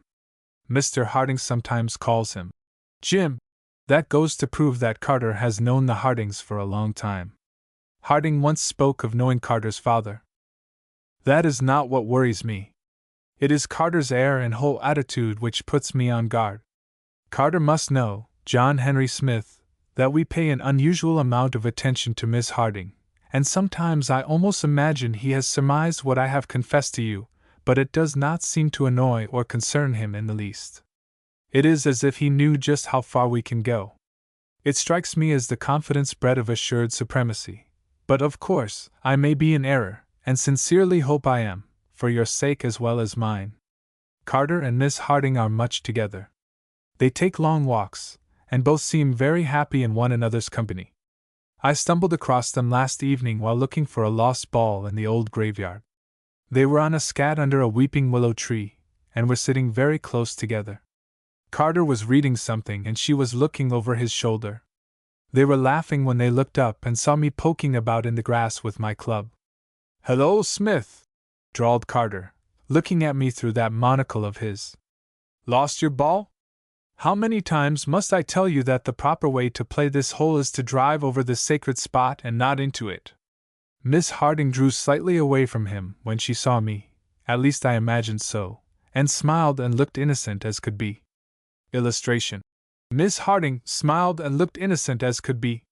What I am getting at, John Henry Smith, is this: we would not dare ask Miss Harding to sit with us in such a lonely and secluded spot, and I think we would have been more embarrassed than was Carter at so unexpected an interruption. It simply goes to prove that, well, I don't know just what it does prove. Chilvers told me a year ago he had heard Carter was engaged to be married to a very pretty and immensely wealthy girl. I did not think much of it at the time, having only passing interest in whether Carter married or remained single. The other day I asked Chilvers if he had heard anything more about Carter's engagement, and he looked at me rather oddly and said he had not. He said his wife might know something about it, and advised me to ask her or Carter. Suppose they were engaged, John Henry Smith? That would settle it, you say? You quit too easily. If you desert me in this extremity, I shall go ahead on my own account. I love her. I must have her. Let Carter fall in love with someone else. For some malignant reason, this man Carter has persistently stood between me and the realization of my cherished ambitions. He has won cup after cup and medal after medal which would have fallen to me were it not for his devilish combination of skill and luck. But he shall not thwart my love. He shall not, I swear it. He shall not. Smile, John Henry Smith, you do not love her as I do. Why should she fall in love with me, or wish to marry me? What have I done in the world, or what do I expect to do which will compel that admiration and respect which is the basis of true love? Those are harsh questions, John Henry Smith. I tell you I love her. Is not that sufficient? She is not the woman to weigh a man in the same scales with his money, his miles of railroad track, and such material assets. I would love her if her father were still a section boss. And I am going to do something in this world. I propose to show you, John Henry Smith, that I can do something beside play golf. Am I not doing something now? Am I not risking practically every dollar I have in the world on my business judgment? Call it gambling if you will. If so, it is big gambling. The man who wins must take chances. Mr. Harding did not become a railway magnate by remaining a section boss. He is a commanding figure in Wall Street. I shall be that and more. Laugh if you will, John Henry Smith. I mean every word of it. What does Carter do? He has not done a stroke of work in 5 years. He says a man with an income of $100,000 a year has no right to work and strive to increase it. I claim a man should do something to make a name for himself, and leave a record of which his children and grandchildren will be proud. You watch me, John Henry Smith. I'll show you and Miss Harding that I can do something beside play golf. We have wandered from our subject. The question is this: what shall we do in order to ascertain if Miss Harding entertains toward us any sentiment stronger than friendship? Ask her, you say? Suppose you ask her. No, my dear John Henry, that is not the proper step at this time. I do not set myself up as an authority in matters of love, but I do hold that no wise man ever proposed to a good and true woman without knowing in advance that she would accept him. Love has its secret code, and nature gives the key to its discerning votaries. I have that key, John Henry Smith. One need not speak or write in order to send the first timid messages of love, and by the same token the recipient need not even frown in order to tenderly reject the proffered passion. There are as many words in this unwritten and unspoken vocabulary of love as may be found in lexicons. Did you know that, John Henry? The man who fails to avail himself of this silent but eloquent language, and who stupidly assaults a woman with an avowal of an alleged love, deserves to be coldly rejected. It is as much of an insult or an indiscretion as to walk unheralded and unbidden into a private room. Never do it, John Henry. If a man becomes convinced he loves a woman, he should tell her by some message in the code which both understand. He will know if she receives it. It is not necessary that she answer yes. If she answer not at all, he has achieved a notable victory, but if she promptly signals a decided no, he has met with irreparable defeat. That settles it, my dear Smith. A woman may refuse a man with words, and he be justified in declining to accept the implied rejection, but there is no appeal from the silent decision which leaps from the heart. So long as no message comes back unopened, keep on sending them. You are justified in assuming that they have been read and are being entertained. The time will come, John Henry, when you will get your answer. If it is against you, accept it with the best grace you can command. Do not be the fool to think her lips will veto her heart. If, on the contrary, there comes the glad day when over the throbbing unseen wire there comes a telegram sounding the letters, why yes, proceed with the sweet formality of a verbal avowal of your love, and you will not be disappointed. Smile if you will, John Henry Smith, you know I have told the truth. We have sent a few of these messages to Miss Harding, and thus far none have been returned unopened. As you say, John Henry, they have been very timid ones, and possibly are so vague she does not think them worth even a decided negative. We will send more emphatic ones, not too emphatic, mind you, but couched in symbols which cannot be misunderstood. That is our best plan, John Henry Smith, don't you think so? I am glad we agree at last. As yet nothing has happened of a character positively discouraging. Carter? I wish you would not mention his name. From this on we will ignore Carter. I intended to write of our automobile trip, but the hour is late, and I must postpone it until some other time. Good night, John Henry Smith. Entry No. 15 The Auto and the Bull. I started to tear out what I wrote last night, but on second thought will let it remain. Its perusal in future years may amuse me. I will now resume the trail of Woodvale happenings. The touring car won from her father by Miss Harding is a massive and beautiful machine. Luckily, I am familiar with the mechanism of this particular make, and, as a consequence, am called in for advice when any trifling question arises. Harding scorns a professional chauffeur. Next to running one of these road engines, he declares, the most fun is in pulling them apart to see how they are made. I would as soon hire a man to eat for me as to chaff one of these choo-choo cars. Shortly after the big machine arrived, Mr. Harding received a letter from a gentleman named Wilson, who is spending the summer at the Oak Cliff Golf and Country Club. Wilson challenged him to come to Oak Cliff and play golf, and to bring his family and a party of friends with him. Harding read the letter and laughed. Here's my chance to win a game, he declared. I can't beat the kid, but I'll put it all over Wilson, you see if I don't. Don't be too sure, Papa, cautioned Miss Harding. Wilson only started golf this year, and the only game he can beat me at is hanging up pictures, insisted Harding. He stands 6'4", and weighs about 150. He looks like a pair of compasses, but he's all right, and we must go up and see him. Do you know the road, Smith? Every foot of it. How far is it? About 40 miles. Good, declared the magnate. I'll wire Wilson we'll be there tomorrow. We'll fill up the buzz wagon, take an early start, and put in a whole day at it. Smith shall be chief chauffeur, and the kid and I will take turns when he gets tired. And we did. We started at 7 o'clock with a party consisting of Mr. and Mrs. Harding, Miss Harding, Chilvers and his wife, Miss Dangerfield, Carter, and myself. There are many hills intervening and some stretches of indifferent road, but we figured we should make the run in 2 hours or less, but we didn't. The few early risers gave us a cheer as we rolled away from the clubhouse and careened along the winding path which leads to the main road. The dew yet lay on the grass, and little lakes of fog hung over the fair green. It was a perfect spring morning, and the ozone-charged air had an exhilarating effect as we cleaved through it. Miss Harding was in the seat with me. I don't imagine this exactly pleased Carter, but it suited me to a dot. My lovely companion was in splendid spirits. Now, Jacques Henri, she said to me in French, pretending that I was a professional chauffeur, you are on trial. Unless you show marked proficiency, we shall dispense with your services. And if I do? I inquired. Then you may consider yourself retained. She laughed. For life? I boldly asked. I was so rattled at this rather broad insinuation that I swung out of the road and struck a rut, which gave the car a thorough shaking. If that's the way you drive, you will be lucky if you're not discharged before we reach Oak Cliff, Miss Harding declared, and I did not dare look in her eyes to see if she were offended or not.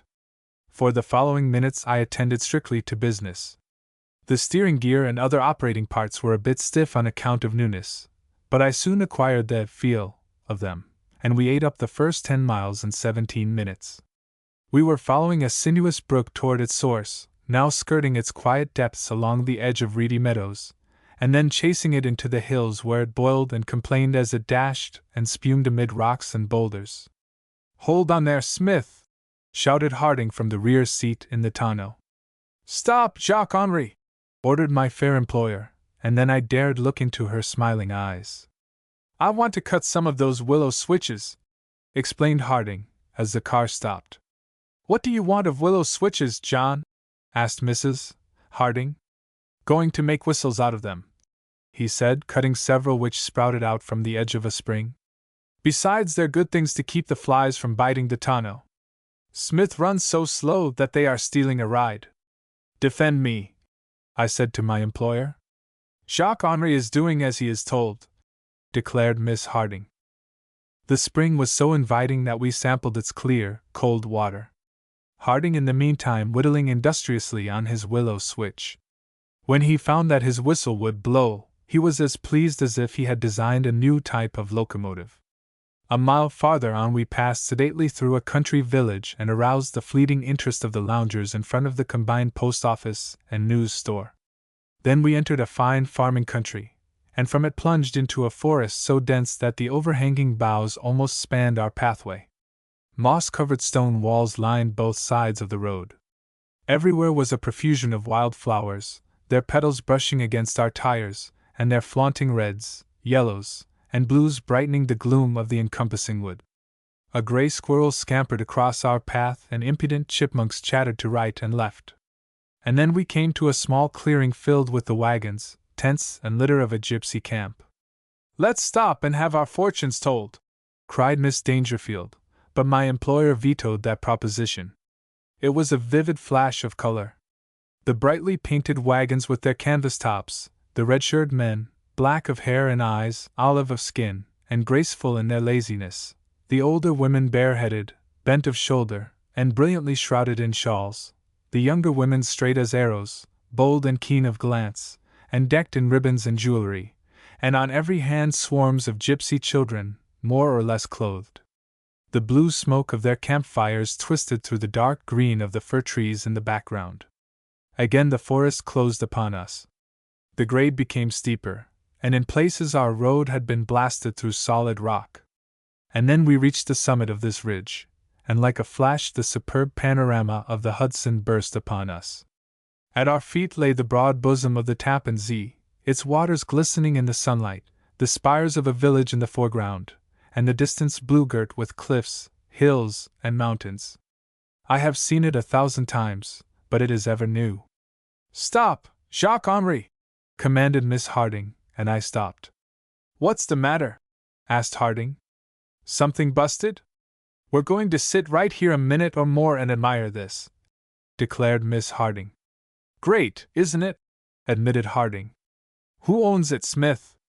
Does it cost anything to look at it?" "Not a penny," I said. "First time I've got something for nothing since I struck New York," was the comment of that gentleman. 4 or 5 miles across the Tappan Zee the blue of the mountain was splattered with the white of straggling houses. To the left was a checkerboard of farms, an area hundreds of square miles in extent basking in the rays of a cloudless Sunday, yet beyond, the orange mountains lifted their rounded slopes.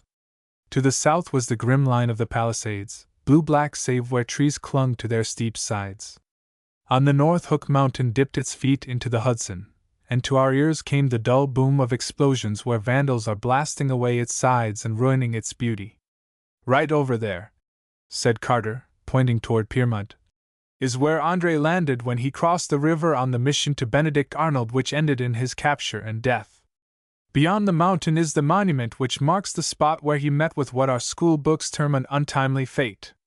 A short distance to the south," I added, "is the old house where Washington made his headquarters during the most discouraging years of the Revolution, and in which he and Rochambeau planned the campaign which ended with the surrender of Cornwallis at Yorktown. And not far away is Sleepy Hollow, where Washington Irving lived, wrote, and died." "Yes, yes," contributed Chilvers. "And on this sacred soil there now is bunched a cluster of millionaires, any one of whom could pay the entire expense of the War of the Revolution as easily as I can settle for a gas bill." We had not noticed Harding, who suddenly appeared in front of the machine with his driver and a handful of golf balls. "The future historian will record," he declared, "that from this spot Robert L. Harding drove a golf ball into that pond below." "Suppose you can, Robert," observed his wife. "What earthly good will it do you, and what will it prove?" "It will prove that I can drive one of these blamed things into that pond." He grinned. "I've got to break into history some way." On the 5th trial he had the satisfaction of driving a ball into that pond. It was not much of a drive, but it pleased him immensely. "I got my money's worth out of those 5 balls," he declared as he climbed back into the car. "See how the sun strikes the sail of that schooner," exclaimed Miss Harding. "And how it glances from the brass work of those yachts at anchor. There goes an auto boat darting through a swarm of sailboats like a bird through fluttering butterflies. It is a glorious view from here. It makes the Rhine look like counterfeit money," asserted Chilvers, whose similes usually are grotesque. "Any time you hear an American raving over the wonderful scenery of Europe you can place a bet that he has never seen that of his own country." "That's right, Chilvers," said Harding. "We have all kinds of scenery out west that has never been used. It's a drug in the market, laying around out of doors for the first one that comes along." We made the next 10 miles at a rapid gait through one of the finest country residence sections in this fair land of ours. Then we entered a sparsely settled agricultural district. We were opposite a meadow which recently had been mowed. It was a gentle slope with picturesque rocks flanking its sides, and near the road was a pond. Illustration. It was not much of a drive.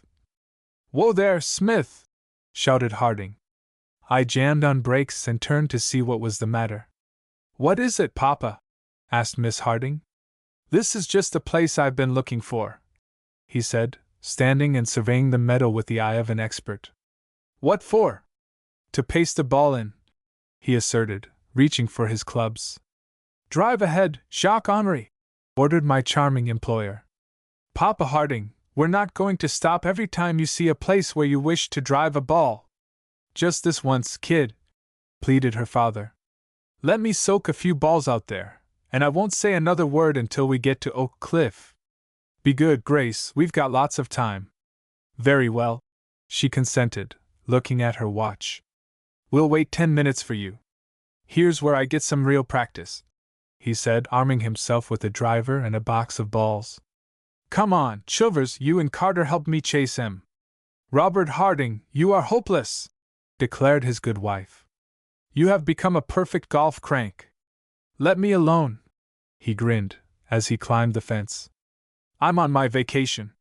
Keep your eyes on this one, boys." Before we started from Woodvale, he declared that it was all nonsense to take along a change of clothes, and he was dressed in that wonderful costume, plaids, red coat and all. We lay back in our seats and smilingly watched his efforts. He has shown signs of improvement recently, and is imbued with the enthusiasm of the novice who realizes that his practice has counted for something.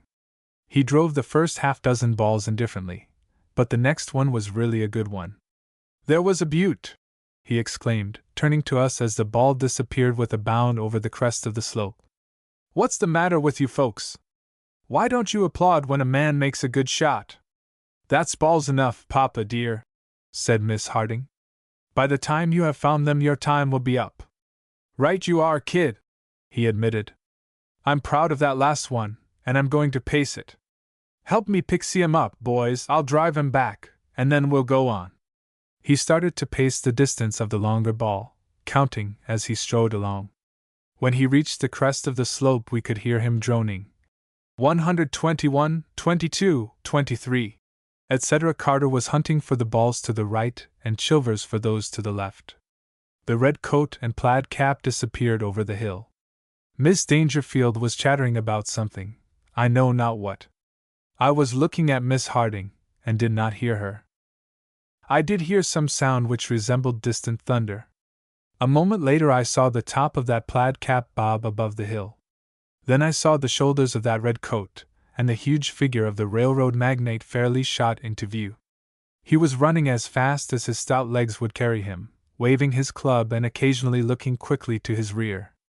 I knew in an instant what was the matter. "What is Papa running for?" exclaimed Miss Harding. That question was speedily answered. "Run! Run, boys!" he yelled as he plowed down that slope. "Run like hell, he's after us!" Carter and Chilvers took one glance, and the three of them came tearing down that hill. There came into view the lowered head and humped shoulders of a Holstein bull close on the trail of the lumbering millionaire. The women screamed. "He will be killed! He will be killed!" moaned Mrs. Harding. "Oh, do something to save him, Mr. Smith! Please do something!" I am rather proud of my generalship at that critical moment. I have a certain amount of wit in an emergency, and luckily it did not fail me. It is not an easy matter to head off an enraged bull in an open field, but I saw a chance and took it. Illustration. "Run! Run, boys!" I grasped Miss Harding and fairly threw her to the ground. "Jump! Jump!" I yelled to the others. Mrs. Chilvers and Miss Dangerfield instantly obeyed, but Mrs. Harding was too terrified to comprehend my orders. Her eyes were fixed on her husband, and she either saw nor heard me. There was not a second to lose. I swung that heavy touring car in a backward curve, so as to face the fence over which Mr. Harding had climbed.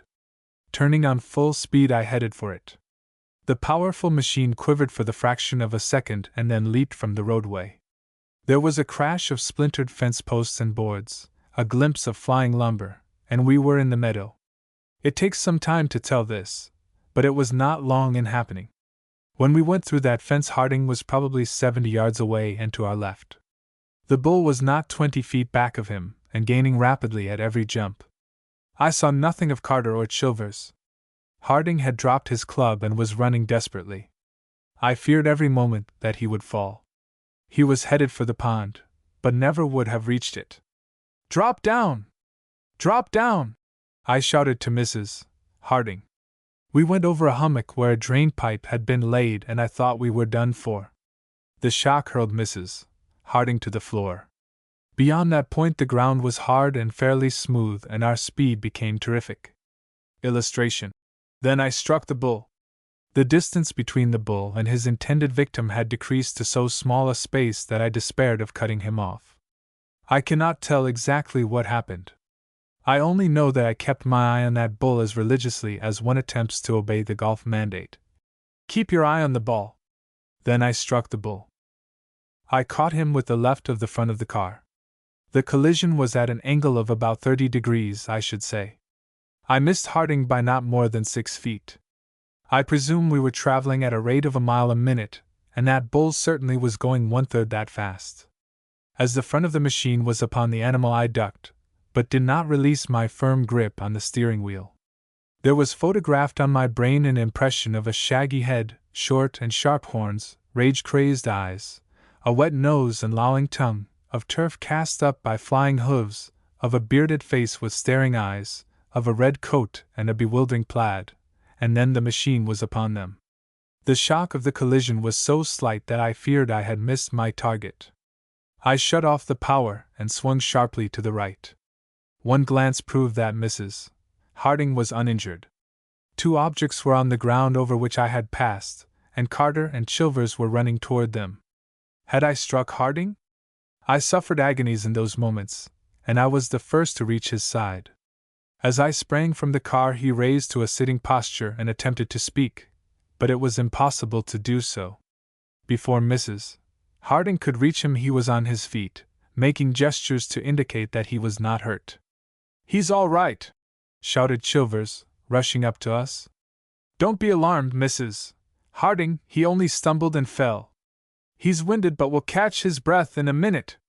Mr. Harding panted, and between gasps bowed and made pantomimic signs to indicate that Chilvers had correctly diagnosed his ailment. His wife has too much sense to give way to her emotions at such a time. She brushed his clothes and wiped the perspiration from his face. Miss Harding and the others were on the scene before his voice came back to him. "I'm all right," he declared with much effort, walking and swinging his arms to prove it to himself and us. Then he shook hands with me, and I noted that his violent exercise had not impaired the strength of his grip. We walked over and looked at the dead bull. "That was a good shot, Smith," he said. "That was great work. Do you know how close you came to hitting me?" "It was very close, but I had one eye on you," I replied. "I honestly believe it was the rush of air from the machine that keeled me over, but I was about done for. I doubt if I would have made that pond." "Governor," said Chilvers, "he would have nailed you in 2 more jumps.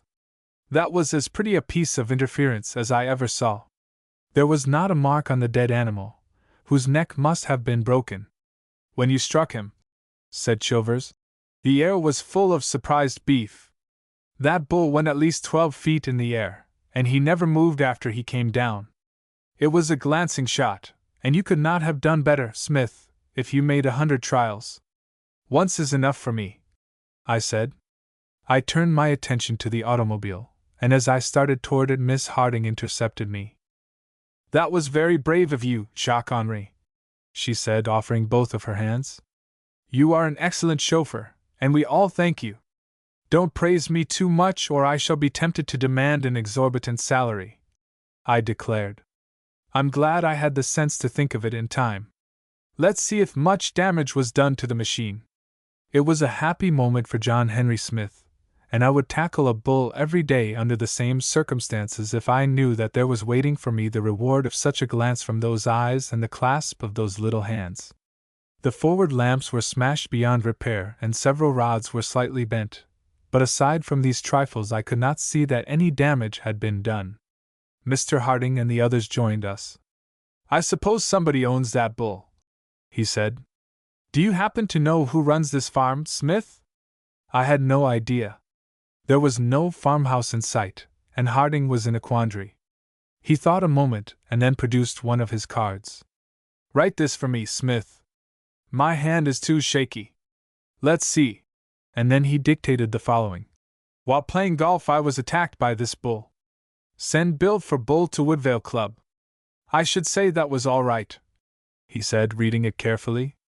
"It is short and does not go into unnecessary details."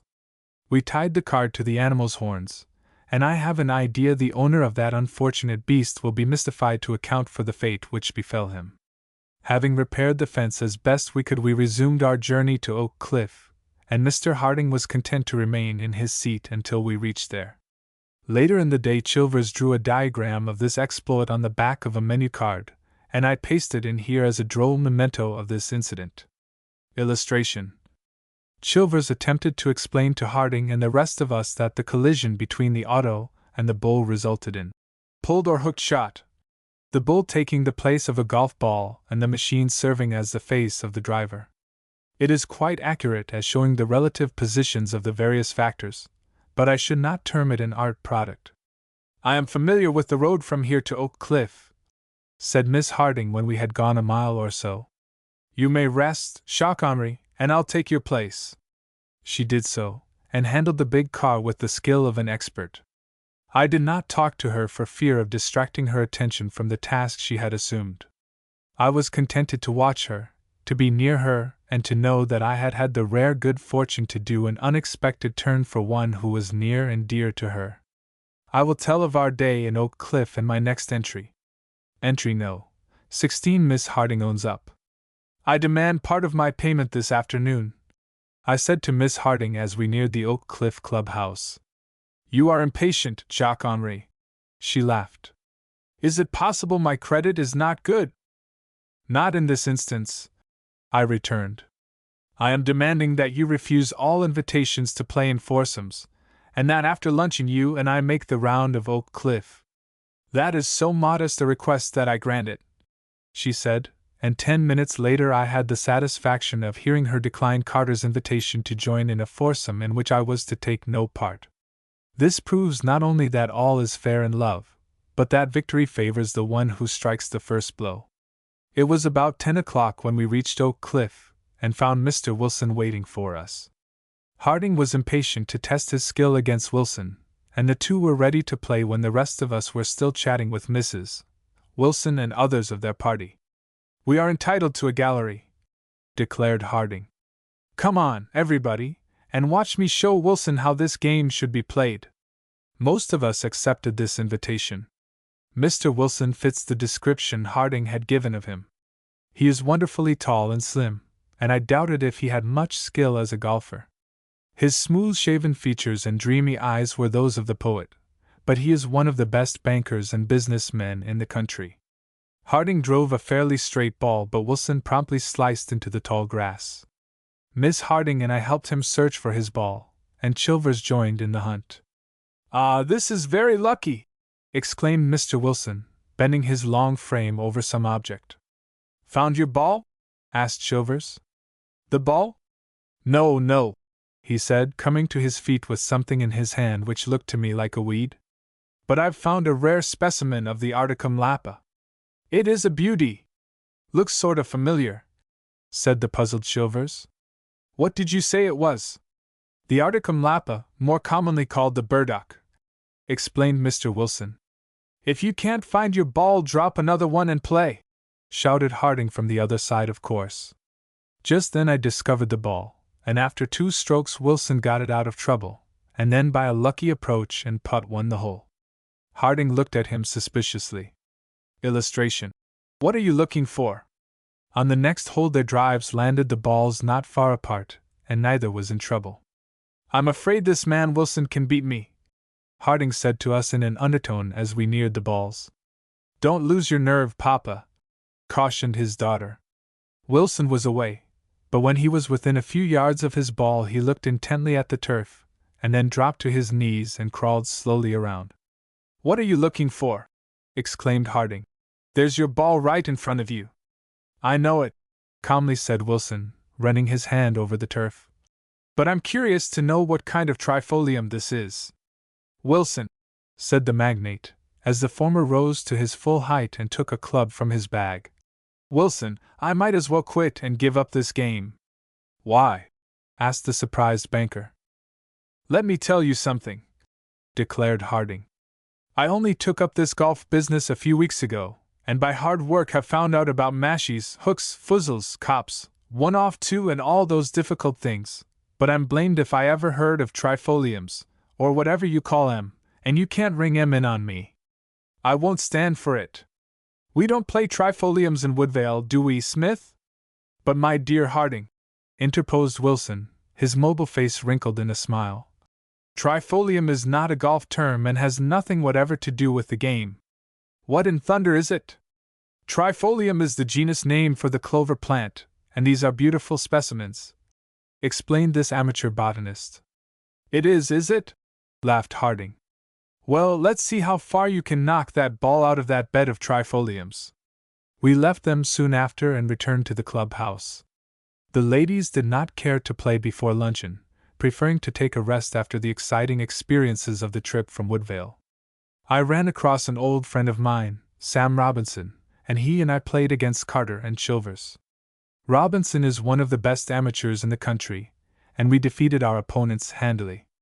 It was a merry party which gathered about the table which had been spread under the trees near the clubhouse. Oak Cliff is the only club which Woodvale recognizes as a rival, and the Wilsons entertained us charmingly. Mr. Harding was in great spirits. I won, he announced as he returned with our elongated and smiling host. Licked Wilson, trifoliums and all, right here on his own ground. But he found a rumex and a lot of other weeds, so he don't care.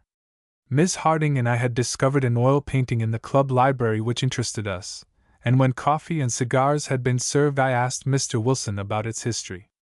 Robinson gave it to the club, he said. He can tell its story better than I can. It's an odd sort of a yarn, began Robinson. Last fall an artist friend of mine of the name of Powers wrote a letter inviting me to come and spend a few weeks with him in a camp he had established on the upper waters of the Outrades River in northeastern Quebec. He was there sketching and loafing, and I took my golf clubs and went. While he painted I batted balls around a cleared space in the forest, fished, hunted and had so much fun that we stayed there until cold weather set in. Then we loaded up a boat and started down the river with a guide. One evening we came to an island with rapids below it. We had to portage around these rapids, so we decided to camp for the night. It was cold, and rapidly growing colder, but Powers insisted in making a trip to that island, the beauty of its rocks fascinating his artistic soul. We emptied the boat, and he pulled across the swift current. 10 minutes later we heard him yell. His boat had drifted from where he thought he had moored it, and had been dashed to pieces in the rapids below. The guide declared that there was no way to reach him without a boat, and that he would have to go back 20 miles to a lumber camp for one. We explained this to Powers, and told him to light a fire and make the best of it until morning. The current was so swift that no swimmer could breast it. It was already down to 0. Illustration. Had ignited the matches. Powers searched his pockets, continued Robinson, and made the startling announcement that he did not have a match. Without a fire he surely would freeze before the guide could return. He was dancing up and down on a rock and swinging his arms to keep warm. He certainly was in a bad fix, interrupted Harding. Was there no way to get at him? Absolutely none, continued Robinson. The sun was sinking when I had an idea. In the bottom of my golf bag were 4 badly hacked and split balls. I called to Powers to keep his nerve. The balls were rubber cored, and I widened the crack in one of them and gouged out a space in the rubber. In this I put the heads of 3 matches, teed the ball on the beach, called to Powers what I had done, and told him to keep his eye on the ball. I hit it clean and fair, but a trail of smoke told that the concussion had ignited the matches. The ball fell in the underbrush a few yards from Powers, and he almost cried when he took out the charred match heads. "How far was it?" asked Harding. "I paced it later and found it to be about 140 yards, said Robinson. "You paced it?" exclaimed Harding. "You're a bit mixed on this story, Robinson, aren't you?" "Not at all," laughed that gentleman. "You wait and I'll explain." Then I fixed another ball and wrapped the match heads in surgeon's cotton. I popped that ball in the air. The next one was pulled, struck a rock and bounded into the water. One remained, and it was a critical moment. I was numbed with the cold, it was almost dark, and I had to make a shot for a man's life, but I made it. It went far and true and struck in the branches of a fir tree over Powers' head. He did not see it, but he heard it. Then began a search for a lost ball. It was pitch dark half an hour later when Powers shouted that he had found it, and soon after we yelled like madmen when a tiny yellow flame curled up from the island. Powers asked me to drive a ham sandwich across, but I did not attempt it. The guide started back after another boat, and Powers and I spent the long hours over our respective bonfires in an effort to keep from freezing. It dropped to 25 below zero before morning, and when daybreak came I went down to the beach. The water still flowed swift and black directly across, but when I looked to the north I found that the ice extended from the shore to the upper end of the island. I put several sandwiches in my pocket and carefully walked across. Powers was trying to cook some freshwater clams when I came upon his bonfire. That is as much of the story as you will be interested in, concluded Robinson. Powers kept the ball which saved his life, and in return gave me that oil painting depicting the scene at nightfall as I was driving that last ball. It's a good thing for your friend Powers that it was not up to me to drive that last ball, declared Harding. That story is all right, Robinson, and the picture proves it.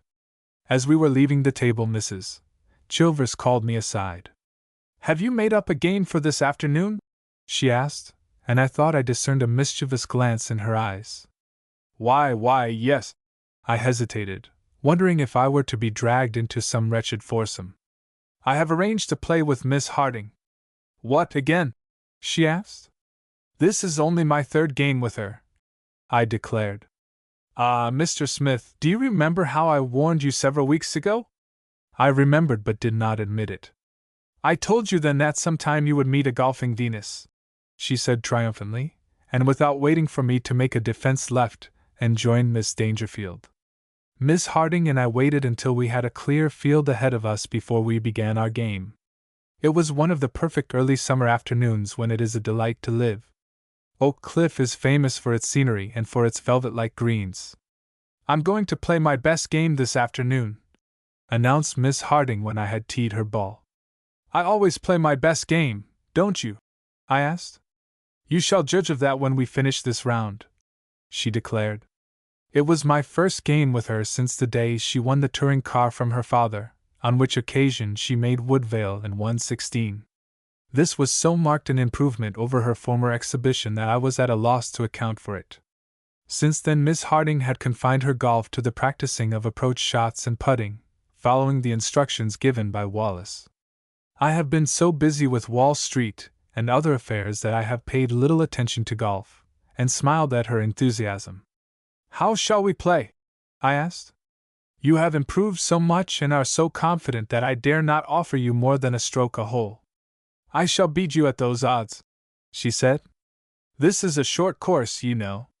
"You will have to make it in 100 to beat me," I replied. "4!" she called, and drove a beautiful ball with a true swing which was the perfection of grace.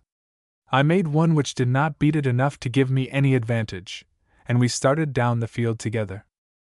"Mr. Wallace must be a wonderfully clever teacher," I said, "or else he has a most remarkably apt pupil. I wish I could improve that rapidly." Miss Harding smiled but declined to commit herself. Her second shot was a 3/4 mid-iron to the green, and she made it like a veteran. She played the stroke, and it is one of the most difficult, in perfect form, and I was so astounded that I cut under a short approach shot and had to play the odd. She came within inches of going down in 3, and I then missed a long putt and lost the hole outright, she not needing the stroke handicap. "One up, Jacques-Henri!" she laughed. She drove another perfect ball on the next hole, but the green was 350 yards away and I reached it in 2 against her 3. My work on the green was abominable, and we both were down in 5s. "Two up, Jacques-Henri!" she exclaimed, her eyes dancing with excitement. "Really, now, don't you think I've improved?" "Improved?" I gasped. "That's not the word for it. You have been translated into a golf magician. I cannot understand it. I don't suppose I played my best game, but even if I had, I could not have won at the odds stipulated. I never lose interest in a golf game, but I must confess that I paid far more attention to her play than to my own. It was not the first time that I had witnessed a fine exhibition of golf by a woman, but it was the first time I had been privileged to see a strikingly pretty girl execute shots as they should be made. All former experiences had led me to the belief that feminine beauty and proficiency in golf run in adverse ratio. But here was a superb creature who combined beauty with a skill which was surpassing. It was difficult to believe the testimony of my own eyes.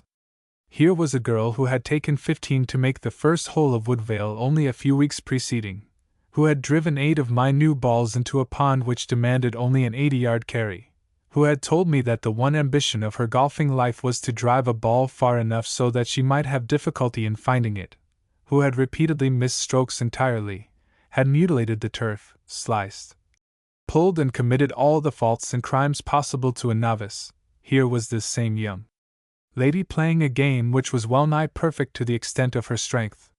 When a woman is beautiful and plays a beautiful game of golf, then physical grace reaches its highest exemplification.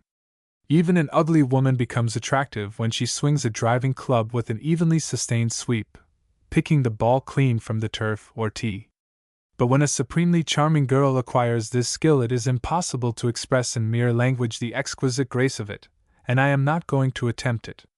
Miss Harding made that round in a flat 90 against my 82, and with the odds I had given her defeated me by 5 up and 4 to play.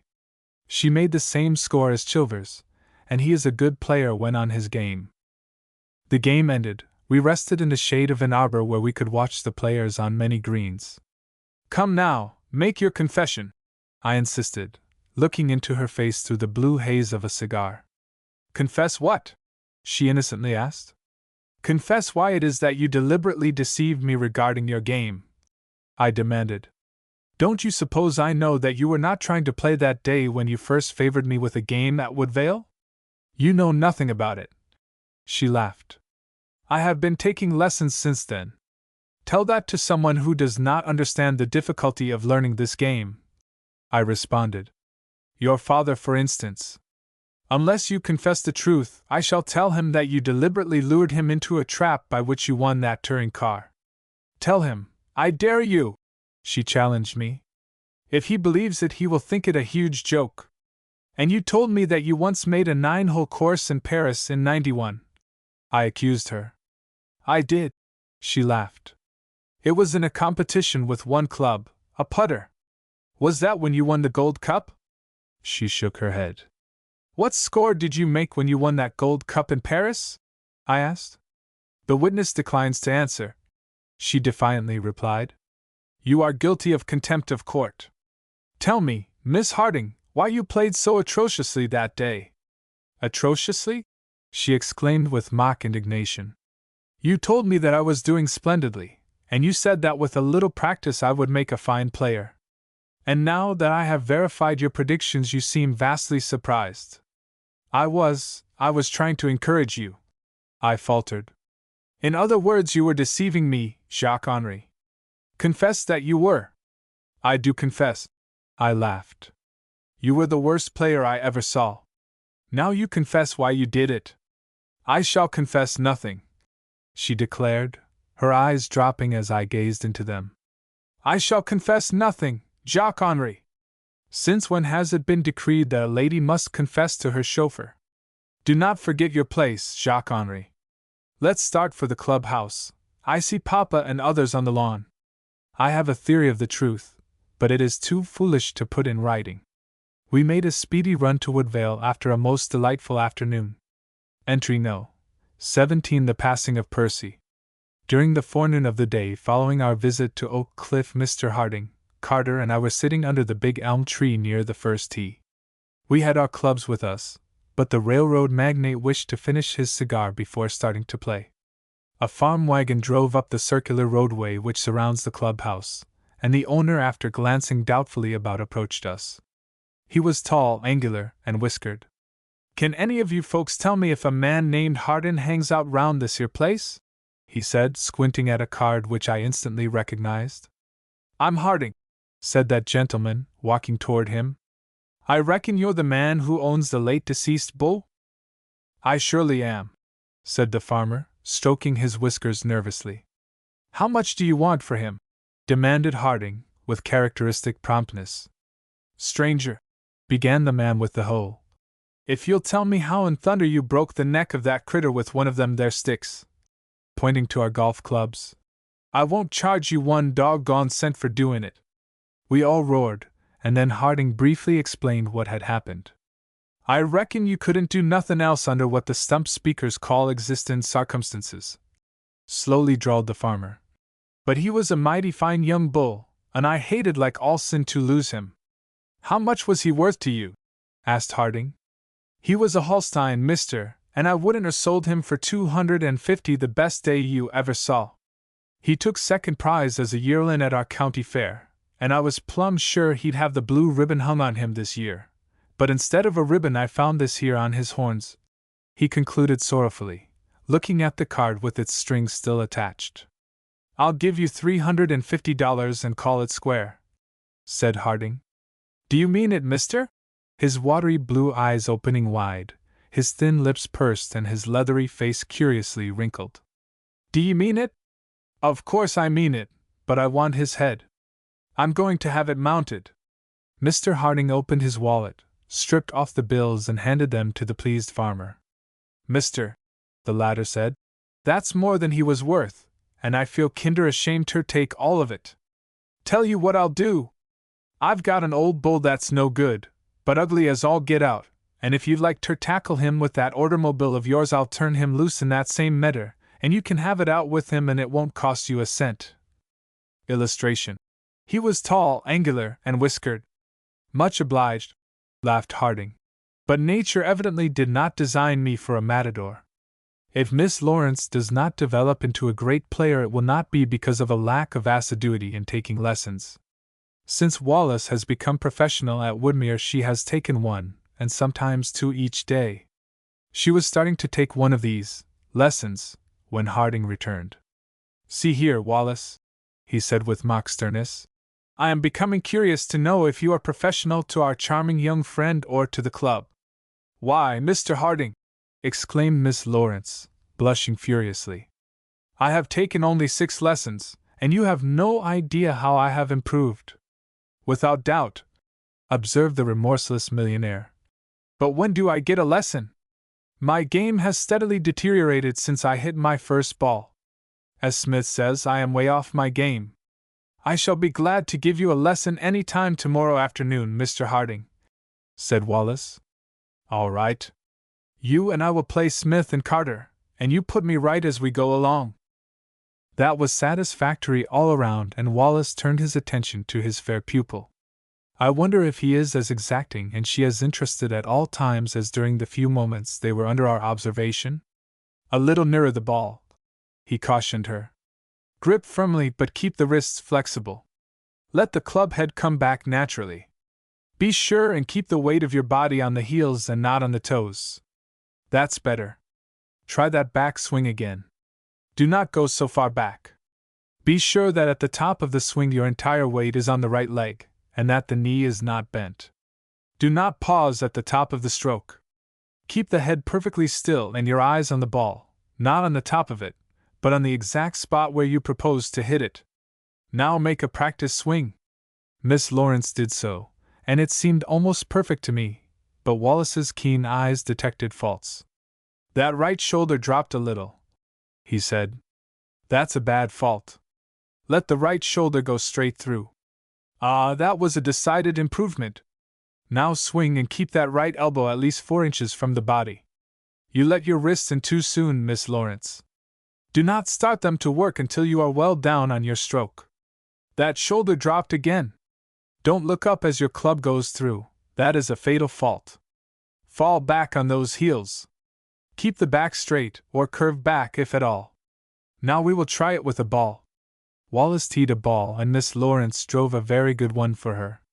It was straight and a trifle high, but it had a carry of fully 120 yards. Didn't I tell you I was improving? She exclaimed, smiling triumphantly at Mr. Harding. Mr. Wallace is a splendid teacher. Yes, and you are a splendid pupil, returned Mr. Harding, with a knowing smile. But you give me a chance, or I'll lodge a protest with the Board of Management. She laughed, waved her hand mockingly at him, and away they went. I noticed that Wallace was not playing. He carried the clubs and they walked close to each other. He said something and she looked up to his face and smiled. It was evident they had much to talk of, and while I cannot prove it, I am inclined to doubt if their conversation was restricted to the details of the game. Harding watched them, a quiet smile on his strong, kindly, and rugged face. He was humming the air of an old love song. Smith, he said after an interval of silence, there are only 2 things in this life really worth having. What are they? Youth and health. How about love? I asked. Youth and health own love, he replied. Love is their obedient servant. I thank God that I have not lost my youth or my health. I was privileged to see this remarkable man for a moment in a new light, one which increased my respect and admiration for him. When we returned to the clubhouse, the veranda was buzzing with gossip. Miss Dangerfield was delighted when she found that I was not acquainted with the cause of the excitement. It gave her a chance to impart the news to one ready to listen, and she was not slow in taking advantage of it. Miss Lawrence has refused Mr. Lehume, she whispered, though she might as well have screamed it through a megaphone, since I was the only one on the veranda in ignorance of it. How do you know? I asked. I dare not tell, she said, but I knew she would. If you'll promise not to reveal it to a living soul, I'll tell you. I promised. Mr. Lehume told Mr. Chilvers, Mr. Chilvers told Mrs. Chilvers, Mrs. Chilvers told Miss Ross, and Miss Ross told me, so you see that I have it right from the original source. And you told me, I said. Why should the chain stop in so obscure a link? I am dying to tell somebody. But you promised not to, Miss Dangerfield protested. So did you, I replied. It seems that Percy flatly asked her to marry him, and that she flatly refused him. She continued, ignoring my implied threat. I understand that Mr. Lehume is going to resign from the club. Why? I asked. Does he not find it effective as a matrimonial agency? I don't know, she said. There he is now, and he's trying to catch your eye. I turned and saw Lehume, who signaled that he wished to speak to me. I saw at a glance that he had been drinking. He shoved a piece of paper into my hands. There is my resignation from the Woodvale Club, he said, his voice husky, and sullen anger in his dark eyes. Lehume is a handsome fellow, but there is something amiss with him. Possibly his ego is overdeveloped. I will present it to the board, I said, preferring to avoid discussion with him while in his then condition. I don't care a blank whether they accept it or not, he declared with a rising voice. From this day I shall never step foot in Woodvale. Better think it over later on, I said. If you think I care to have anything further to do with a club which shelters and encourages low adventurers like this fellow Wallace, you do not know Percy Lehume, he declared, working himself into a fury. And you and Carter are to blame for it, he concluded. I shall refuse to discuss that with you at this time, I calmly replied and abruptly left him. A few minutes later I saw him striding down the path on the way to the railway station. As luck would have it, Wallace and Miss Lawrence had just left the 18th Green, and stood chatting near the path which leads to the station. If they saw the approaching Lehume, they paid no attention to him. At this moment Carter and Miss Harding joined me, and the latter asked what I found so diverting. I hope that Lahum will have the sense not to pick a quarrel with Wallace, I said, pointing in his direction. He is excited and nervous. Why don't you say it, intoxicated? Drawled Carter. Lahum had reached the professional and his pupil. We saw Wallace lift his cap as Lahum came within a few yards of them. The latter stopped, and though the trio was quite a distance away, we could plainly hear Lahum's voice, but could not make out the words. Wallace made a deprecatory gesture, and Miss Lawrence drew herself up and faced Lahum in an attitude of scorn. I noted that Lahum was gesticulating with his left hand, and that his right arm was lowered and to his back. He kept edging closer to Wallace. Of a sudden Lahum's right hand swung out, and he made a vicious lunge at Wallace. I saw the latter throw up his guard, but it was too far away to tell if the blow had landed. There was a struggle for a second or two, then Wallace pushed him clear, and like lightning I saw his left hand swing across to Lahum's stomach. Lahum was shot back several yards and fell heavily, his feet in the path and his head and shoulders on the turf. It all happened so quickly that we stood there, spellbound. We saw Miss Lawrence rush forward and half fall into Wallace's arms. We saw him stagger to a lawn settee, she still clinging to him and screaming. Lahum lay as if dead. These latter details I noticed as Carter and I were running toward them. Wallace was on his feet before we reached him. He was attempting to calm Miss Lawrence, who was moaning. "He has killed him! He has killed him!" I knew she feared for Wallace, but I was much more apprehensive as to the fate of Lahum. Blood was trickling down the face of the young Scotchman, and its red had stained a handkerchief which Miss Lawrence had pressed to his scalp above his left temple. It was the sight of this which frightened her, but she comported herself with as much bravery as would most women under similar circumstances. "I'm not much hurt," declared Wallace with a reassuring smile. "It's only a scratch on the scalp. Miss Lawrence is more alarmed than I am injured. I assure you it is nothing." "Lahum struck him with a knife!" exclaimed Miss Lawrence, recovering her nerve as a wave of anger came to her. "He called Mr. Wallace a coward and a cad, and when Mr. Wallace tried to calm him he struck at him with a knife. Oh, I hope you have killed him!" Illustration.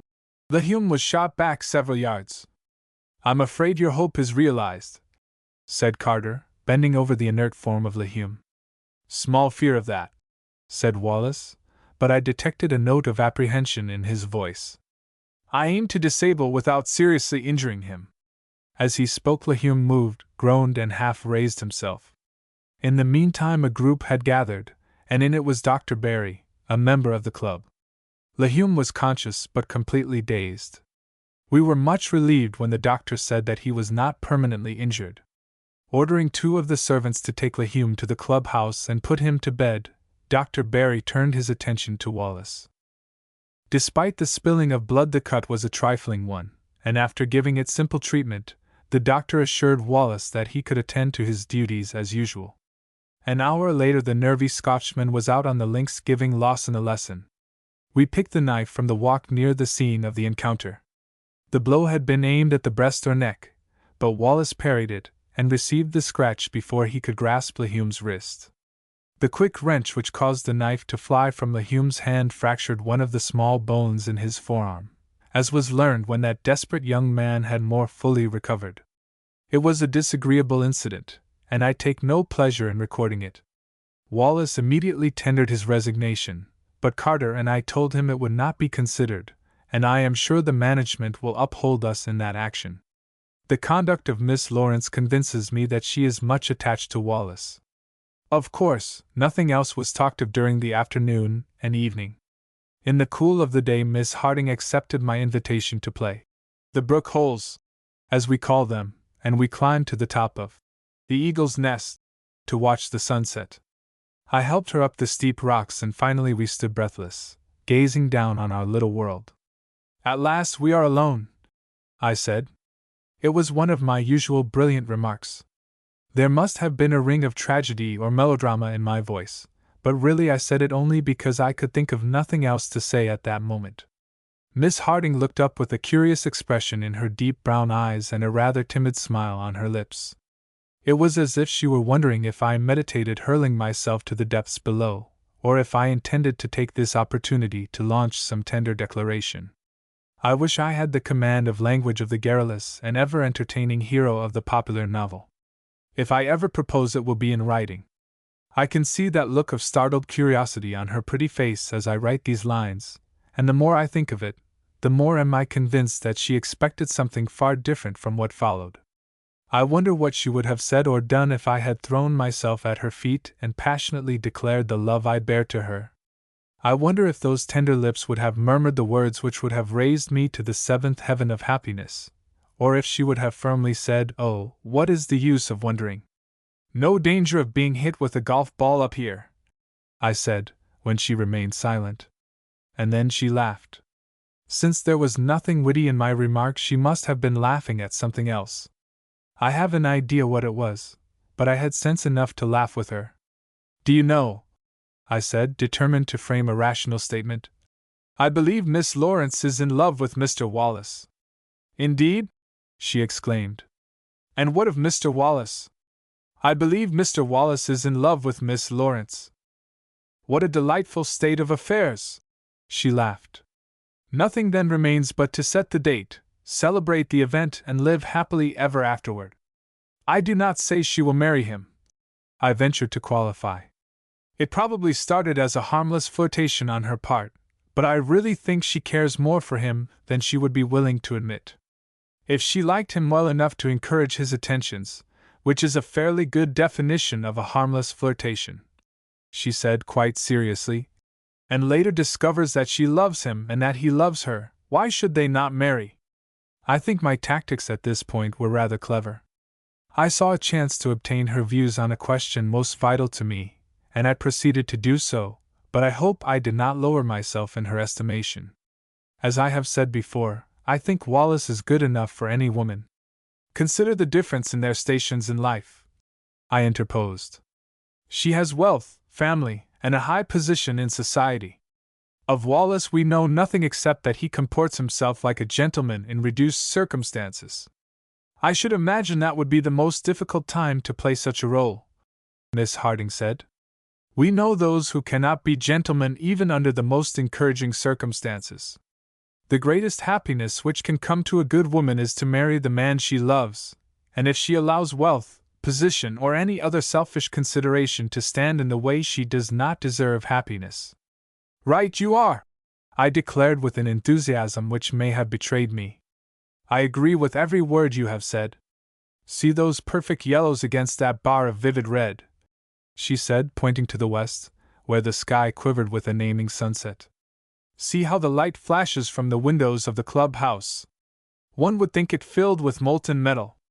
How sharp the old church belfry shows against that mass of golden cloud to the northwest." We watched this glorious scene in silence until the upper rim of the sun sank beneath the rounded crest of Old Baldy. Then I helped her down, and we walked slowly back to the clubhouse. Have I not the right to assume that Miss Harding likes me well enough to encourage my attentions, which is her definition of a flirtation? I believe I have.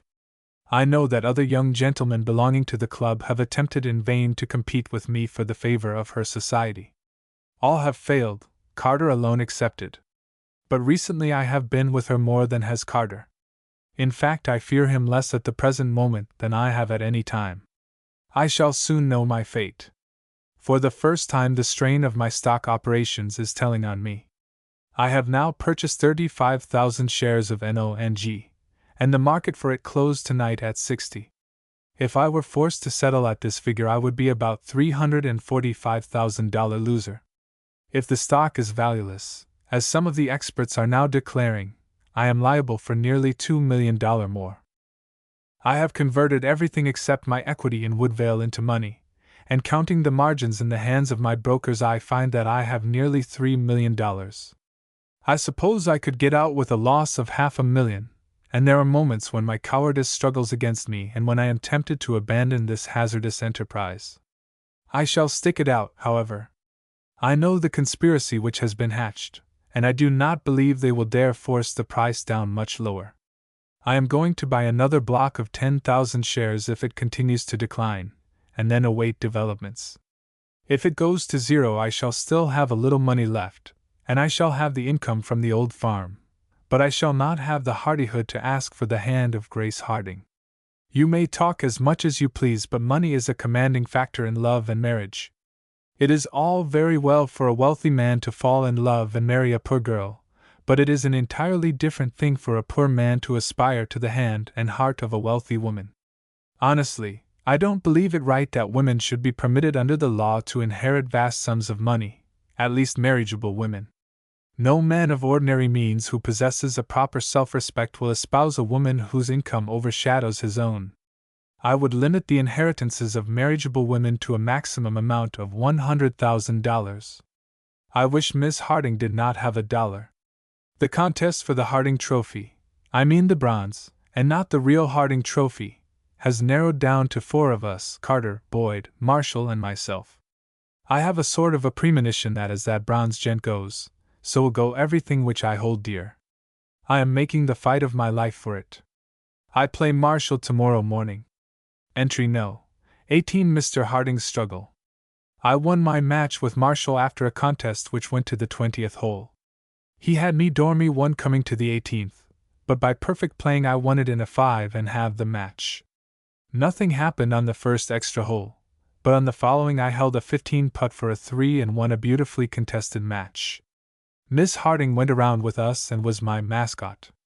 I broke my record for the course, making a medal score of 78. Miss Harding congratulated me and I was so happy I could have yelled.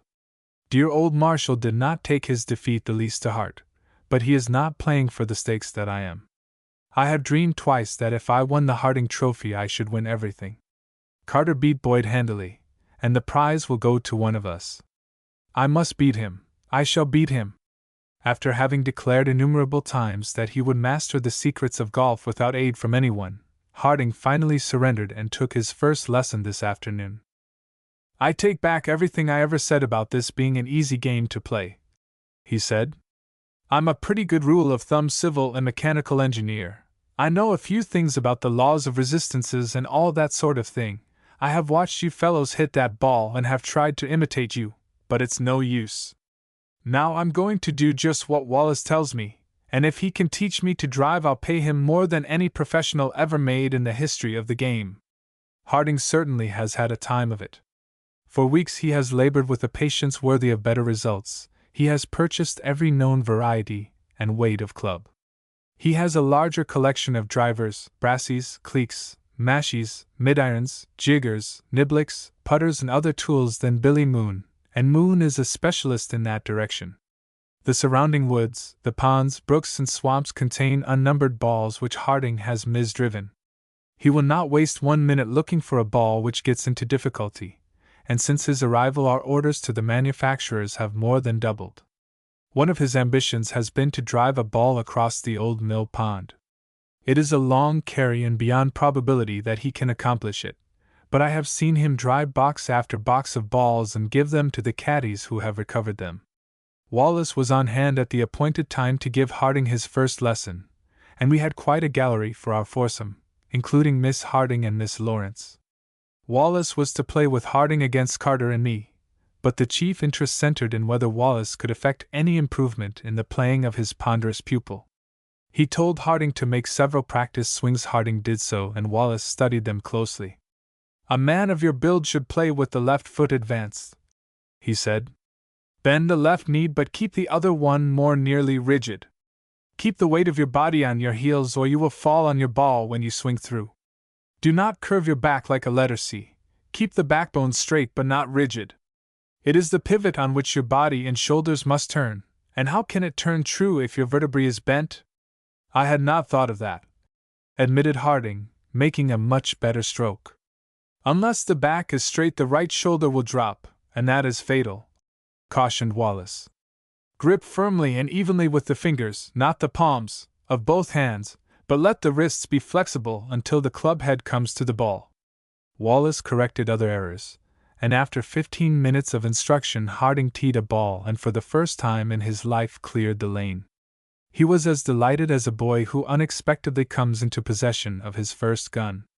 Wallace, he declared, If you will stick to me until I get so I can do that well half of the time, I'll give you 100 shares of the LM&K, and a job which beats this one all hollow. I think you will be able to do even better than that," said Wallace confidently. As the game progressed, Harding's play steadily improved and his face took on an expression of supreme satisfaction delightful to contemplate. His crowning triumph came on the 13th hole, in which he drove the green and found his ball laying within a foot of the cup, from which distance he easily negotiated a 2 which won the hole, and, as it subsequently developed, the match, Wallace holding the best ball of Carter and myself even. Harding made the round in 106, which is 10 strokes better than any of his previous records. He tried in vain to induce Wallace to take some large sum of money, but this strange young Scotchman positively refused to accept more than the regular rate for a lesson. Upham left, bag and baggage, early this morning, and I doubt if Woodvale will see him again. His membership is for sale, and at a special meeting of the board his resignation was accepted. He seems to have been the villain of this diary, but really he is not a bad sort of fellow, save for a strain of tactless selfishness. I presume that his good looks eventually will win for him some unfortunate heiress. Had he remained here until this evening, he would have been treated to another surprise. Wallace took Miss Lawrence's high-powered automobile from the garage, and, after a preliminary run of several miles in which to become familiar with certain new devices, swung it around the clubhouse and up to the landing steps with the easy skill in which he handles a mashie. As Bishop says, he certainly is a most remarkable hired man. Miss Lawrence, Miss Ross, and Miss Dangerfield soon appeared and, with Wallace, started on a trip which was to include a call at Bishop's, and later a spin down the Old Post Road and back by some circuitous route. It is only a week from today until the meeting of the directors of the NONG. I shall then know whether I am to be comparatively a financial nonentity, or a man of affairs. And then I shall know something of vastly more importance. Entry No. 19 The Tornado. Early Monday morning Mr. Harding took a train for Oak Cliff, where he had an appointment with Mr. Wilson. He made a remark to the effect that his mission pertained more to business than golf. Mr. Wilson is president of the bank through which the Harding system transacts most of its financial operations. "You can do me a favor, if you will, Smith," he said. "I shall stay overnight in Oak Cliff. We have visitors coming to Woodvale tomorrow evening, and I should be back here to dine with them by 6 o'clock. There is no train from Oak Cliff within hours of that time, and it has occurred to me that the folks might come for me in the red machine. Of course the kid thinks she can handle it, but I hate to trust her on so long and hilly a route. Could you come with them?" An invitation was never accepted with more cheerful willingness. It was arranged that Mrs. Harding, Miss Harding, and I should arrive at Oak Cliff with the auto at about 4 o'clock Tuesday afternoon. We were to start from Woodvale at half after 1 o'clock, so as to have plenty of time. That fate, which is always prying into and disarranging the plans of us poor mortals, interfered with our arrangements an hour before the time fixed for our departure. The visitors who were to arrive in the evening came shortly after noon. It was exasperating. I pictured myself making that long trip alone, and cursed the chattering arrivals who had the bad form to anticipate the hour set for their welcome. There were 3 of them, and I noticed that they were of mature years. I sat glumly watching them and heartily wishing that the train which brought them had been blocked for an hour or 2, when Miss Harding came smilingly towards me. "Mamma cannot go," she said. "And you?" I asked, hardly daring to hope for the best. "They seemed glad to excuse me, Jacques Henri." She laughed. I have no doubt I grinned like a Cheshire cat. I refrained from telling the abominable falsehood that I was sorry Mrs. Harding could not go with us, and an hour later the huge touring car rolled smoothly away from the Woodvale clubhouse, its front seat occupied by a supremely happy gentleman of the name of Smith, and by his side a supremely pretty young lady who waved her hand to the elderly group on the veranda. I had been so absorbed in the unfolding of the incidents just narrated that I took no note of the weather or of anything else. For a month or more the weather has been so uniformly fine that we had come to accept the succession of warm but cloudless days as a matter of course. When I was a boy my father drilled into me a knowledge of the visible signs of impending changes in meteorological conditions. As I became older, the study of the warnings displayed in the sky and in the indescribable variations in the feel of the air possessed a fascination for me. During the early years after the formation of the club, the members jested me on account of my predilection for weather forecasting, but the uniform accuracy of these guesses commanded their surprise and subsequently won their respect. Chilvers and others sometimes call me Old Prague Smith, and I am more proud of that pleasantry than of some others. There was not a breath of air stirring. The atmosphere seemed stagnant, like a pool on which the sun has beat during rainless weeks. The dried tops of the swamped grass and reeds pointed motionless to the heat-quivering sky. The dust cast up by our car hung over the road like a ribbon of fog. The forest to our left shut off a view of the western sky, but I felt sure that the clouds of an approaching storm were already marshaled along its horizon. Then we shot out into a clearing and I took one swift look. From north to south was spanned the sweeping curve of a gray cloud with just a tinge of yellow blended into it. The ordinary observer would have seen in it no premonition of a storm. It was smooth, light in tone and restful to the eye as compared with the angry blue from out of which the sun blazed. The upper edges of this mass were unbroken save at one point near the zenith of its curve. From this there protruded the sharper edges of a thunderhead, as if some titanic and unseen hand were lifting to the firmament a colossal head of cauliflower, its shaded portions beautifully toned with blue. This description may be homely, but it has the merit of accuracy. I said no word of my certainty of the oncoming tempest, but threw on full speed and dashed ahead at a rate which startled my fair companion. From the turn in the road just beyond the clearing we headed directly into the line of march of the storm. If it were slow-moving I calculated we would reach Oak Cliff before it broke, but I realized it would be close work. Miss Harding leaned over and said something to me. The whir of the machinery and the swaying of the car made conversation difficult. I presume she thought I was determined to show my nerve and skill as a driver. "Why this mad haste, Jacques-Henri?" she again cried, her head so close to mine that her hair brushed my cheek. I returned a noncommittal smile and fixed my eyes on the road which slipped toward us like a huge belt propelled by invisible pulleys. The miles kept pace with the minutes. Of a sudden the sun was blotted out. When I lifted my eyes from the road I saw birds circling high in the sky. The cattle in adjacent fields lifted their heads and moved uneasily as if some instinct sounded a warning in their dull brains. Above the trees I saw the skirmish line of the storm. And after hours Miss Harding told me that she had quickly solved the secret of my wild dash. For a quarter of an hour she hung to the swaying seat and said no word.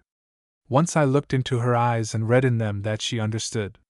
We dashed through a little village and paid no heed to the angry shouts and menacing gestures of a man who wore a huge star on his chest.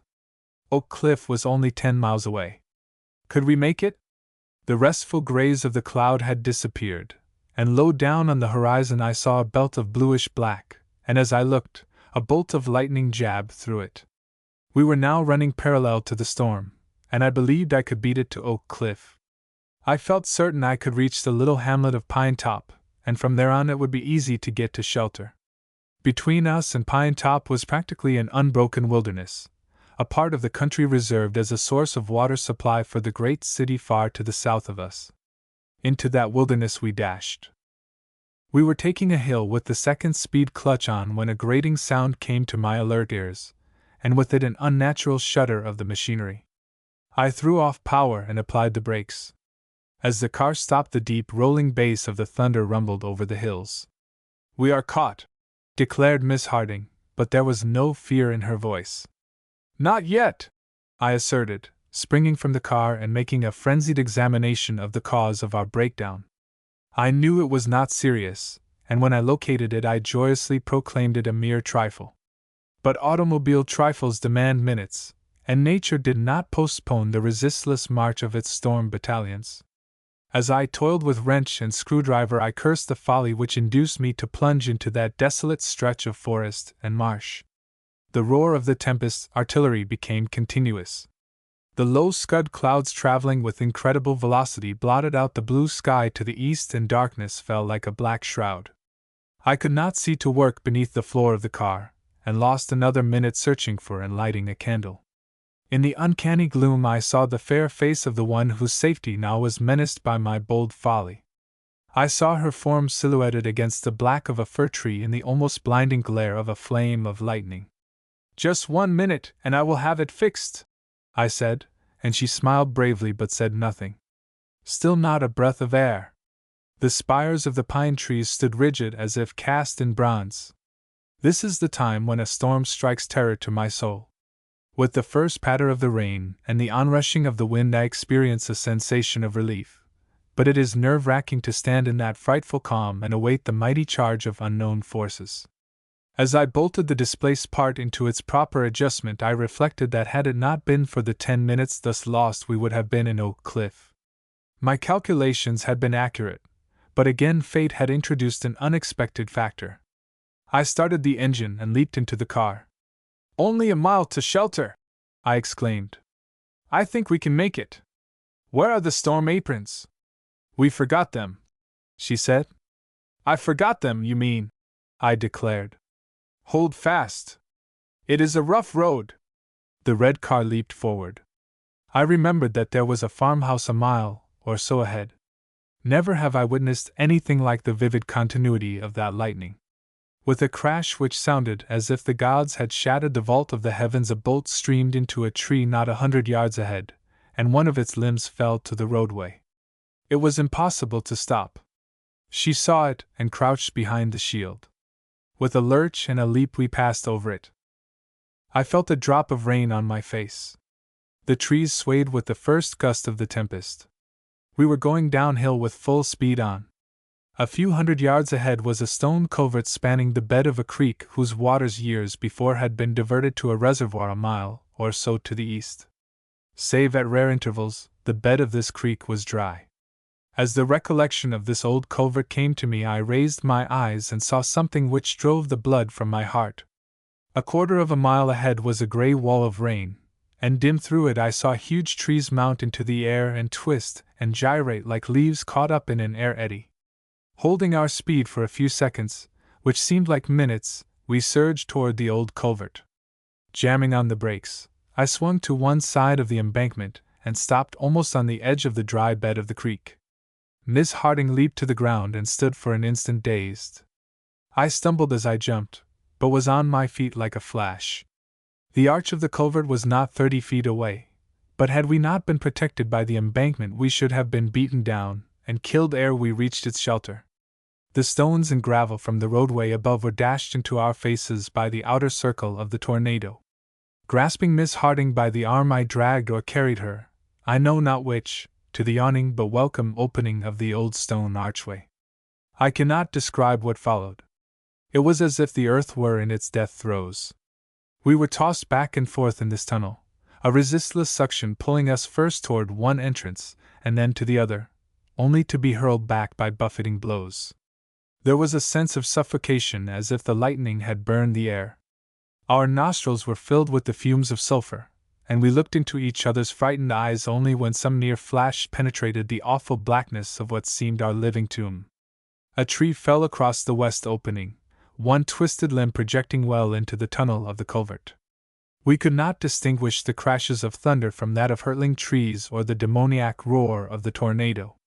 All of our senses were assailed by the unleashed furies of the tempest, crazed with rage that we were just beyond their reach. I cannot say how long this lasted. Observers of the tornado in other places state that it was not more than 3 minutes in passing. Its path was less than half a mile in width, but I am convinced that its onward speed was comparatively slow, else we would not have reached the culvert from the time I first saw it until its edge struck us. Then came a moment of appalling silence. The tornado had passed. With this strange calm the darkness lifted, and we knew that the crisis was over. Illustration. Grasping her by the arm, I dragged her. We were near the center of the tunnel. I became aware that I was holding her hands and that her head was resting on my shoulder. As the silence came like a shock, she raised her head and our eyes met. "God has been very good to us," she said, gently releasing her hands. "Let us thank Him." Standing there in the rising waters, we silently offered up our thanks to the One who rides on the wings of the storm and who had guided 2 of His children to a haven of refuge. The rain was still falling in sheets, and the water had risen to our shoe tops. In the growing light, I discovered a projecting ledge near the center of our shelter and helped Miss Harding to obtain a footing. "If the water keeps on rising," she said, "we must get out of here. I am sure the rain will not kill us." "That's true," I admitted, "but I hope the rain will cease before the flood reaches your ledge. It's coming down good and hard now." It was pouring torrents. Though the crippled stream drained only a small territory, the current had already reached my knees. I waded to the east opening and took one glance at the sky. The outlook was not encouraging, but we could stand another 18-inch rise without serious discomfort or danger. I realized that it would not do to be swept against the tree which partially clogged the further opening. Half an hour passed and the rain still fell and the water rose inch by inch. We laughed and joked and were not in the least alarmed. Then the water lapped over the ledge on which she stood. She declared that her feet were wet as they possibly could get. "I can stand it a few more minutes if you can," she said. "The rain is ceasing." "You poor Jacques-Henri! It's all you can do to keep your feet." I stoutly denied it. "I'm having a jolly time," I declared. "I see a light in the west. The rain will cease in a few minutes." Even as I spoke, the water rose several inches in one wave. I surmised what had happened. A dam had formed below us and the water was backing up. In less than a minute it had risen 6 inches, and was at her shoe tops. "We are drowned out," I said. "Let's get out before we have to swim for it. Now be steady and remember your training as an equestrienne. Grab me by the neck and hang on, and we'll be out of here in a minute." I lifted her to my left shoulder and with my free right hand steadied myself against the wall of the tunnel. The bed of the brook was of soft sand and formed a fairly good footing. Luckily, the same cause which so suddenly flooded us out materially lessened the force of the current, but it still struggled fiercely against me, and a false movement on the part of my fair burden might have led to distressing and even serious circumstances. The water was almost to my waist, but her skirts were clear of it. I slipped once and thought we were in trouble, but we safely reached the opening, and it was a happy moment when I placed her on solid ground. Not that I was tired of my burden, not at all. I cheerfully would have attempted the task of carrying her the 3 miles between us and Pine Top. A light mist was falling, but we did not notice that. We stood spellbound, gazing on a scene of unspeakable devastation. To the north, west, and southeast the forest lay prone like a field of wind-swept corn. Huge oaks and pines were tossed in grotesque windrows. Here and there gnarled roots projected above the prostrate foliage. The once proud trees lay like brave soldiers, their limbs rigid in the contorted attitudes of death. The line of wreck was clearly marked along its northern line, but the hills shut off our view to the west. The road to Pine Top was one mass of trunks and twisted limbs. For some distance in the other direction there was no forest to the right, and so far as we could see the road was clear. At first glance I thought the touring car a total wreck. It had been lifted and hurled on its side against a partially dismantled stone wall. It was half hidden by a large branch of a tree, and its rear wheels were buried in mud and debris. As we stood silent and awe-stricken amid this manifestation of the insignificance of man, the sun blazed forth from behind a laggard cloud. The effect was theatrical. It was like throwing the limelight on the scene which marks the climax of some tense situation. Instinctively we lifted our arms and cheered for sheer joy. "What care we for wrecked automobiles and wet clothes?" I shouted. "We live! We live! It is good to live!" she cried. "It is splendid to live!" We smilingly saluted His Majesty the Sun once again, and then returned to earth. "What shall we do?" Miss Harding asked.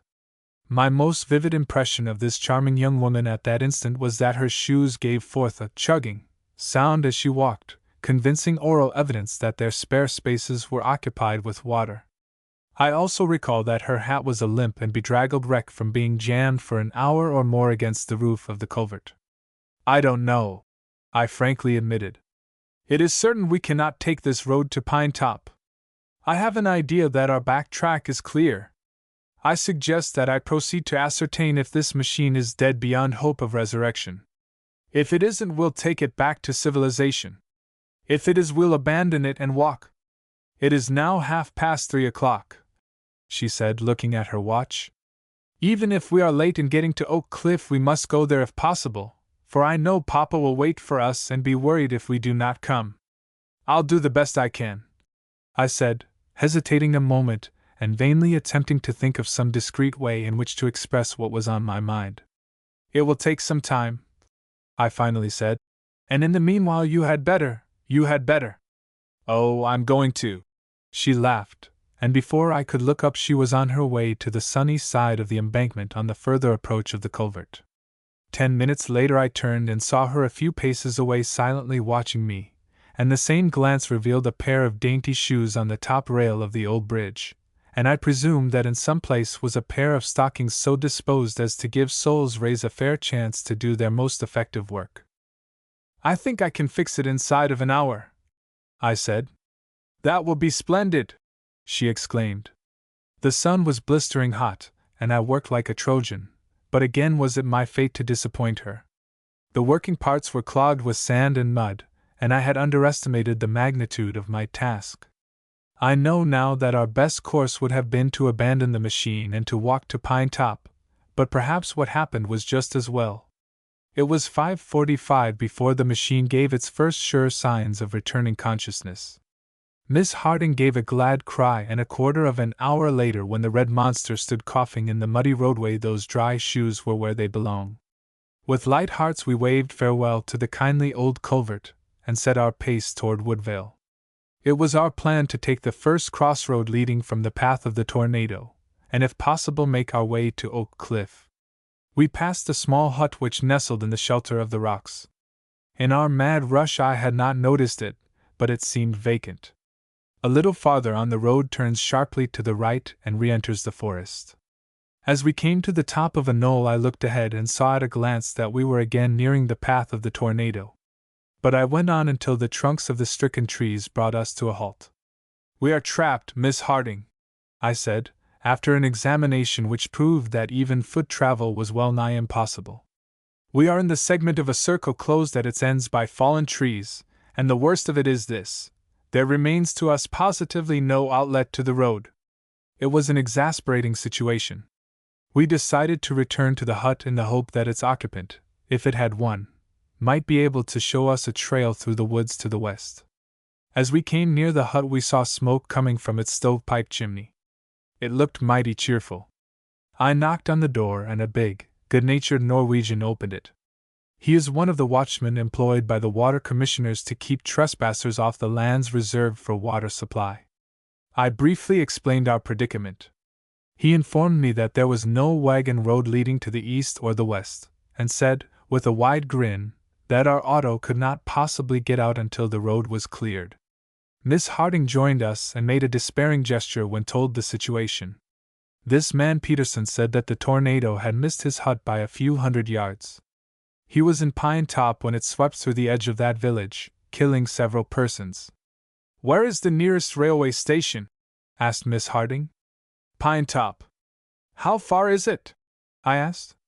Peterson scratched his head and said that to go around the fallen timber meant a journey of fully 5 miles. Will you guide us? I asked.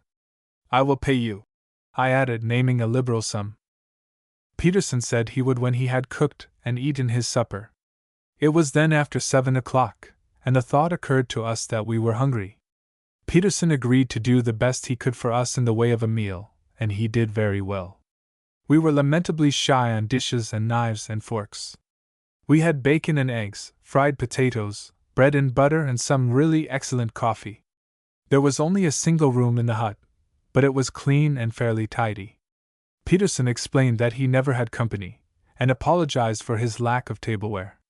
Miss Harding was given the only regulation knife and fork, and I had the pleasure of beholding her eating from my plate.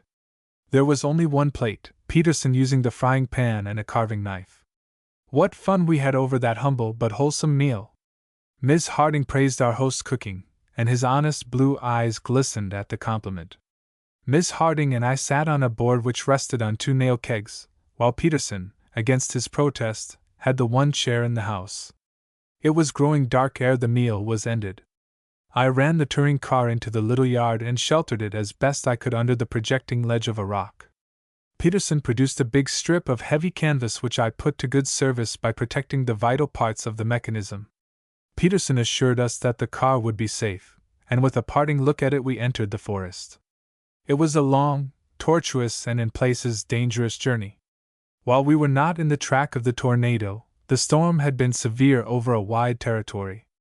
Fallen trees lay across our rocky trail, and at times we had to make wide detours, forcing our way through thick underbrush and scaling slippery rocks. Miss Harding proved a good woodwoman. "If I did not know that Papa is worried, I would enjoy every moment of this," she declared, as we paused to rest after a climb of fully 500 feet out of the valley. The lightning was again flickering in the west, and we pressed on. There were intervals of cleared spaces now and then. We climbed fences, jumped ditches, and seemingly walked scores of miles, but still the flickering yellow light of that lantern led us remorselessly on. At last, when it appeared as if our quest were interminable, we surmounted a rail fence and found ourselves in a road. "Pine Top half a mile," was the cheering announcement made by Peterson as he held the lantern so that Miss Harding could examine the extent of a rent just made in her gown. 10 minutes later we stood on the platform of the little red station in Pine Top, and the spasmodic clatter of a telegraph instrument was music in our ears. Down came the rain, but what cared we? The steel rails which gleamed and glistened in the signal lights led to Woodvale. We entered the room and waited patiently until the operator looked up from the jabbering receiver. "When is the next train to Woodvale?" was my ungrammatical query. "I wish I could tell you," he answered, rather sullenly. He had been on duty hours overtime. "They've nearly cleared the track between here and Woodvale, but the Lord only knows when a train can get through from Oak Cliff." "No train from Oak Cliff since the storm?" I asked. "Well, I should guess not," he gruffly laughed. "Oak Cliff's wiped off the map." Miss Harding clutched my arm.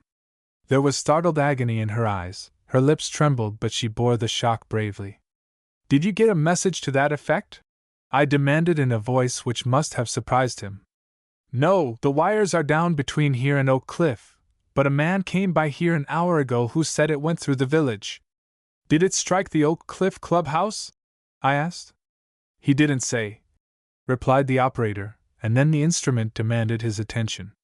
"These reports are always exaggerated," I assured Miss Harding. "Besides, the clubhouse is of stone, and it is protected by a hill to the west. Do not be in the least alarmed. We can only hope and wait," she softly said.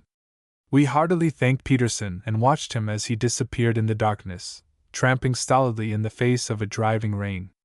Despite the rain, it was warm, and we sat on a bench under the broad roof of the platform. I did my best to take her mind away from the dread which possessed her, but it was a wretched hour for both of us. Then we saw the flicker of lights down the track, and toward us came a small army of laborers who had been clearing the roadbed between us and Woodvale.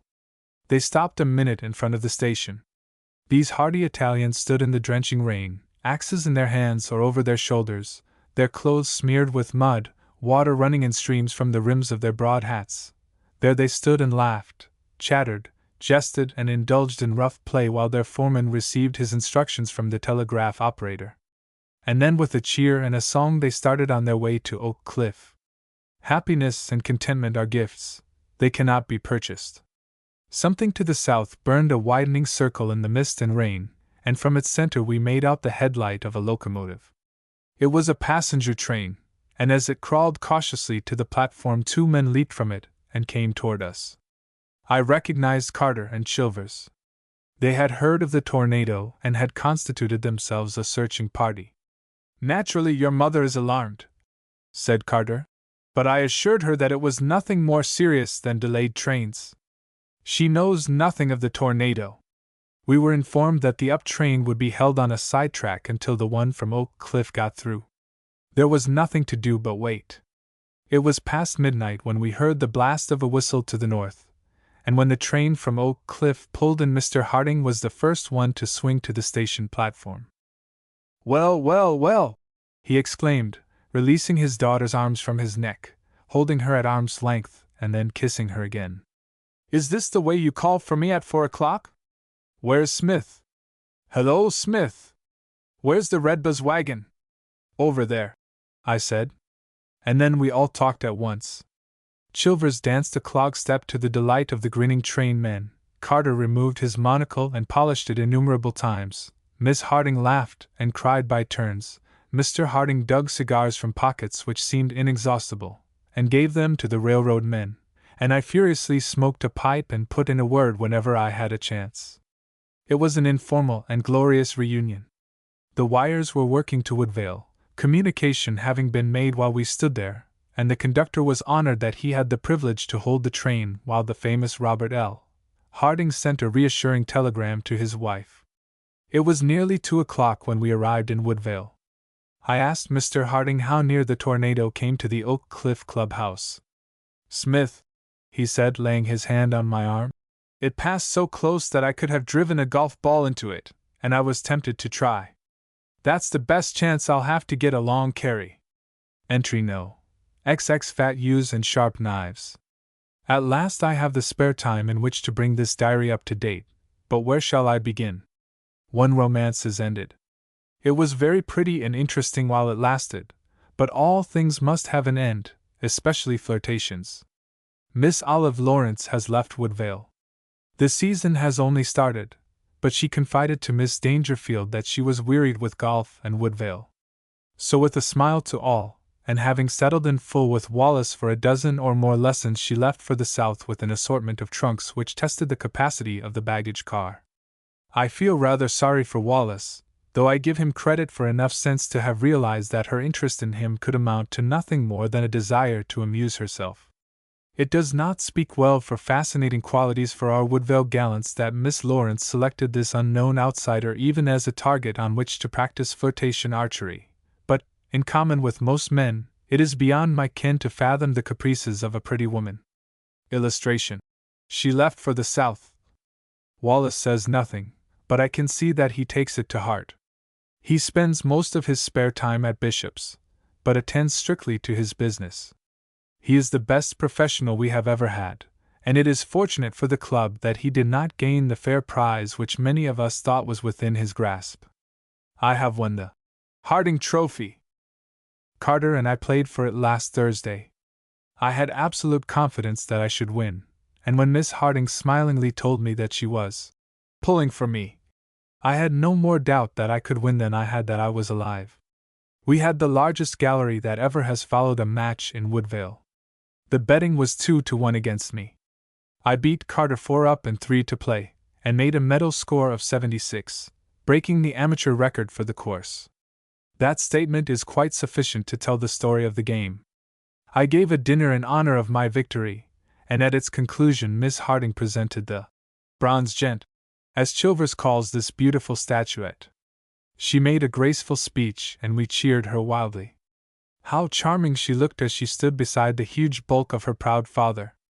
I tried to say something in reply, but the light in her eyes seemed to hypnotize me, and after a few incoherent sentences Chilvers came to my relief by striking up our club song, to the tune of a familiar hymn. Oh, why can't I drive like other men do? How on earth can you drive if you don't follow through? Chorus. Hallelujah! Watch that shoulder, hallelujah, my men, hallelujah! Get your wrists in. Must I tell you again? Everybody come in strong on the second verse, ordered Chilvers, and we obeyed as best we could, also on the third. They run like this. I can't understand it at all, why I can't keep my eye on that little white ball. Chorus. Hallelujah, keep a looking, hallelujah, my men, hallelujah, keep a watching. Must I tell you again? Oh, why can't I hole out on each green in 2? Because we all find that a hard thing to do. Chorus. Hallelujah, grasp your putter, hallelujah, again, hallelujah, hit it harder. Never up, never in. It was a great occasion, but I have things to narrate which are of much more import. The board of directors of the N.O.N.G. Railroad met on Friday. Mr. Harding and I went to the city together. He was very busy looking over papers, and noticing his preoccupation, I did not attempt to engage in conversation with him. I had plenty to think of. This was the day big with my future. This was the day when the conspirators proposed to pass the dividend on the stock of the NONG. Would they dare to do it? What would result if they did? Knowing as I did that the earnings of the property had increased and that its prospects never were more favorable, I could not believe it possible that responsible officials would dare take so unwarranted a step for the purpose of influencing stock quotations. But while I kept my head and appeared outwardly calm, I was nervous, and I frankly confess it. I was weighing the situation in its various lights when Mr. Harding spoke to me. "Are you good at figures, Smith?" he asked. "I can add, subtract, multiply, and divide," I said with some confidence. "Good," he growled. "You've got nothing else to do, so you may as well help me on multiplication and addition. Multiply these by those and add 'em up, right quick, won't you?"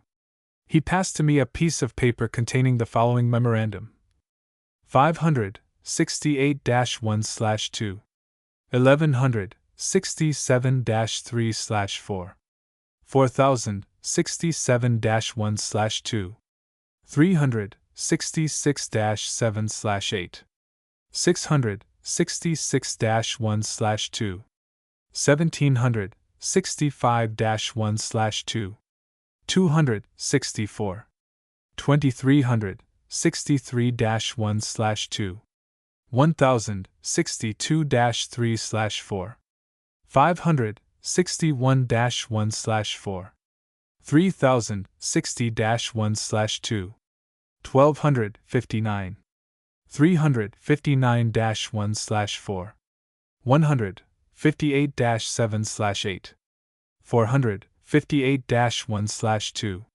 250, 59, 1058-3/8. There were dates opposite the larger numerals, but these, of course, did not enter into the computation.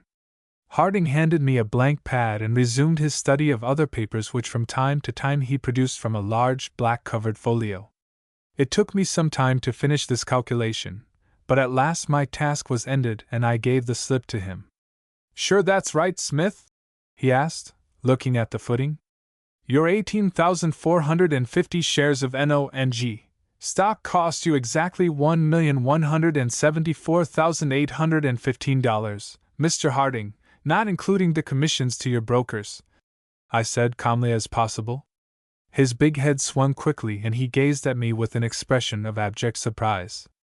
Well, say, Smith, how in thunder did you get the idea into your head that those figures stood for NONG stock?" he demanded, after glancing at the slip to make sure that it contained no telltale initials. "Because the dates of purchase correspond with the quotations," I responded, enjoying his amazement and wondering to what it would lead. "I am only guessing that you bought, but of course it's possible you sold or went short. Please do not imagine I'm attempting to pry into your affairs, Mr. Harding," I added. He sank back into his seat and for several seconds said nothing. "Do you mind answering a few questions, Smith?" he said. "That depends," I smiled. "Go ahead and ask them. Have you been dealing in NONG?" "Yes." "Buying or selling?" "Buying." "Outright or on margin?" "On margin." "How many shares have you an option on?" I hesitated. "Mr. Harding," I said, "in answering that question I assume that the information is confidential and that it will not be used to my disadvantage. Up to now it has been a secret known only to my brokers." "You will lose nothing by telling me," Mr. Harding said, and I knew that promise was as good as his note at hand. "My brokers have contracted for 45,000 shares of NONG," I said, handing him a list of my purchases with dates, amounts, and quotations. He studied it for a while in silence. "I thought you did nothing but play golf," he said. "Tell me, how did you happen to go into a deal of this magnitude?" I gave him the details of the conspiracy as I had discovered them. It is not safe at this time to disclose them even in this diary. Mr. Harding listened with growing wonder on his face. "My boy," he said when I had ended, "if there is anyone in the country who should have discovered and taken advantage of the facts you have just told me, it is myself, but I never dreamed of them until you had purchased more than 30,000 shares of that stock. These dogs think I'm in Europe." They were told so. They think they have sold me out, and perhaps they have. I did not watch it as I should have done. For a minute the train roared on past suburban stations, under viaducts, through echoing rows of freight cars, and over clattering switches. We were nearing the metropolis. "Do you mind telling me if you are alone in this transaction?" he suddenly asked. "I am." "Do you wish to go in with me in this deal?" "I do," I replied without hesitation. "Good," he said, offering his hand. "We'll talk no more of this here. It's not safe. Come with me to my office." We reached his private office half an hour before the opening of the stock exchange. In 5 minutes the machinery of his wonderful system was in operation. Notes were dictated, messengers hurried away with them, men called, who listened to curt orders and vanished. An hour passed, and he gave orders that no one should be admitted until further notice. "NONG is stationary around 59, he said, offering a cigar. "The directors meet at noon. They will pass the dividend. They think to shake out your 45,000 shares and a lot more in small holdings. In all I own 35,000 shares, so that together we control 80,000 out of 200,000. I now propose to show these honorable gentlemen a trick which will give them something to think about for several weeks to come. I know a gentleman who owns outright 25,000 shares. He is one of the heads of which you term the conspiracy. It is not a conspiracy, Smith, it is business. He tried to sell me out, and has failed, as he will learn in a few minutes. He will then sell out the men who implicitly trust him, as they would sell him out if they could see a chance to make money out of it. Do not talk of conspiracies, Smith. These honorable business gentlemen down here are extremely sensitive, and you should be careful not to hurt their feelings." We quickly came to an agreement by which our holdings were pooled. It was stipulated that he should have entire control of the operations from that time on, and after settling important details I suggested that I go to my broker's office and await developments. "There's nothing you can do here," he said as I arose. "Yes, there is, too," he added. "The folks are going to drop in here at about 2 o'clock. I'm going to be too busy to bother with them, and I foolishly promised to take them to the gallery of the stock exchange. You'll be worth more money then than you are now," he said with a grim smile. "Take them over and show them how real sheep killing looks when the ewes are fat and the knives sharp." I promised to call for them at 2 o'clock, and then went to the office of my brokers. Carelessly glancing at the quotation opposite the letters NONG, I saw that it had dropped to 56. The head of the firm approached me and asked me to step into his private office. Illustration. Business is business. "The rumor is strong that the dividend will be passed," he said. "Which is preparatory to saying that you would like me to put up more margins, I presume? Business is business, you know, Mr. Smith," he said, softly rubbing his hands. "I have anticipated your caution," I remarked. Mr. Harding had warned me that an unwarranted demand for margins would be made, but confident of the integrity of my brokers I had doubted it. "I presume an extra 10 points will satisfy you?" He seemed surprised but said it would. I gave him a certified check for $450,000. "Thank you, Mr. Smith. You will excuse me for requesting this, but business is business." "So I am learning," I coldly observed, and this closed our interview. I was convinced that the conspirators had gotten into communication with my brokers, but of course I could not prove it. As the noon hour approached, NONG sagged off to 53 on comparatively heavy transactions. It stuck there until over the various mechanisms for sending information came this simple announcement: "The directors of the NONG have passed the regular semi-annual dividend." The card boy of the stock board became busy. NONG dropped a point or more between sales, until it struck 47. I had small doubt of the outcome, but it is not pleasant to sit and watch the figures go up which hint at a loss of $45,000 every minute or so. I tried to look unconcerned, but doubt if I succeeded. I knew that not far away a strong man was at the wheel, but the best of ships go down. What if his plans had miscarried? I dared not think of it. 2000 NONG, at 48, called the watcher at the ticker. 500 at 47.5, 1,000 at 47, 2,000, 400, 500, 3,000 at 47. Looks as if someone has pegged it at 47. The entire market was declining in sympathy with the disturbing news concerning this standard property. 1,200 NONG, at 47.25, called the man at the ticker. 3,000 at 48, 1,500 at 49, 5,000 at 50. Someone's after that non-dividend paying stock. Like a man in a dream, I watched that stock start on its dizzy climb. In 5 minutes it had reached 55, and by leaps and bounds it soared to 70. My brokers rushed to me with their congratulations. Did I wish to place any orders? Some strong interest undoubtedly was back of the rise. I informed them I had purchased all I desired. I am not indifferent in the matter of money.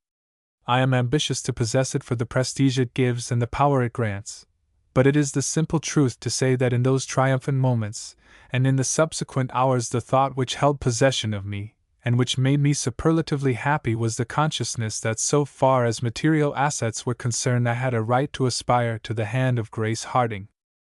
For some time the quotations vibrated nervously about the 70 mark. I was about to start for Mr. Harding's office when a man with a loud voice read a bulletin just received. 1:45 p.m. He began.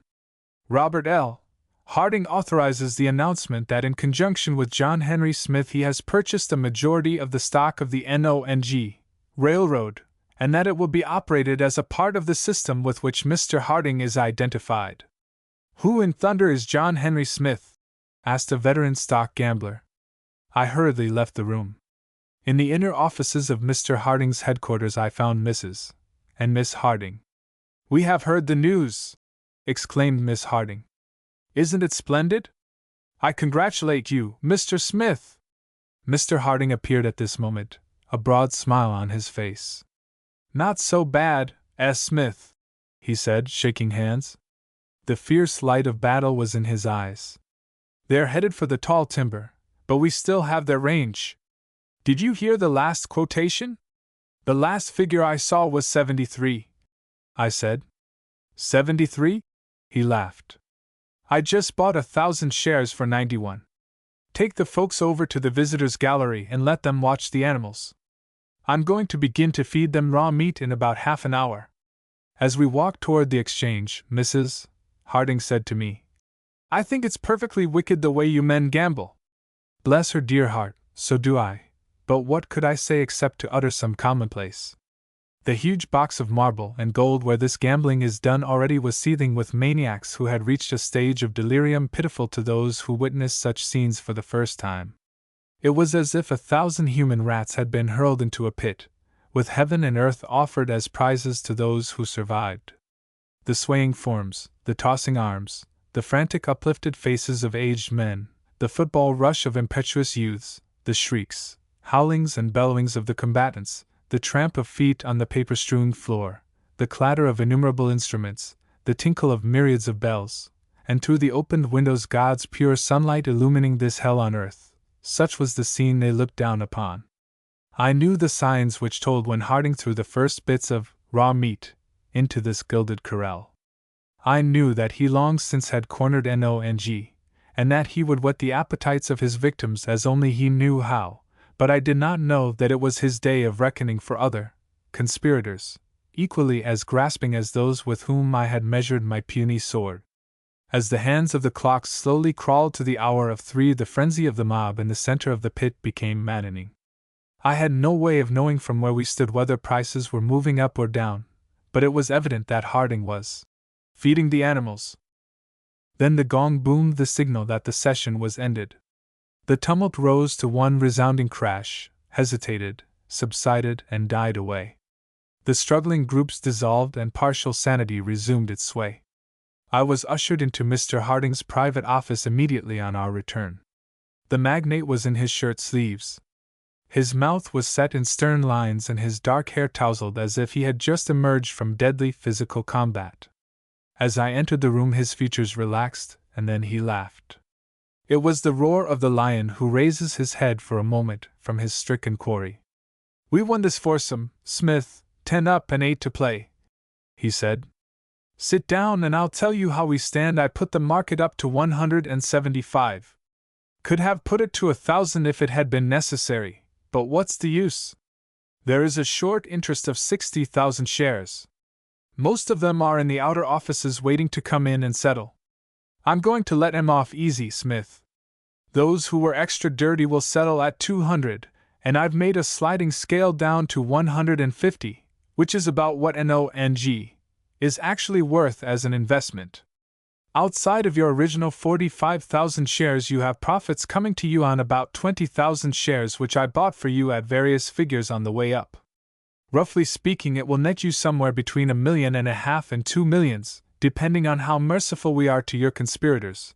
How much will it cost you to take up your 45,000 shares? Illustration. 10 up and 8 to play. I consulted the statement of my account with Morse and Davis, my brokers in these transactions. I have paid them $1,525,000, which margined it down to 30. I said.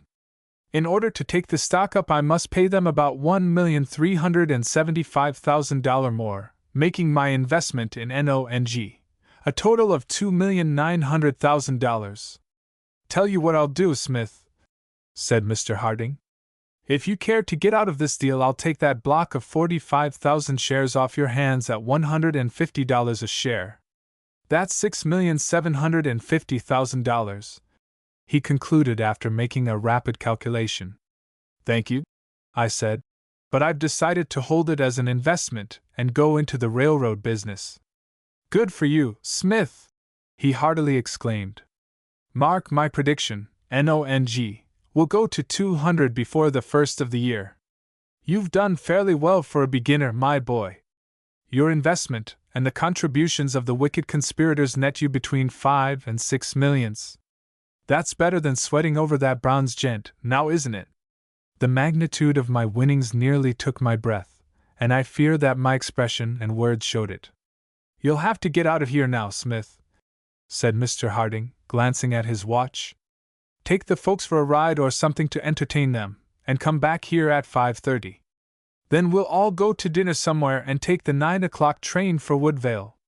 Entry No. 21. I am entirely satisfied. For an hour I have been seated at a table on the veranda of the Woodvale clubhouse looking over the pages of this diary. Certainly I am entitled to a new sobriquet. As a youngster I was called Sock Smith. In more recent years I have been hailed as Foxy Old Smith, and by a few friends as Old Prague Smith, but as I review my record for the past 2 months it seems to me that I am fairly entitled to be called Lucky Smith. Of least importance, but none the less satisfying has been the wonderful improvement in my golf game. I am driving as long a ball as any club member. I have won the club championship and the Harding Trophy. I hold the low amateur score for the course, and only yesterday came within a stroke of defeating Wallace. I must admit that the poor chap was off his game. He is still thinking of Miss Lawrence. It's a shame the way she led him on, but he is young and will get over it. It was my privilege to be instrumental in saving Mr. Harding's life from the mad rush of that bull. I showed a little judgment and nerve, perhaps, but luck gave me the opportunity. Every incident preceding, during and after that tornado was in my favor. Even my mistakes resulted to my advantage. Fate smiled on me through the awful fury of that tempest. These fortuitous happenings and incidents are nothing compared with one consideration which makes me the happiest man in the world. It is not that I made a lucky venture in stocks and acquired more millions than all of my ancestors ever possessed. That is something, of course, but I had enough money for any rational human being before this flood of wealth poured into my lucky hands. These are not the things which steep my soul in joy ineffable. I know that I possess the love of Grace Harding. She has not told me. It is not necessary that she shall say the words to confirm the truth which has come to me. I know that she loves me. Is not that enough? Chilvers passed while I was sitting here and caught me smiling. I was reading the 16th entry in this diary. What are you grinning at, Smith? He demanded. I did not tell him. I had been reading my soliloquy to the effect that the knowledge of love is conveyed without verbal expression between those who love. I had written. The man who fails to avail himself of this silent but eloquent language, and who stupidly assaults a woman with an open avowal of an alleged love deserves to be coldly rejected. Then I wrote that these voiceless messages to the one you love would be considered and finally answered, and that there might come a day when over the throbbing unseen wire there comes a telepagram sounding the letters YS, then proceed with the sweet formality of a verbal confession and avowal of your love, and you will not be disappointed. I have received that glorious message. Grace Harding has told me that she loves me. The message was transmitted from the depths of her beautiful eyes. It has been confirmed by the gentle pressure of her hand as it rested on my arm.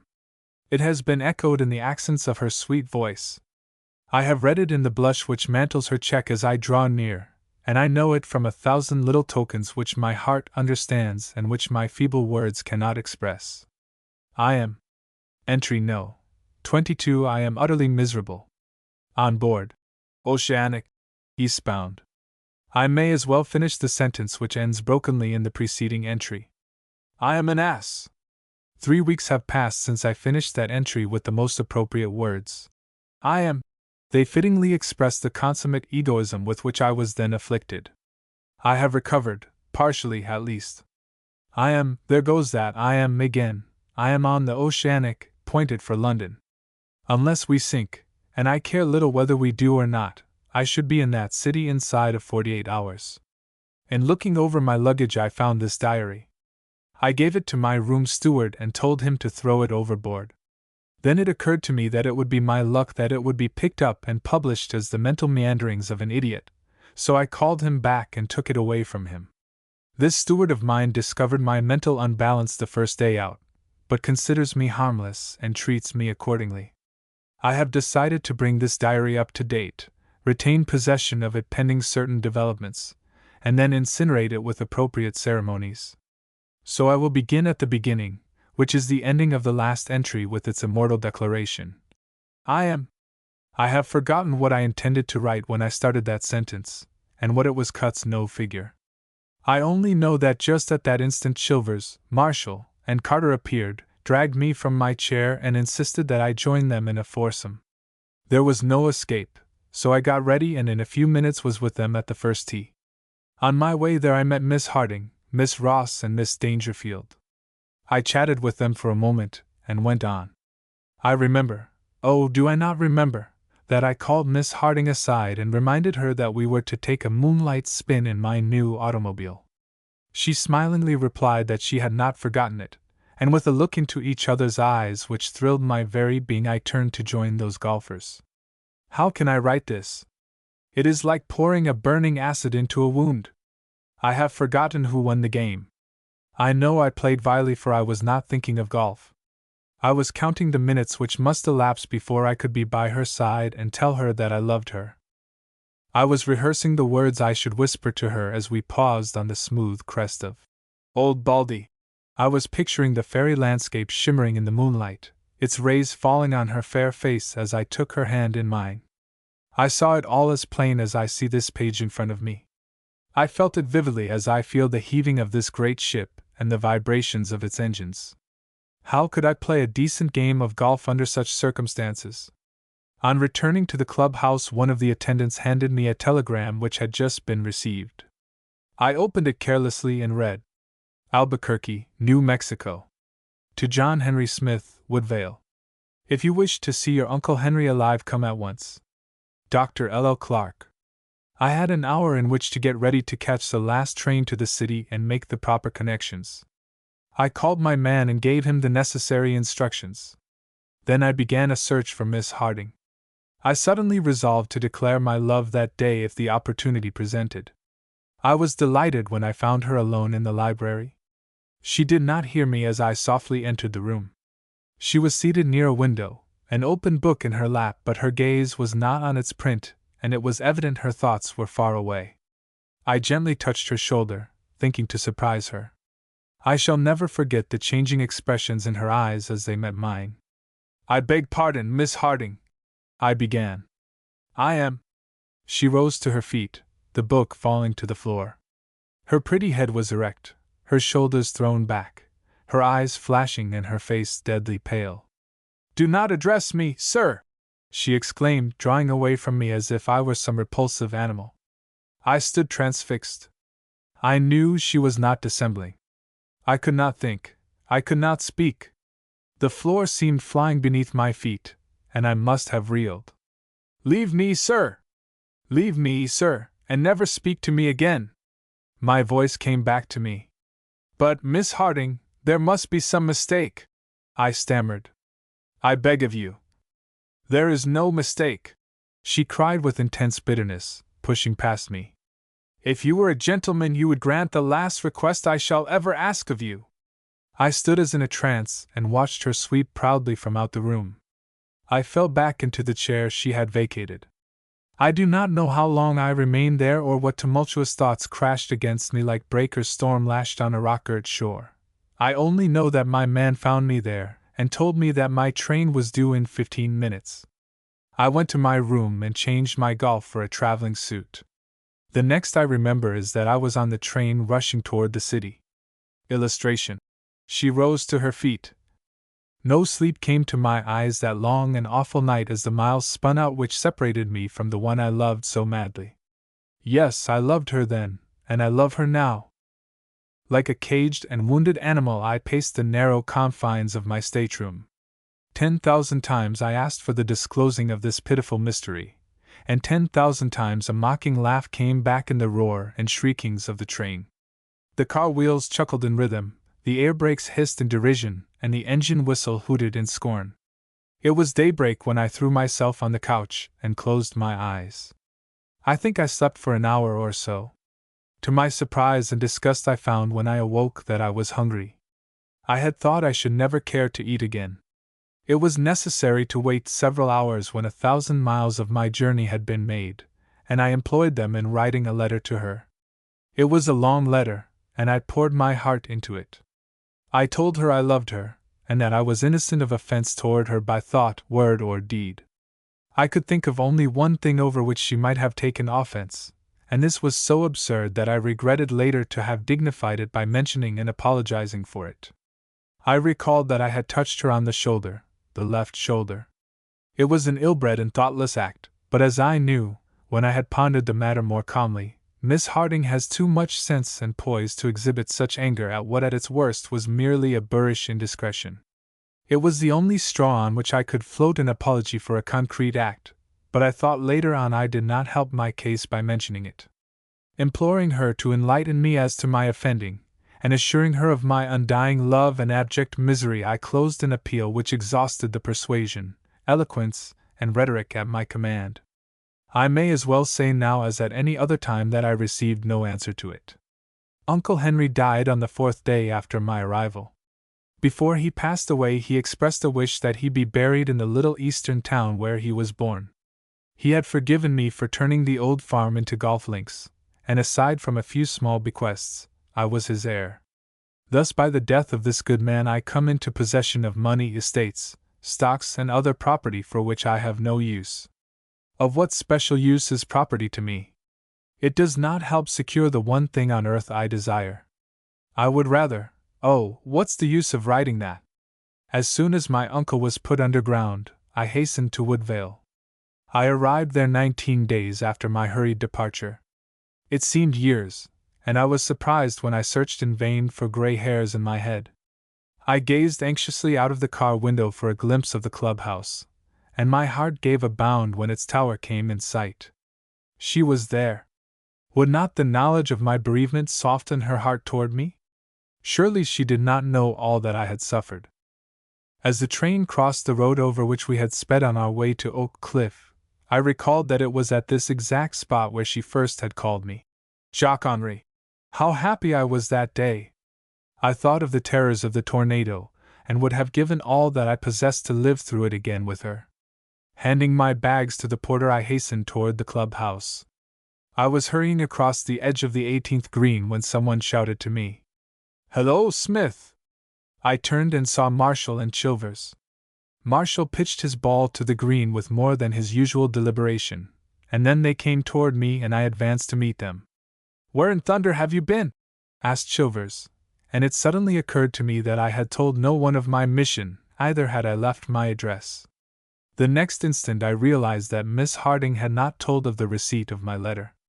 This might mean much or little. "My Uncle Henry died out in New Mexico," I said. "Too bad," said the sympathetic Chilvers. "Unless one of my uncles dies pretty soon, I'll have to go to work. But why didn't you let us know where you were?" "I had just time to catch a train," I said. "What's the news?" "News? Let's see," reflected Chilvers. "Grandma Marshall, here, won the July Cup, and our team won the match with South Meadows by a score of 23-5. Say, we didn't do a thing to those boys. Moon has bought 2 new clubs, Boyd made the 6th hole in 2, Duff won 4 dozen balls from Monahan, Lawson has a new stance which he claims will lengthen out his drive 20 yards, and speaking about Lawson, he discovers something every week which lengthens his drive at least 20 yards. I've figured out that he should be driving at least 500 yards from improvements alone. That's all the news I can think of. Do you know any, Marshall?" "They have moved the tee back on the 7th hole," volunteered Marshall. "And oh, yes, Wallace has gone." "Where's he gone?" I asked, exasperated at the character of their information. "Someone died over in Scotland and left him money," said Chilvers. "Just as soon as we get a good professional, his rich relatives pass away and we lose him." "How is Mr. Harding?" I asked. I saw Chilvers wink at Marshall. "Did you say Mr. Harding or Miss Harding?" asked Chilvers. "I said Mr. Harding." "What's the matter? Are you deaf?" "I'm a little hard of hearing at times." He grinned. "Let's see, when did Mr. Harding leave here, Marshall?" "It was the day that you and I beat Boyd and Lawson," said Marshall, after a long pause. "That was a week ago." "I presume he's in the city," I carelessly remarked. "I presume he is not," laughed Chilvers. "He's probably rolling around in the English Channel right this minute." "Gone abroad?" "That's what." "And Mrs. Harding?" I inquired. "Gone with him, of course. Also Miss Harding." "And Carter," added Marshall. "They all went on the same boat." "At the same time?" laughed Chilvers. "You see that lots of things have happened since you went away. What are you looking so white and glum about, Smith? Brace up, man, it may not be true.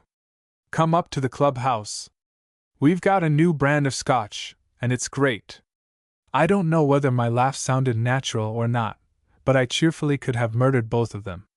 In those brief minutes I learned practically all I now know concerning the departure and the whereabouts of the Hardings and Carter. There was a lot of mail awaiting me, and I opened letter after letter hoping against hope that there might be one from Miss Harding. There was none. I discreetly questioned Miss Ross, Miss Dangerfield, and others whom I met, and all that I learned was this: a few days after my departure the Hardings suddenly decided to go to England, or France or Germany or somewhere. Carter was with them much of the time, but none of them talked of their plans, and all the hints dropped to me by the married and unmarried ladies of Woodvale were unproductive of information. They had been here, they were abroad, and that was all there was to it. It was yet early in the day, and I took the first train for the city and went straight to Mr. Harding's office. I am known to his representatives there. They told me that all they knew was that Mr. Harding had gone abroad to remain for a time. "I assure you, Mr. Smith," said his private secretary, "that I do not know where he is. He said that his family was going with him, and that nothing possibly could happen here which would warrant bothering him. I am sure he would be glad to see you, and I can only advise you to call on his London bankers, who may have his address." "Do you think the family are in England?" I asked, willing to accept the faintest clue. "I have no more idea than have you," he replied, and I am convinced he was telling the truth. The Oceanic was the first boat to sail, and here I am. I doubt if a sane man ever went on so absurd and hopeless a quest.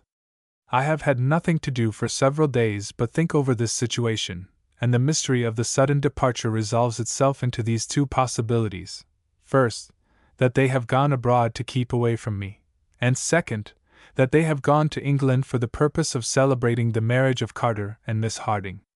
I do not see how I shall be of much use in either event. But this good ship is cleaving the water toward England at the rate of 25 knots an hour, and I cannot turn back if I would. I do not see how I am to stop the wedding. I remember that Carter once told me that if he ever married it would be in London. I suppose they are married before this time.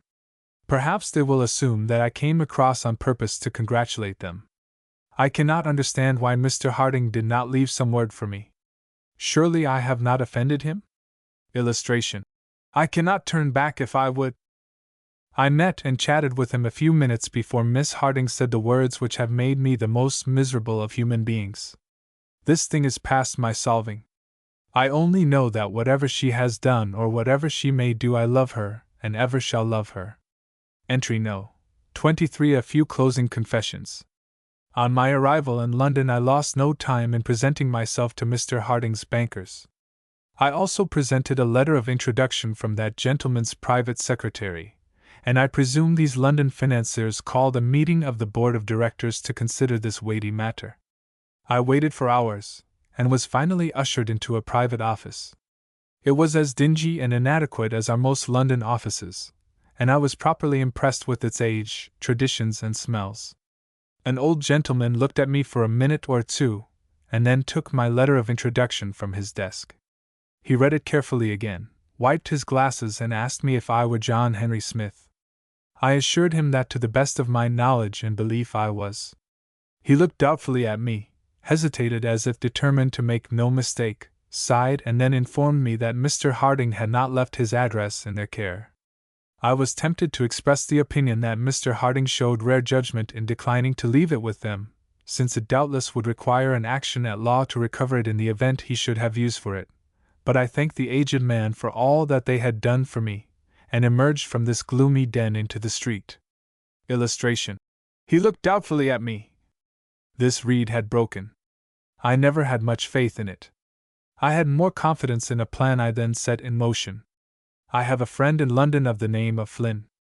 He is an American newspaper man.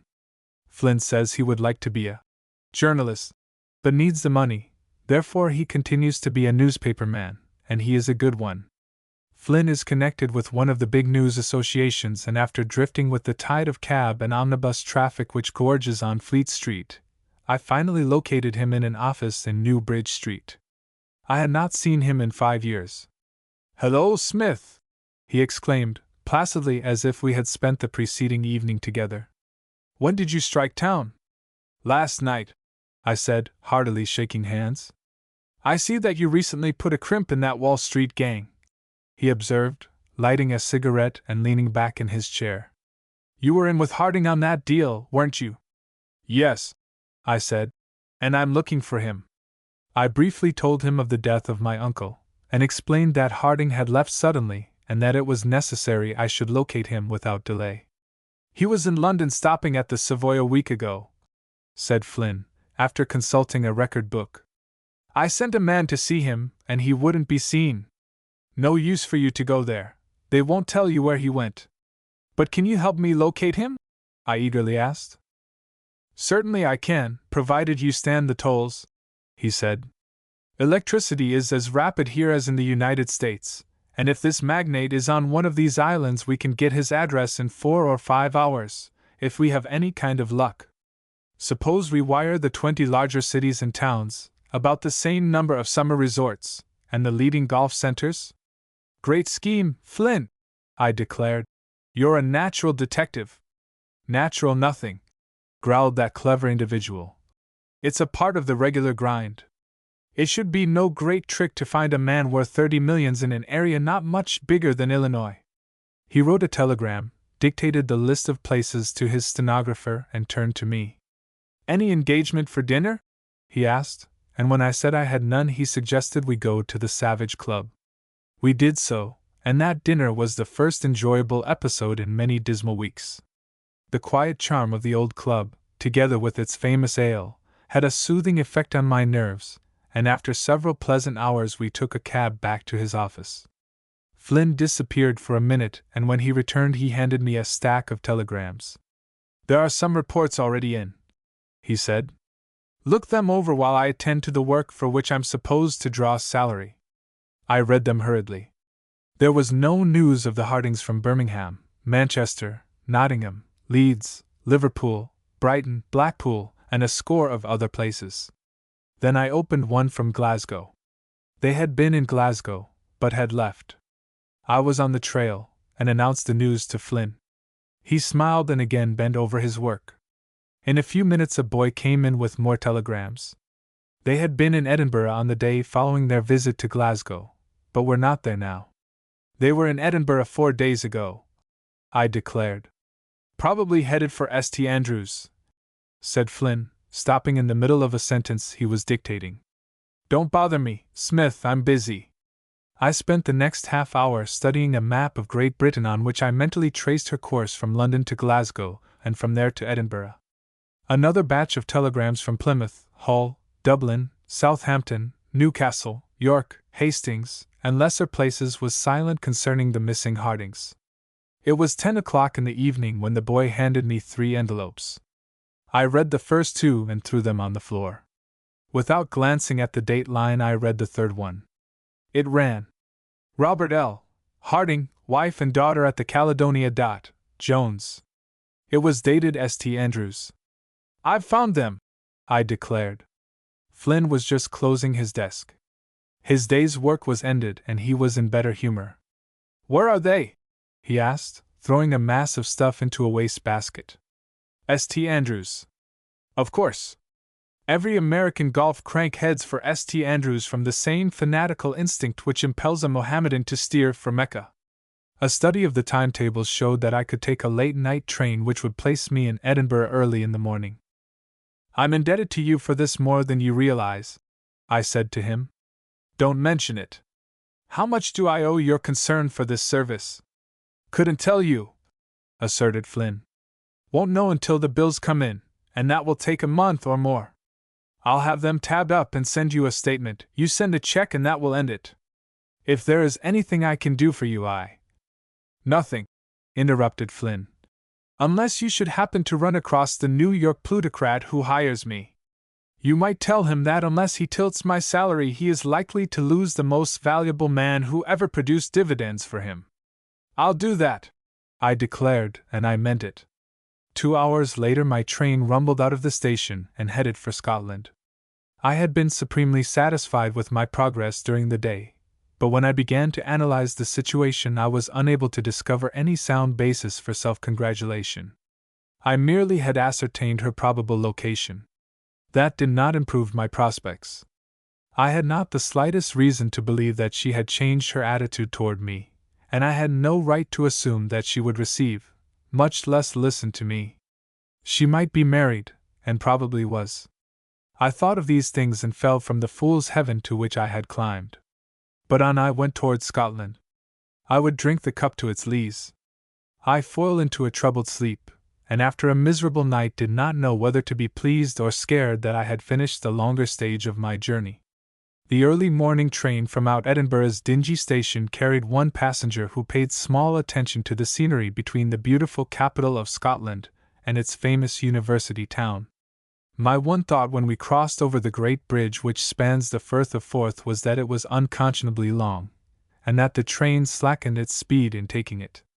Then we came to a junction within sight of St. Andrews, and when I was informed by the railway agent that I would have to wait half an hour for a connection, I told him that I would walk down the track.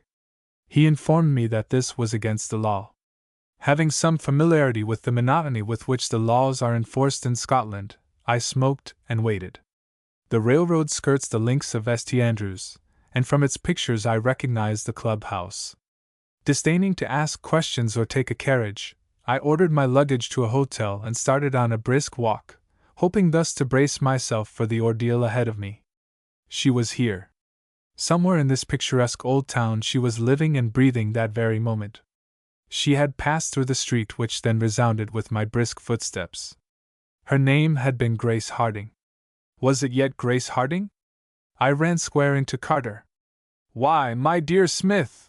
He exclaimed, clutching at his monocle which came as near falling as it well could and remained in place. Why don't you call for, when you drive ahead like this? You're in Scotland, my dear fellow! I begged his pardon, though of course it was not necessary. We heartily shook hands, at least he did. We were on a corner of a crooked and cobblestone street which twists around the side of a hill. There is a small store on this corner, and its neatly pointed red bricks and shining plate glass are sharp in contrast to the ancient and somewhat dilapidated structures which surround it. I recall these facts distinctly, and I can see even now every attitude and expression on the part of Carter. During our brief interview, his eyes frequently wandered from mine to those plate glass windows, as if something within were of vast interest to him. "You're looking fine, Carter," I said, and he was. "St. Andrews must agree with you." He smiled placidly, and his eye twinkled merrily through that monocle. "I'm feeling fine. Congratulate me, old fellow." The blow had fallen, but I stood it better than I had dreamed would be possible. A swarm of thoughts came to me in that instant, but I maintained my outward serenity. I knew that he was a clean, honorable man and worthy in every way of the hand and heart of Grace Harding. Possibly they had been long engaged. All of my alleged rights and wrongs faded into thin air. Besides, what was the use of whimpering? It was a stunning blow, but I would stand it like a man. "I do congratulate you, Carter!" I exclaimed, clasping his hand and looking him frankly in the eyes. "You have won the most glorious woman on earth, and I esteem it an honor that I have had the privilege of meeting her and of enjoying her society. I am—" "Confound it, man, you never met my wife," said Carter. "What on earth are you talking of, my dear Smith?" Excuse me." He pushed past me to meet a radiant creature with laughing blue eyes who came from out that little store. He smiled and took a tiny parcel from her hands. Then he said something to her, and they turned to me. "Stella, my dear," he said, her hand in his as they confronted the most dazed human on the face of the earth. "You have heard me talk so much of my dear friend, foxy old Smith. Well, here he is. Permit me to present Mr. John Henry Smith, champion of Woodvale, winner of the Harding Trophy, also Wizard of Finance." I assured Mrs. Carter that I was delighted to meet her, and if ever a man told the truth, I did at that moment. I said a lot of things, laughed so boisterously that Carter looked shocked. I told of the death of my uncle and grinned all the time. I certainly must have made an impression on that lovely bride. They compelled me to listen while they told of their marriage in London, nearly a week before. She is an English girl, and Carter kept his word that he would be married in London. Since she has never been in America, and since this was my first visit to Great Britain, it was evident I had not met her. I do not know what Carter thought of my wild outburst. He has not mentioned the subject, and I shall not bring it up. "Where are the Hardings?" I asked, when I no longer could restrain my impatience.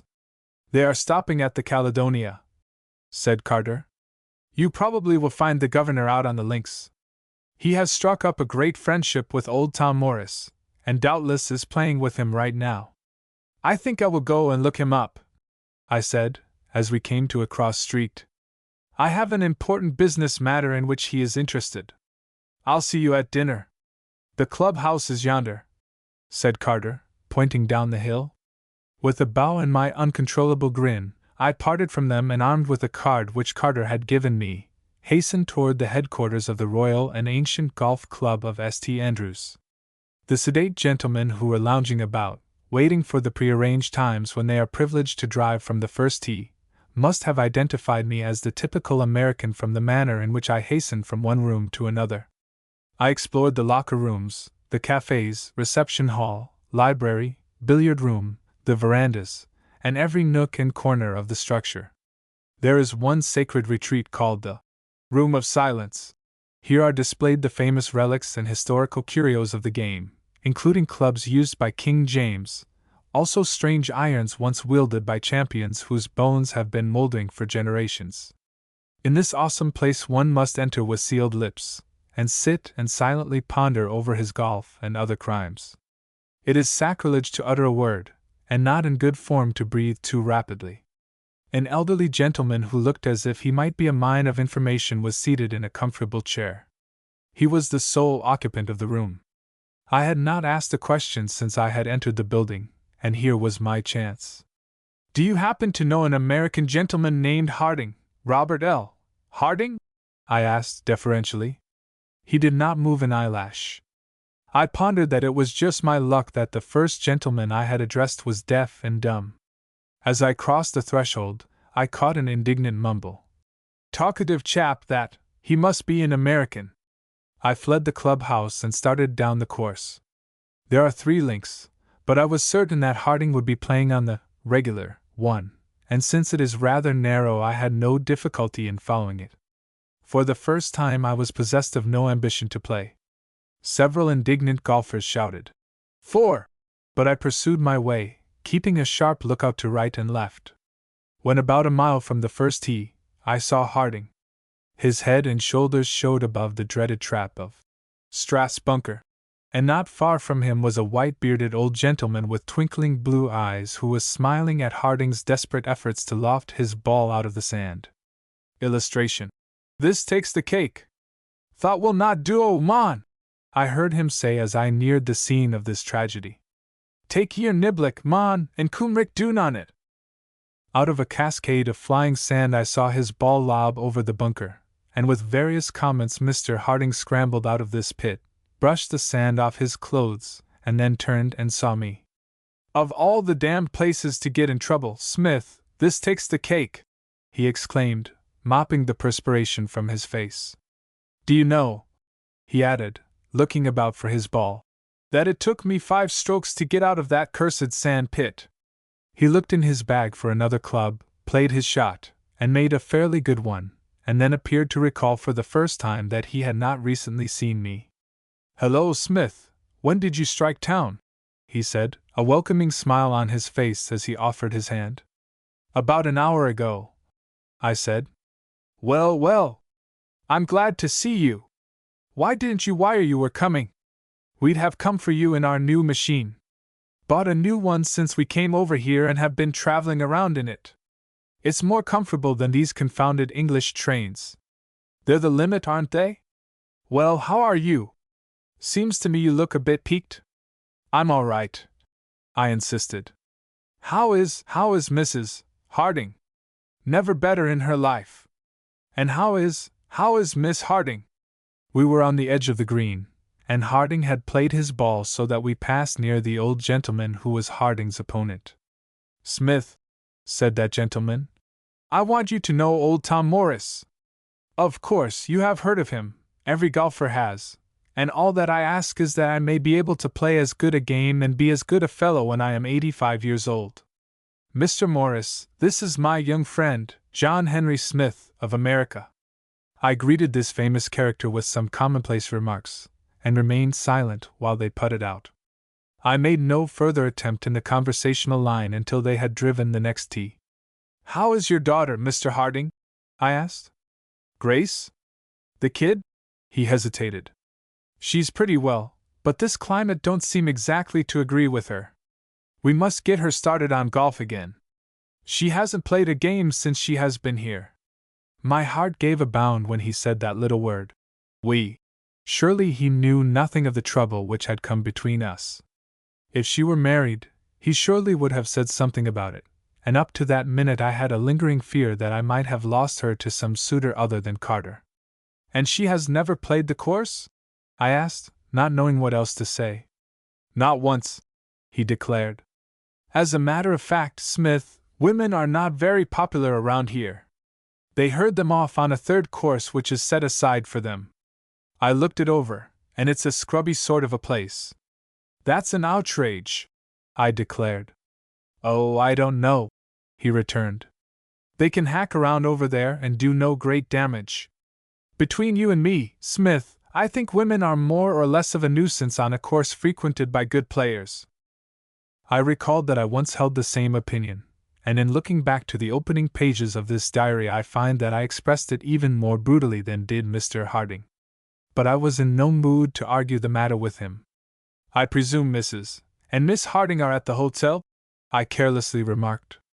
I should like to pay my respects to them. They're about the hotel, I reckon, he said, taking his stance for a brassy shot. He made a very good one. How's that, Smith? He exclaimed. My boy, I'm getting this game down fine. Old Tom has put me on to some new wrinkles. See that old cock line out that ball. Isn't he a wonder? I think I will go and call on them, I said. Call on who? Oh, yes, he said, as I started away. By the way, you won't find Grace there, come to think of it. Let's see, where did she say she was going? She's painting the ruins, and has finished the old cathedral and the monastery. What's that other famous wreck around here? Oh, yes, the castle.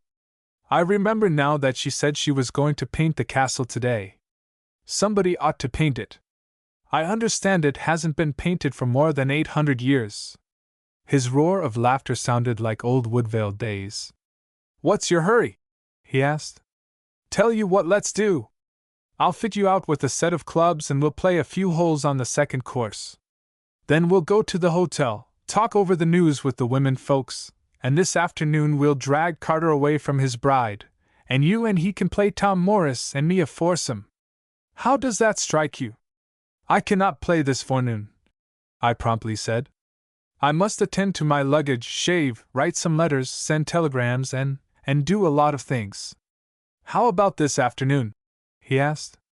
We start at 3 o'clock. I'll be on hand, I promised desperately. All right, and don't fail, he cautioned me. You would not believe it, Smith, but I have got so that I can line 'em out from 100 and... I turned and left him with those unknown yards poised on his lips. When at a safe distance I looked back and saw him gazing at me with an attitude and expression of dumb wonder. I retained the services of a red-headed and freckled-faced boy who was confident he could direct me to the ruins of the old castle. It was not a long walk, and when he pointed them out in the distance I gladdened his heart and brought a grin to his tanned face by giving him a half-crown as I dismissed him. I was within sight of my fate. My steps faltered as I neared the grim arches, and once I stopped and tried to plan how I should act and what I should say. But I could think of nothing, and mustering all my courage and invoking the god of luck, I went on.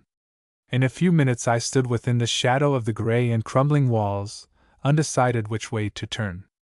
Picking my way over fallen masonry, I turned the corner of a huge pile which seemed as if it might crash to earth at any moment. And then I saw her. She was seated at an easel, a small canvas in front of her. Her hat was lying on a rock nearby, and the breeze had toyingly disarranged the dark tresses of her hair. She was looking out over the ocean, a brush idly poised in her hand. I saw the profile of her sweet face as I stood motionless for an instant, not 5 yards away. Grace, I softly said. That easel with its unfinished canvas was tipped to the rocks as with a startled cry she sprang to her feet. For one agonizing moment I gazed into her startled eyes and saw her quivering lips. Illustration. And then I saw her. Jack! She cried, and we were in each other's arms. I cannot write what we did or said during the first sweet minutes which followed, for I do not know. I only know that we told each other the most rapturous news which comes to mortal ears. Oh, the wonder of it! We lived and we loved. This great earth with its blue-domed sky, its fields, its flowers, and its heaving seas became ours to enjoy. Till death us do part. There we sat amid the ruins where kings and queens had been born, where they had lived, loved, and died centuries agone. Their ashes mingled with the dust from which they sprang. Of their pomp and splendor naught remained save the walls which crumbled over our heads. Since their time the world had been born anew, but the God of love who came to them now smiled on us, his heart as youthful, his figure as beautiful, and his ardor as strong as when he whispered sweet words into the ears of the lovers who dwelt in Eden. I had forgotten that we ever had quarreled. As we sat there looking out on the sea, it seemed as if we had always known of each other's love. Sweetheart, I asked, when did you first know that I loved you? When I became angry at you, she replied. When you became angry at me? I repeated, and then the thought of the anguish through which I had passed recalled itself. Darling, I exclaimed, why did you treat me so? What had I done? Sweetheart, you do not know how I have suffered. But you must have known all the time that I loved you, she said, a strange smile on her lips. How could I know? I faltered. Could you not tell? She asked, lifting her dancing eyes to mine. Who was the inspired author of lines which run like this? I have received that glorious message. Grace Harding loves me. The message was transmitted from the depths of her beautiful eyes. It has been confirmed by the gentle pressure of her hand as it rested on my arm. It has been echoed in the accents of her sweet voice. I have read it in the blush which mantles her cheek as I draw near, and I know it from 1,000 little tokens which my heart understands and which my feeble words cannot express. I am an ass, is the amended and proper ending of that sentence, I humbly said. I beg of you, tell me how you ever came to see those words from my miserable diary. It makes me mad even now when I think of it, she declared, vainly attempting to release her hand. You great big stupid, do you not know what you did? I only know that I wrote those vainglorious lines and that you must have read them, I said. I did not read them. Oh, I could box your ears.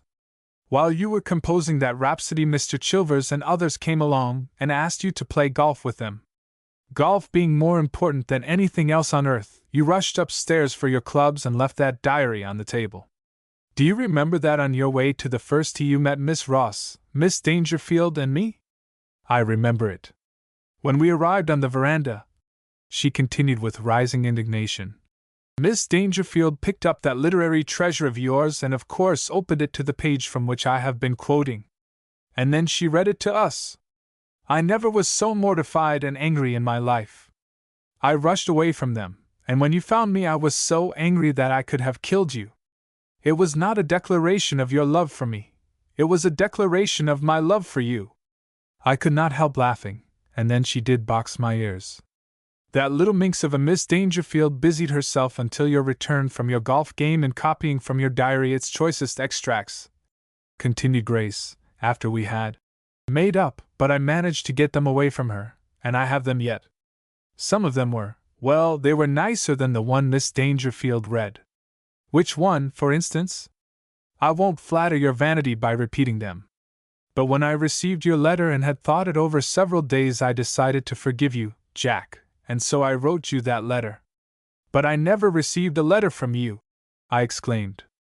On comparing dates, we found that I had left Albuquerque before the letter could arrive there, and that it probably had not been forwarded to Woodvale in time so that I would get it prior to my sailing. It was a cold and formal letter, she said, trying to look severe. I don't care anything about the old letter, sweetheart, I declared, now that I have found you. And then we laughed and cried and were very happy. It seems that Miss Dangerfield gave the diary to the steward, who must have sent it to my rooms, for I have no recollection of missing it at any time. We talked of many, many things as we sat there within the shadows of the old castle. Oh, Jack, she suddenly exclaimed, we must secure an invitation for you to the wedding. Ours, dearest? I innocently asked. Do I need an invitation? You are so stupid, I'm afraid you will, if it ever takes place, she added, looking down. Be good, Jack, and don't tease me. I meant to Lord Marwick's wedding. Lord Marwick? Who is Lord Marwick? Lord Wallace Marwick, of Perth, she exclaimed, clapping her hands in delight at being the custodian of some great secret. My knowledge of the peerage is so slight, dearest, that I confess I have never heard of, much less met, Lord Wallace Marwick of Perth, I declared, smiling in sympathy with her enthusiasm. Oh, yes, you have. You know him very well.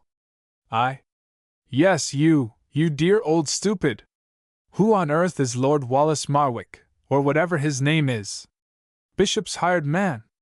Wallace? Wallace, our club professional. And his bride is? Can you not guess? She exclaimed. Miss Olive Lawrence, I hazarded. Really, Jack, you are improving. 2 weeks from this noon, Bishop's hired man, Lord Wallace Marwick, will be united in marriage with Olive Lawrence. If she had told me that her father had bought the English throne and was about to be crowned, I should not have been more surprised. What was he doing at Bishop's? I gasped. He was studying farming, she explained. It seems that his father invested heavily in farming lands in the abandoned districts of New England. Upon his death, Wallace determined to acquire a practical knowledge of the methods of American farming, and this was the way in which he went about it. He had already worked on 2 farms before he applied to Mr. Bishop. He was about to return to Scotland when he met Miss Lawrence. The reasons for his subsequent course you certainly must understand. How soon did Miss Lawrence learn that he was what he is? Shortly after he became our professional, she replied. That disclosure, and certain other disclosures, constituted one of her lessons. Olive confided the secret to me, and this is the principal reason we are here.